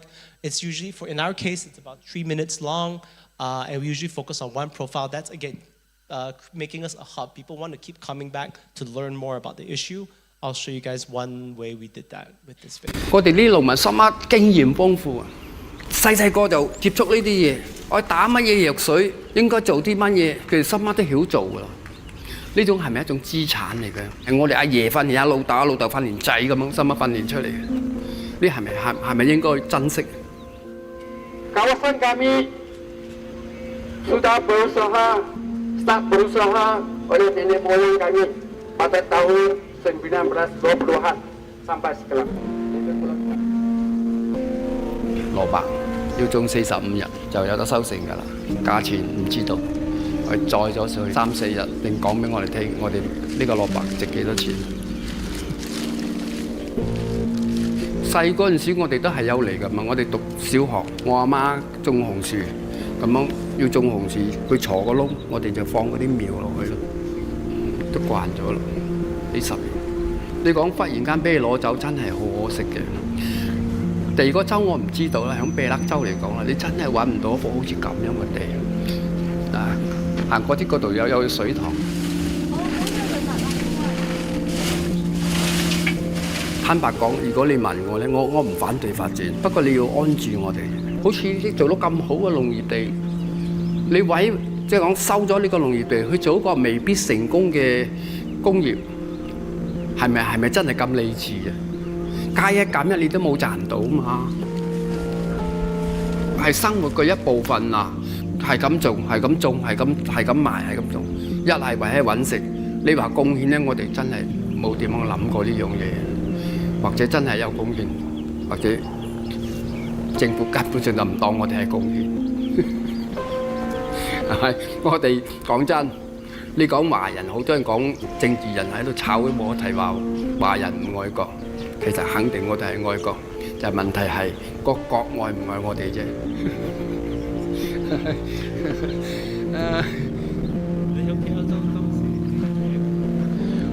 And always make sure to end with a call to action. Right? So we make sure everybody knows exactly what they need to do after watching this. So these videos were very popular, kept people coming back. They wanted to hear more stories about the farmers and the specific issues they're facing. So it turned us into a hub. So that's why you call it hub content. Last but not least, help content gets people to do things, helps people navigate, gets them to know exactly what type of action they need to do in order to support your campaign. So this is what it looked like. Food prices in Malaysia have been going up, and it's probably going to get worse. So why is the government allowing hundreds of farmers to be evicted and selling that land to developers and GLCs? And why are they all being so pushy about it? There are hundreds of farmers across the country who started farming generations ago, many even before Merdeka. Unfortunately, most have been unable to secure land leases or grants from their state governments. And because most of them have only ever known the farming life and don't make a lot of money growing vegetables, they have no choice but to keep working without a lease. And before you say, they've been using land for free and they're not even paying any taxes, remember, the government could have fixed this decades ago. The government could have given them a lease, charged them a premium every year, and helped advance farming and food security in Malaysia for everyone. So why didn't they do that? For many experts and activists, it boils to one simple concept: land equals money. One of the quickest and easiest ways for state governments to make money is by selling land. So imagine you're a political party that's been elected as the state government and you've got 5 years in office. It might be tempting to prioritize some quick deals instead of long-term leases or even food security. Here's where things get even more interesting. Legally speaking, state governments have almost absolute control over land deals, but almost zero accountability. They don't have to do open tenders, they don't have to do social benefit analyses, they don't even have to tell the public how much the land was sold for and to whom. Activists like Dr. Jayakumar Devaraj have found multiple cases of irregular land deals, including some where land appeared to have been given to wealthy businessmen for free. We explored this and many other issues in The Last Harvest, a documentary series our team at The Fourth worked on for over a year. We interviewed government officials, spoke to dozens of farmers, watched as their farms were destroyed right before their eyes, and we posed as investors to see if there's corruption in state land deals. Spoiler alert, multiple agents said that there is. Political fund not less than $1 million. You cannot ignore. You must pay. We faced some pretty crazy situations throughout the year. We were barred from filming an eviction despite having our press passes on. We were blocked from conducting a peaceful march to parliament with the farmers. Armed officers showed up at our town hall in Bangkor, and we are fairly sure our office was being surveilled by some random guys. Follow us on all our social accounts to watch the full series and get involved in our impact campaign to try to change Malaysia's land laws. And if you want to support the Forbes impact-driven investigative journalism, join us as a paid subscriber at this link. Our journalists have been doing award-winning work for nearly a decade now, from undercover investigations on child sexual groomers and drug traffickers to impact campaigns on various human rights causes. If you want to see more journalism for justice in Malaysia, give us a follow. So the main point of this one is to get people to engage with the campaign, right? To go to lobby their members of parliament for new laws against this type of opaque land deals, to make land deals transparent, right? So the whole point of that was help audiences figure out what they need to do. Okay, so this campaign, for example, pretty successful. It's closer to about 2 million views at this point, about 60,000 engagements. Engagements means comments, shares, likes, and so on and so forth, right? So can you guess which type of video gets us the most views? Hero, hub, or help? Help? Great, exactly. Right? So always think of it as a funnel, right? You have to try to do as much help content as possible because that gets the biggest reach, gets more audiences aware of what you do, and then you funnel them down to the hub content. So they first get awareness, and after that they start engaging, they start coming back. Last but not least, they go to the hero content stage, they watch the actual documentary, they feel that huge emotional connection, and then that's when they will take action. That's when maybe they'll start to donate, they'll start to participate. Cool. So we do all this as part of the Fourth Academy. We do this training, we do these programs as we did for a lot of the grantees here. This is some of the workshops that we ran. It's great to see you guys again. So after we did that, we created this social media account, Tanah Kita, to kind of promote a lot of the work that y'all did. In 6 months, we've had close to 500,000 views, almost 70,000 likes, 10,000 shares, and we have about 3,000 plus followers on TikTok alone. On Instagram, we have about 2,000 over followers. And congratulations to all of you. So we did check your analytics. It turns out since the program started, you all have about 2.5 million video views so far. So well done to all of our grantees who attended the workshop. 110,000 engagements on your videos, on your content. And of course, this is just the beginning. We were just getting started. And as you keep going on this process and learn more about how to produce good content, good storytelling with proper social media strategies, I think we'll be able to grow even further. I'm going to end here. Thank you all so much. If you guys want to support again, please make sure you scan this QR code and get in touch. We'd love to talk more. Thank you all so much for your time. Thank you, Ian. Ian, if I could keep you on stage for just a moment, Ian. If I could just keep you on stage for just a moment. Members of the audience, I'm just wondering if you have any questions for Ian. If you could just raise your hand, I think we can hear your voice from here. And just throw 1 or 2 questions if you have very quickly. No? Why? You've taken all the photos of his slides. Is it like me? I can give you the slides too, so it's fine. You shouldn't have taken any photos. I'm happy to share slides. Can you just stand up and throw your voice in? Music down, please. Music off. Why the name Fourth Media? Thanks. Everybody assumes it's like a Star Wars reference, but it's not. Everybody's like, may the Fourth be with you, but no.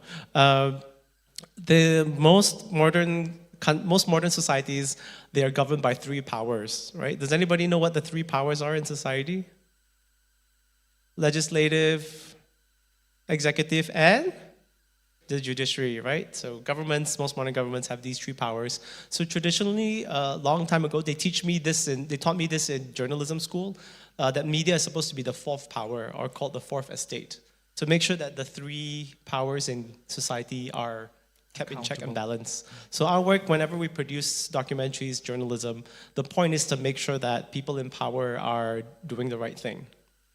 So it's an old term, the 4th estate, so we want to bring it back. So we just call ourselves the 4th. Last question. Cool. Anyone? Deal with authorities? How do you deal with the authorities? With the PDRMs of the world? With great difficulty. Full stop, Ian. Yeah. Don't go any further. No. Don't go any further. I have a constructive bit of advice on that. So if you notice, all our campaigns, there is a solution, right? At the end of the video, say, if you want to solve this, if you don't want to have corrupt land use anymore, change the law, right? I think not many people, there are only a handful of people who really benefit from that system. Everybody else in society feels like this system is ridiculous. Why do I have to pay so much in bribes for whatever reason, right? I think even the people receiving the bribes sometimes also feel like, oh, it is kind of stressful. So whenever you tag a solution to a campaign, the authorities also feel like you're not just here to attack them, right? You are coming with constructive ideas that can make things better. Most of the time, that makes them much more amenable.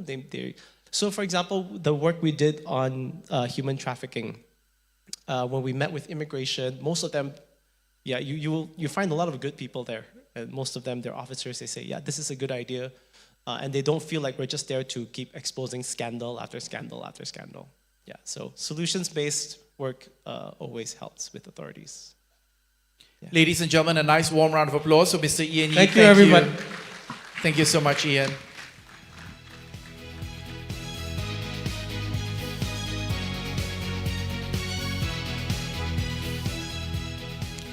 Drawing our GEF Small Grants Program, SGP Malaysia National Conference 2026 Day 2 to a finale with his closing remarks. Ladies and gentlemen, please join me in welcome to Deputy Resident Representative of UNDP Malaysia, Singapore and Brunei Darussalam, Mr. Besian Xhezo.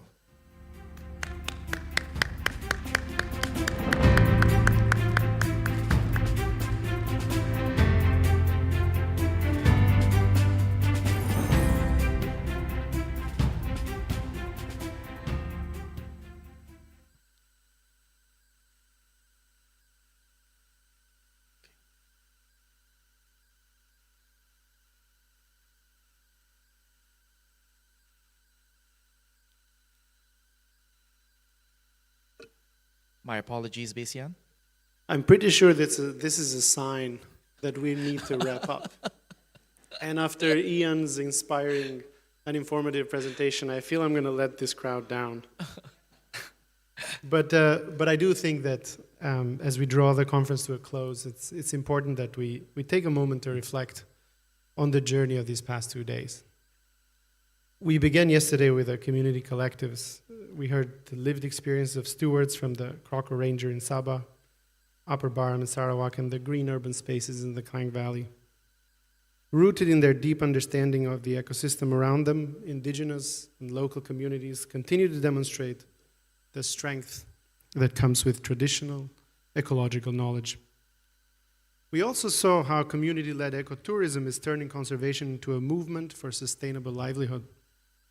We explored how community-based adaptation processes empower communities to manage and reduce climate change impacts through practical, locally driven solutions. We also heard the powerful stories of women leading conservation initiatives in their communities. And we also gained valuable insights on how communities can tell their story more effectively to advance their conservation goals. These examples are the embodiment of our theme for this conference: local action, global impact. You have shown us that when communities lead, the impact goes far beyond local. It's profound, it's measurable, and it's a vital contribution to our shared goal of environmental sustainability. Friends and colleagues, today we delved into the strategic directions of SGP OP8, focusing on the landscapes, the communities it will support, and on the core thematic areas that will guide this next phase: biodiversity conservation, protecting and managing ecosystems such as forests, wetlands, grasslands, and coastal marine areas; sustainable agriculture and food security, promoting regenerative agriculture, agroecology, and sustainable fisheries livestock practices to enhance production and sustainability areas. And importantly, we looked ahead at the partnerships that will be critical in OP8, where SGP continues to serve as a bridge, connecting community-led action with private sector, with government priorities, with technical expertise, and also with funding opportunities that go well beyond SGP. The discussions, from the discussions that we did today, for UNDP, as we have done for the past 26 years, we are even more committed to help you navigate these complexities, the complexities of ridge-to-reef conservation, and ensure your local actions lead the way in shaping a permanent home for innovation in national policy. So as we draw the proverbial curtain on this conference, the time has come to move from reflection to action. To our community leaders, this next cycle of the SGP is a platform for your leadership. As you return to your landscapes, take with you the spirit of collaboration that we felt in this room so strongly. And as you harness the limitless power of community-led innovation, let's turn these 2 days of dialogue into years of impact. We look forward to receiving your proposals and to standing beside you as together we build a resilient, nature-positive Malaysia. Thank you. Mr. Besian, Xhezo, we're going to invite you to return to your seat and perhaps face the screen one final time. I've just been told by control panel that the organizing committee would like a photo, Wi-Fi style. So ladies and gentlemen, delegates of the audience, could I invite you to stand, face the screen? Have I lost Marco, my photographer?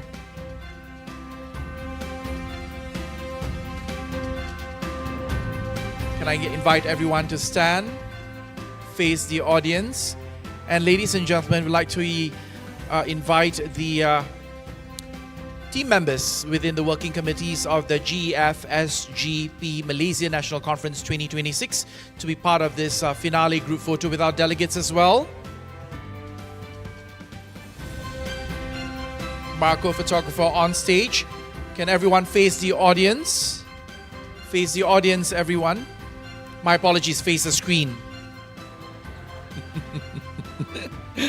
I was trying to tell the photographer to face the audience.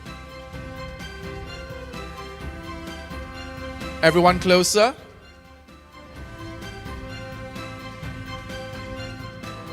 Closer to Mr. Xhezo, ladies and gentlemen. Much closer, much closer. For those of you at the side and the back portion of the room. Again, team members within the working committees of the GEF SGP Malaysia National Conference 2026. Where are you? I see you all walking around. There you go.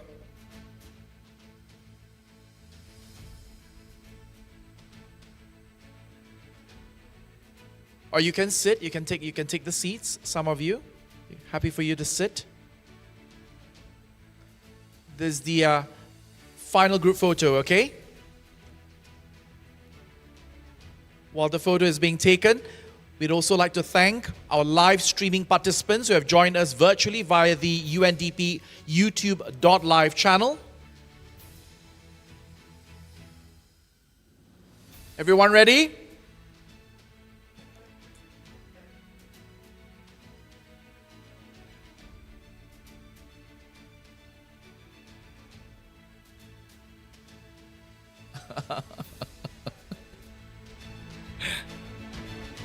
Thank you very much.